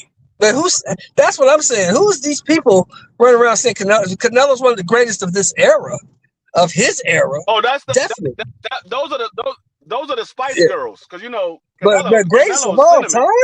Man, get the fuck out of here, man. Damn. No, not the greatest. One of the greatest. Not the Not greatest. one One of. of the Not greatest. one of. Yeah, I was Not saying one one of. of, not Mike the. McCallum would have beat the dog shit out of that dude. Mike McCallum would have Hey, stopped Canelo out there. there's some people that think Canelo is the best middleweight of all times. Oh my God, they tripping. And then there's some people who think he the best Mexican fighter of all time, which is wild They too. really tripping. They really tripping. But yeah, they really are tripping. But hey, I'm just telling you, if he is what they say he is, then Billy should be a cakewalk. Then he That nigga should be ain't. eating cake. Because then Billy not gonna be a cakewalk, and he ain't what they say he is. Yeah, no, I think Mabili. I think it's going to be moments where Canelo's going to land some good shots on Mabili, but I think it's going to be a lot of moments when Mabili is pressuring Canelo, and we see Canelo on the back foot more than we have ever seen him on the back foot. Man, I'm telling you right now, it's a real interesting perspective. I want to get y'all opinion. Did y'all see that clip I played with Ryan earlier, man? No, I didn't see it. I'm about to play it. Here it go. I finally got it right this time, I guess. You made a big announcement last night too. Oh, So- yeah. Yeah. Yeah. I mean, the truth is, you know, I have a potential fight with Conor Ben. Yeah. You know, nothing too official right now. Me and my manager are working on figuring out the details, but, you know, it looks good. But until it's finalized, it's hard to say it's going to for sure happen. Because I know that everyone's saying September 12th Yeah. in Las Vegas at T-Mobile Yeah, Arena. well, no, I could say that I'm going to fight September 12th in Vegas. But the opponent is question mark or? Let's just say there's a slight asterisk on it. Yeah? If that's good enough, right? Yeah. But we can always take off the asterisk. Yeah? Yeah. So with Conor Ben, is there any talks with Zuffa or anything, with Dana, or have you talked to? You know, I don't know the official details of Yeah. it. I do know I have a contract with the Ring, and for my next fight. So no matter what, they will be involved, and I'm sure that everything's gonna work out. Yeah. I'm pretty sure, 100%. I say 99%. Big payday off of that one? It's looking like for sure. Right. Yeah, for sure. No, but I knew in sparring, I knew trying to like train and everything. I already knew, and I already had my doubts. It's one of those things where you made a commitment, you signed the paper, Yeah. you got to do it. There's no, you can't just cancel things. So it was one of those moments, but no knock on Rollies. I'm happy that he got a win. Now let's see what he could do with it. You know what I mean? It's like Yeah. one thing to win. It's another thing how far can you go with your own success. And I feel like I've already made another step forward. I fought Mario Barrios. And I got the victory. He hasn't fought yet. What's your hold up? You're a Yeah. world champion. Well, let's get it going. But yeah, those were the two occasions I would say. I finally got it right this time, I guess. You made a big announcement last night too. Oh, So- yeah. Yeah. Yeah. I mean, And that's what I've been telling people all the time. That fight is not done yet. No, They still- D Free, I don't believe that. I don't believe that, D Free. I'm so sick of Ryan. Not to cut you off, D Free, but I'm so sick of Ryan and Oscar De La Hoya with the whole, oh, I don't know, Ryan want to fight, but Oscar don't want to fight. They beefing it. Like, they do this shit every fight, y'all. Every fight they playing around like they beefing, and Oscar don't want to. When Oscar don't really want something, he gonna put down that paperwork. Like, let's be for real. When Oscar don't really want something, he gonna put down that paperwork. There's no way you going on Jimmy Fallon, wherever you at now, talking about you fighting Conor Ben, got the date, the place, the time, but you talking about it's an asterisk by it. Then why the hell are you promoting it so hard, Ryan? Like, I hate when people play with my intelligence, man. Like, stop playing. If y'all not gonna fight or you don't know, why is you going around saying it? Hey, I mean, they do this all the time, but like I said, I think if they do fight, it will be a Riyadh season card. It's not going to be a Zuffa card. They're not Right. fighting no Zuffa. It's going to be a Riyadh season card, and that's what I've been saying the whole time. If they're like, oh, will Zuffa work with? No, it's a ring card. It's not Zuffa. It's a ring card.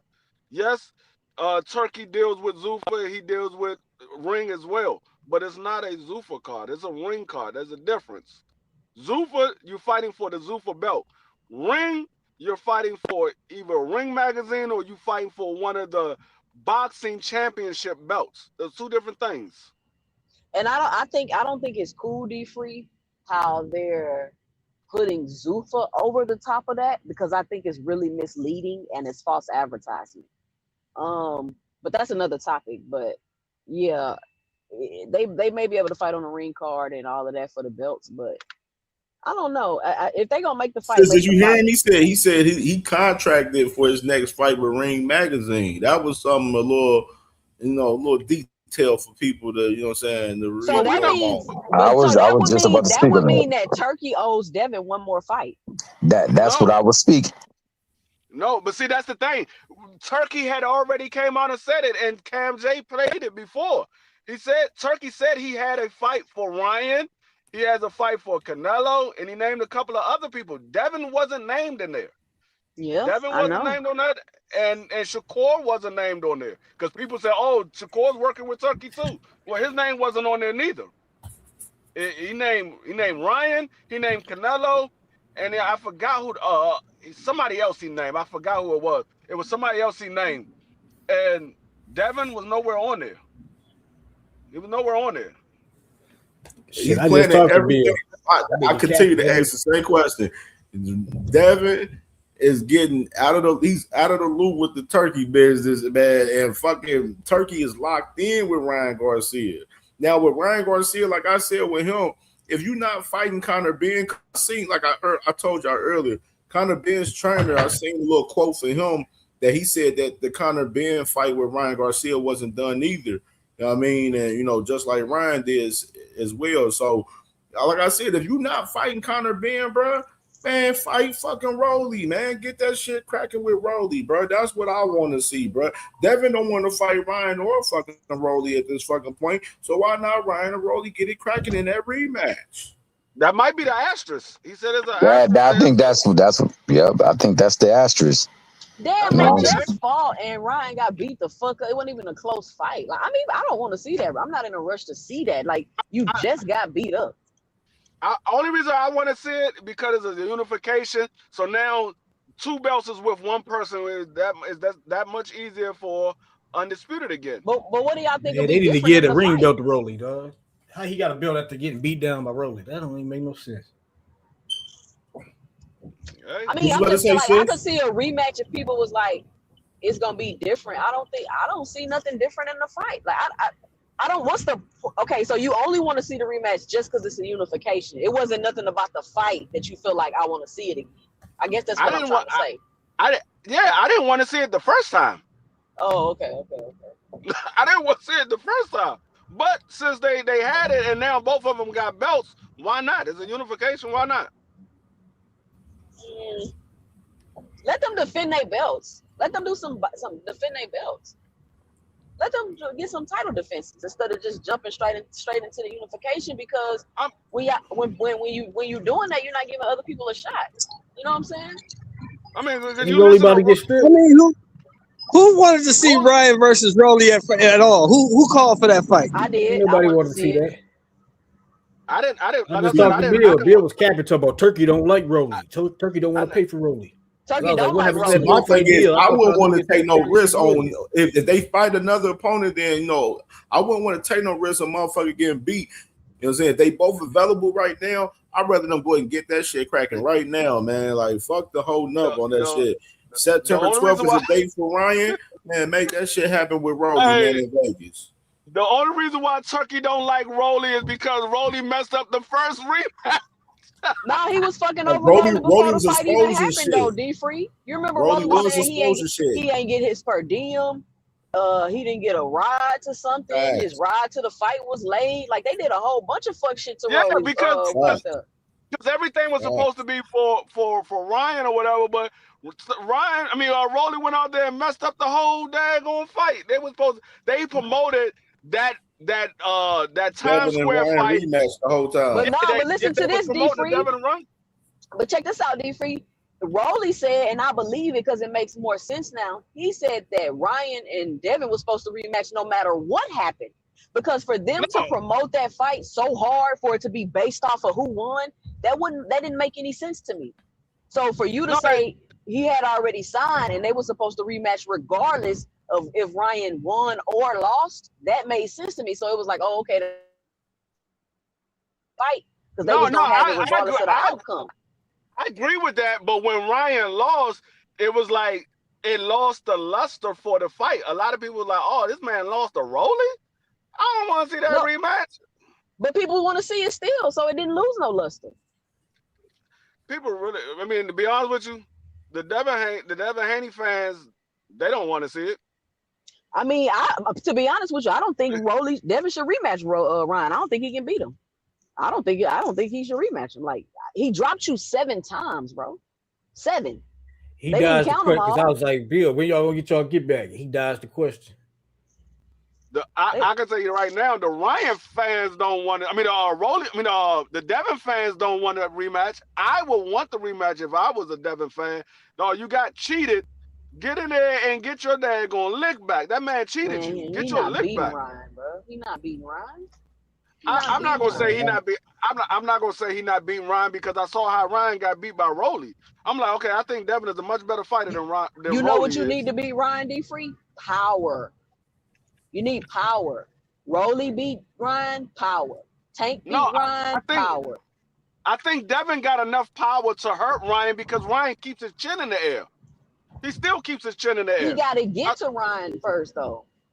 Yeah, now that's the thing. That's the thing. He got to be able to use his boxing ability to fight. Don't go in there trying to knock Ryan out. Go outbox him. You land the shot. You land the shot. He went in there trying to knock Ryan out instead of just boxing. That man got rocked the first 30 seconds of the fight. He gonna go in there trying to box again. He's still making the same exact mistakes. He's still making the same mistakes. Hey, why y'all saying like they were supposed to still fight each other no matter who won or lost when Ryan and Devin was in that tournament on that Turkey Island Sheik card or whatnot? When after Ryan lost, he didn't want to fight nobody. Ryan said he wasn't fighting nobody after. That's why he said they still was supposed to rematch, but Ryan did that little. He was taking a break from boxing or whatever. Yeah, he ran off. That's my point. I'm saying like y'all acting like we forgot that by saying that people still wanted that fight. People ain't want to see that fight no more because Ryan lost and Ryan didn't want the fight. He ran off. And then Rolly Don't people still want to see the fight? Don't people still want to see the fight frequent? But we talking about back then when it happened. What is the You can't difference? apply What's that changed? You can't apply it to when it happened. He was fresh off a loss. That's what that's what changed. Now, what changed is he's a title holder now. Let me give you the context. I'm gonna give you the context for a flyer. You don't want to fight nobody coming off no loss, like y'all said. Rolly, the person who said it was Rolly. Rolly said, regardless to whether Ryan or he lost in the fight, the rematch between Ryan and Devin was supposed to happen regardless to the fucking fact. He only said that to duck Devin, though, Cam. Devin started setting his eyes on others. He was talking about Ryan said that to about Rolly right after Rolly beat. After Rolly beat Ryan, y'all wasn't even talking about Rolly for real. Yes, they was. Rolly said he a step aside. He think they should still fight. Come on, man. No, but see, you can't change history. Rolly was saying that before he even fought Ryan. Rolly was saying that before he even fought Ryan. But he said it after, though. Is what I'm saying, though. After he beat Ryan, he said he don't want to fight Devin Haney. He said he'll never fight Devin Haney. He said he'll never fight Devin Haney. They just was in negotiation. So the point of you saying that, yeah, but we talking about that moment in time. Stop the presses. Hannibal, I'm gonna tell you right now, you got to hit my link, my brother. We ain't gonna do all of that now. Y'all keep trying to jump around timelines and stuff. And merge them together and stuff. And you got 60 seconds too, by the way, to let you know too. You might as well time him out. He don't never click no link. Yeah. I think that's Big Dog Willie though. I think Hannibal is Big Dog Willie. I think I figured it out. I'm working on something. Let me tell you, I'm working on something that can analyze people's comments, and so they can tell me if it's their troll account or not. No, you can see when they click on your StreamYard, John, you can see when you look at the authentication, you know what I'm saying, if who they is, if it's the same person or not. But see, Nah, the trolls don't be hitting the link. I don't think the rematch was going to happen right after when Ryan lost anyway, because the first thing that Bill said when Ryan lost was, "Damn, Ryan, you fucked up the bag. You fucked up the bag." So it wasn't It was the contingent money on him wasn't. winning. That's why. And No, It was contingent on him winning. That's why. Hold on, fuck all of that. But fast forward in the process, even after that loss, and now we got motherfucking Ryan. He didn't beat fucking Barrios, and everybody in the world was asking for the fight. Ring Magazine was posting, talking about the rematch and everything, and Devin and them turned the other fucking cheek in the fucking fight in recent time. No, that's not what happened. Ryan turned the cheek. Talking about Vada and everything. You know what I mean? Ryan started talking about fighting somebody else. Devin contacted Ryan. He contacted Can I Ryan. ask a serious question? Can I ask a serious question? I got a Devin serious contacted Ryan for the fight. He got in his DMs, and Ryan the one who. They ain't contact nobody. Why would Ryan duck Devin after he just dropped him 7 times? Like, I don't understand that narrative y'all keep trying to push. Because he know he had advantages. That's why. Because he know he had advantages. You always ask that question, and I always tell you because Ryan know he had advantages. That's why he afraid to fight him again. Because he know he had advantages. The advantage, honestly, the advantages don't fucking matter to me for us that talking point. That's crazy. Why shook that man hand recently? Why can't Conor fight Devin at 147 then if advantages don't matter? So that whole advantage, all that bullshit is irrelevant. But hold up, this is the problem that I have. This is the problem that I have because everybody kept saying that Devin is working with Turkey. We just heard Ryan say he's contracted for a fight with Turkey. Why Devin is not telling Turkey, "Hey, make this fight"? I ain't got no fight right now. Why we can't make this fight? I really think that Turkey and Devin's relationship may be strained because he ain't do the Ryan rematch. No, Turkey want that fight. What y'all talking about? That's the fight. Why is he not making it right now? Devin don't have a fight. Why are they talking about Conor Ben? Because Oscar De La Hoya said the fight not gonna happen on his watch. That's why. That's cap, man. Oscar recently was in an interview. You were talking about Boots and Xander on the list. That's the fight to make between Ryan and Devin. I dare you to ask me for receipts for that because you know I got that receipt. I dare you. They ain't trying to do anything but Ryan. That Ryan shit ain't happening. They trying to get Keisha. Y'all know I got that receipt. Oscar De La Hoya said that's a no-go. Bill said he gonna try to make the Keisha. I made a deal with the nigga. I was like, nigga. Oscar De La Hoya is not putting a fight on. You gotta fight Keisha on the Boots. Ring Magazine is putting a fight on. Oscar had a fucking Turkey lead on it. And for real, in reality. We already saw how Oscar moved. He put a restraining order on that. If Oscar was putting a fight on, I could understand that. Ryan said he is contracted with Turkey. That has nothing to do with Oscar. So if he's contracted with Turkey, Turkey is putting a fight on. That has nothing to do with Oscar. Oscar's not putting no money up. That's his fight. Oscar's only receiving money. But Oscar's not getting any. He's fighting. Oscar put money up. How can you say that when Oscar? How can you say that when Oscar put money up for the first fight? How can you say that when Oscar put money up for the first fight, bro? He's not putting any money up for this fight. Y'all can believe that Oscar is stopping a fight from Ryan and Devin, but y'all can't believe that Jay Prince is stopping the fight with Shakur and Tank. Y'all can't believe that. No, Jay Prince won that fight. That's why. That don't make sense. Jay Prince won that fight. Jay Prince, okay, Flyer, can you Jay tell me Prince, no, that's the biggest fight. Name a Jay Prince fighter that's ever made a fight with PBC.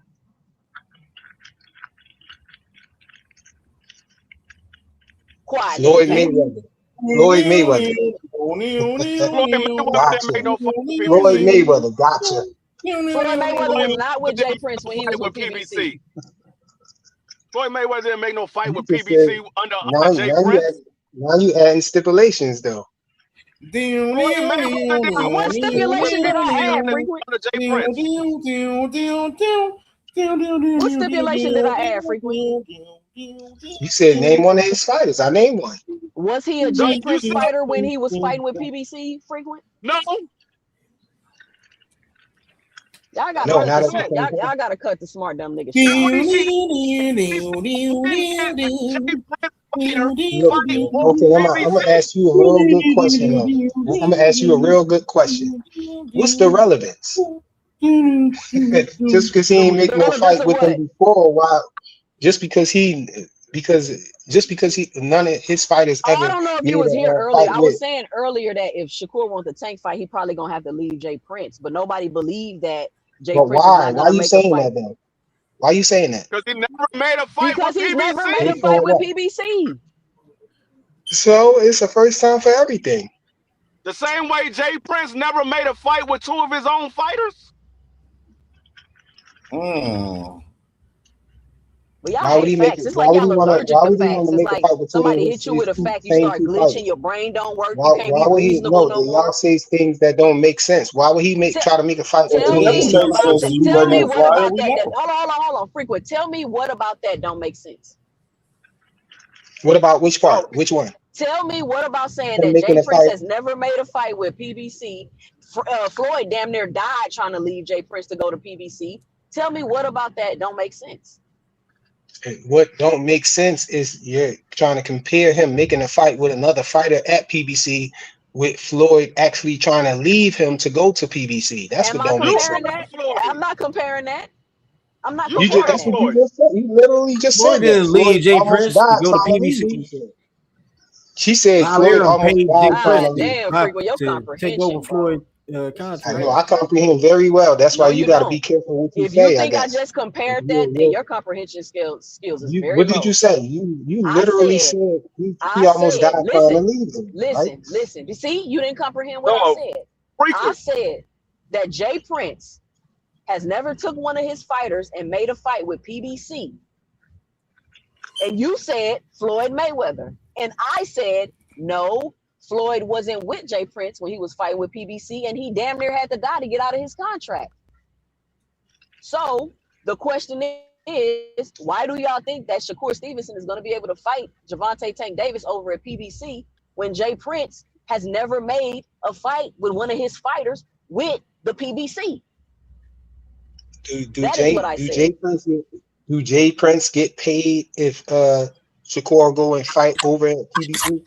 Not like he Do a want cross to. promotion? Not like he want to. Come on, see, yeah. You know what you said don't make sense. He get paid.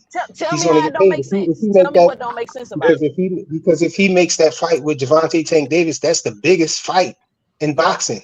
And Yeah, so where does Tank why make would he his be money? trying to get all of that money? Where does Tank? Where does he? Would I'm he about be to break trying it to? down to you. When the PBC You ain't fighters even fight, let me where do finish. they make the bulk of their money? Where do who make the bulk of their money? When Gervonta Tank Davis fights, where does he make the bulk of his money? On the back end. On the back end, right? Do the managers get a cut of the back end frequent? No. Yes, when the fighters. No, they When the don't. fighters. No, they do not. No, they do not. Listen No, to they me. do not. No, they do not. Can I answer before y'all start screaming out all of these things that's wrong? Your answer's When wrong. You said no. You said when yes, the they do, and I'm when telling you the no, they fighter don't. get paid, huh? Go ahead, frequent. Go ahead. When the fighter collects his money, he collects his money after the promoters get their money and everything, right? But don't the No, manager get paid off the fighter? they get paid off the initial purse, not the back end, which is why Earl Spence and Derrick James was in court. No, They don't get paid. They Earl don't get Spence. No, paid off the. They don't Earl get Spence paid off the actually back owed him end money. money. What y'all talking about? Earl Spence do not owe him money. Do not. You get paid off the purse, not what you create on the back end. They don't know what the back end is going to be.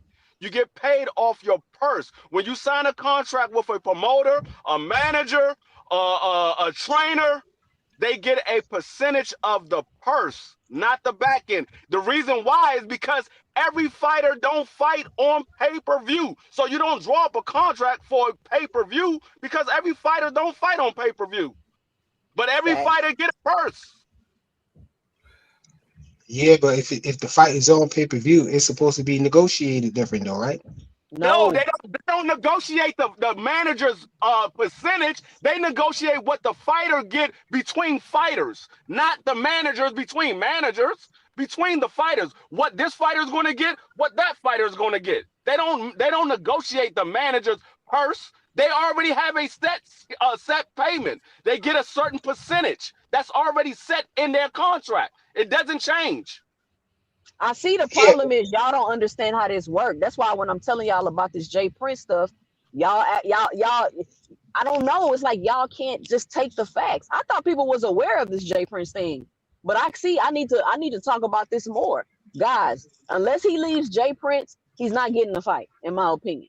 Period. It's just that simple. And I said that when he left Top Rank. I said, if he leaving Top Rank, is he leaving Jay Prince too?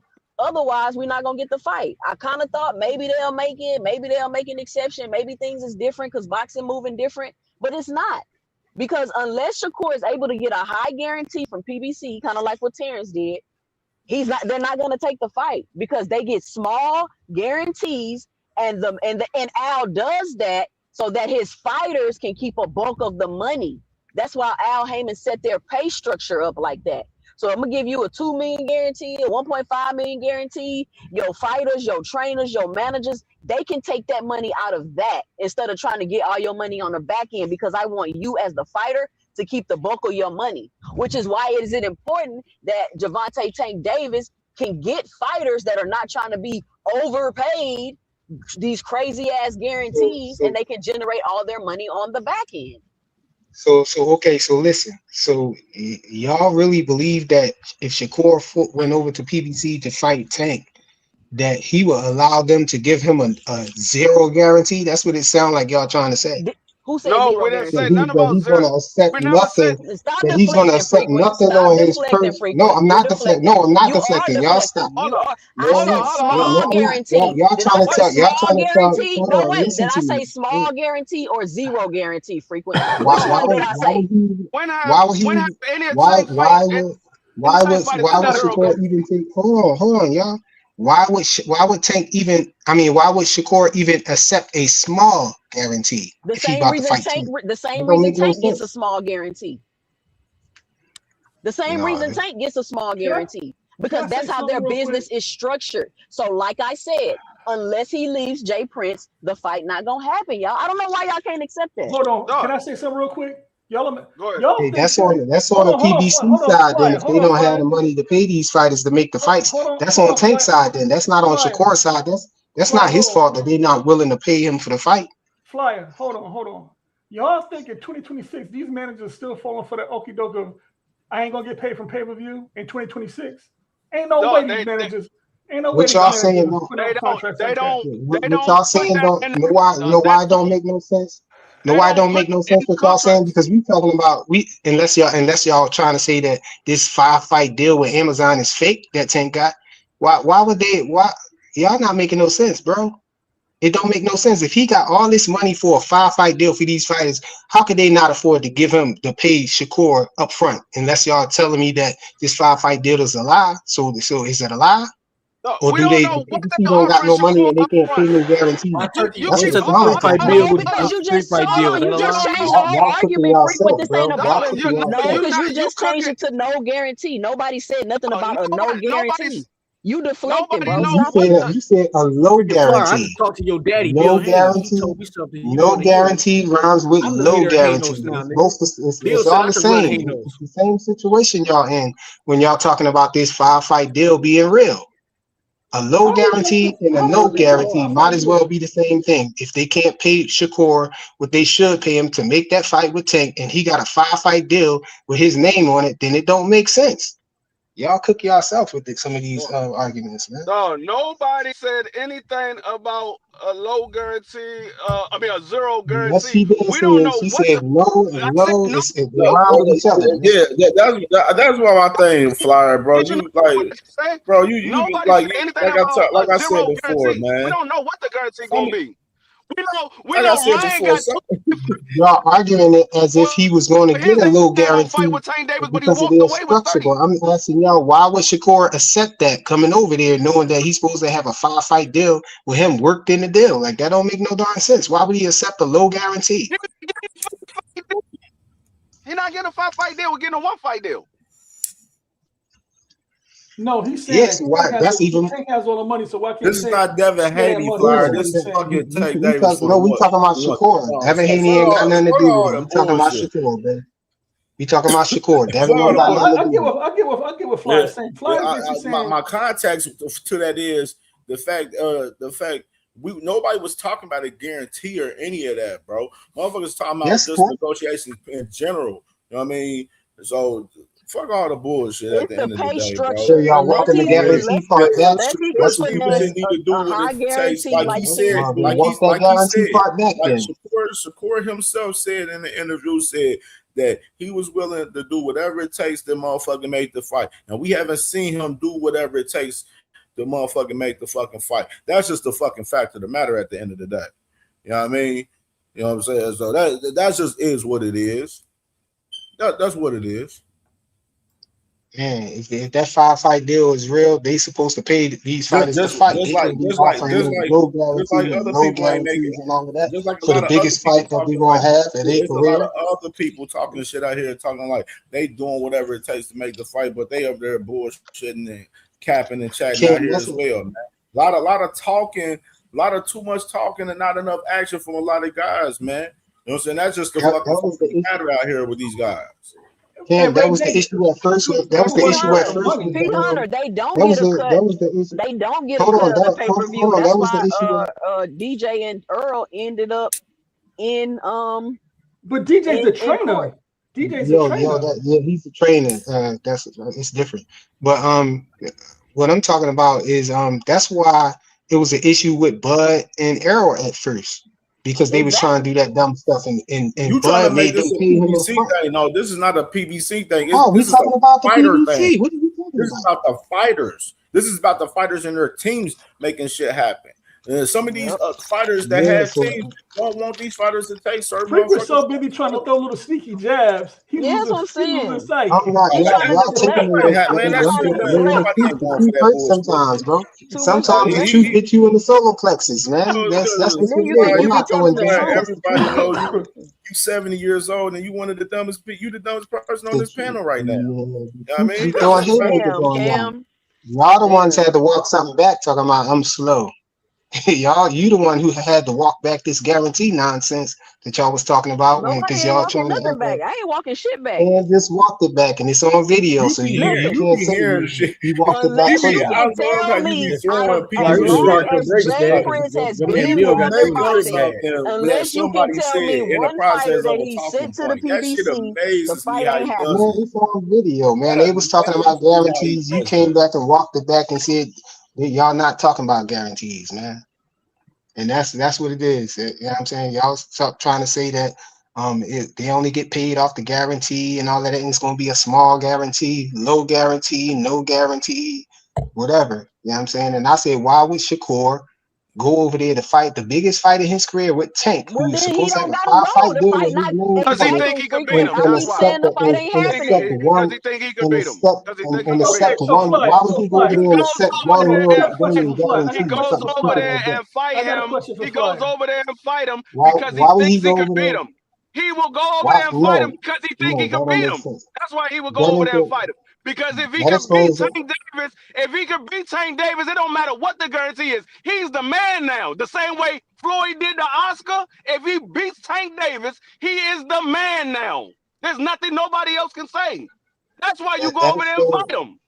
That The explains same why way y'all try to Floyd say did what the y'all Oscar. say about The Rolly same way Romero Floyd talking did. about Devin ducked him, and he The same way trying to offer Floyd him did. a no guarantee. Floyd went over Because there and he took whatever definitely know fight he could beat he gave him. Rolly, but he ain't He taking took no I just talked to zero Bill gave him about guarantee. that. He said, beat him. because I told Bill, like, nigga, y'all got Turkey money. Y'all got 3-fight deal with Turkey, 36 million.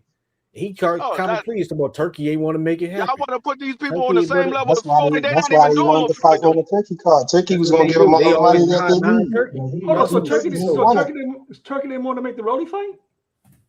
No, I'm that's what saying Bill said. Turkey was gonna give them all the money That that nigga they still on the needed. box voice. That nigga been on that bitch for like 3 We hours. still talking about the Tank thing. Y'all trying to move the goalposts No, and I was turn the corner on cap. all of this. No cap said something I ain't know. I was just interested in hear what he had to Yeah, I say. asked the nigga. I was like, nigga, y'all niggas had 36 3-fight deal with Turkey. Why you ain't fight Rolly? Why Turkey ain't paid for the Rolly?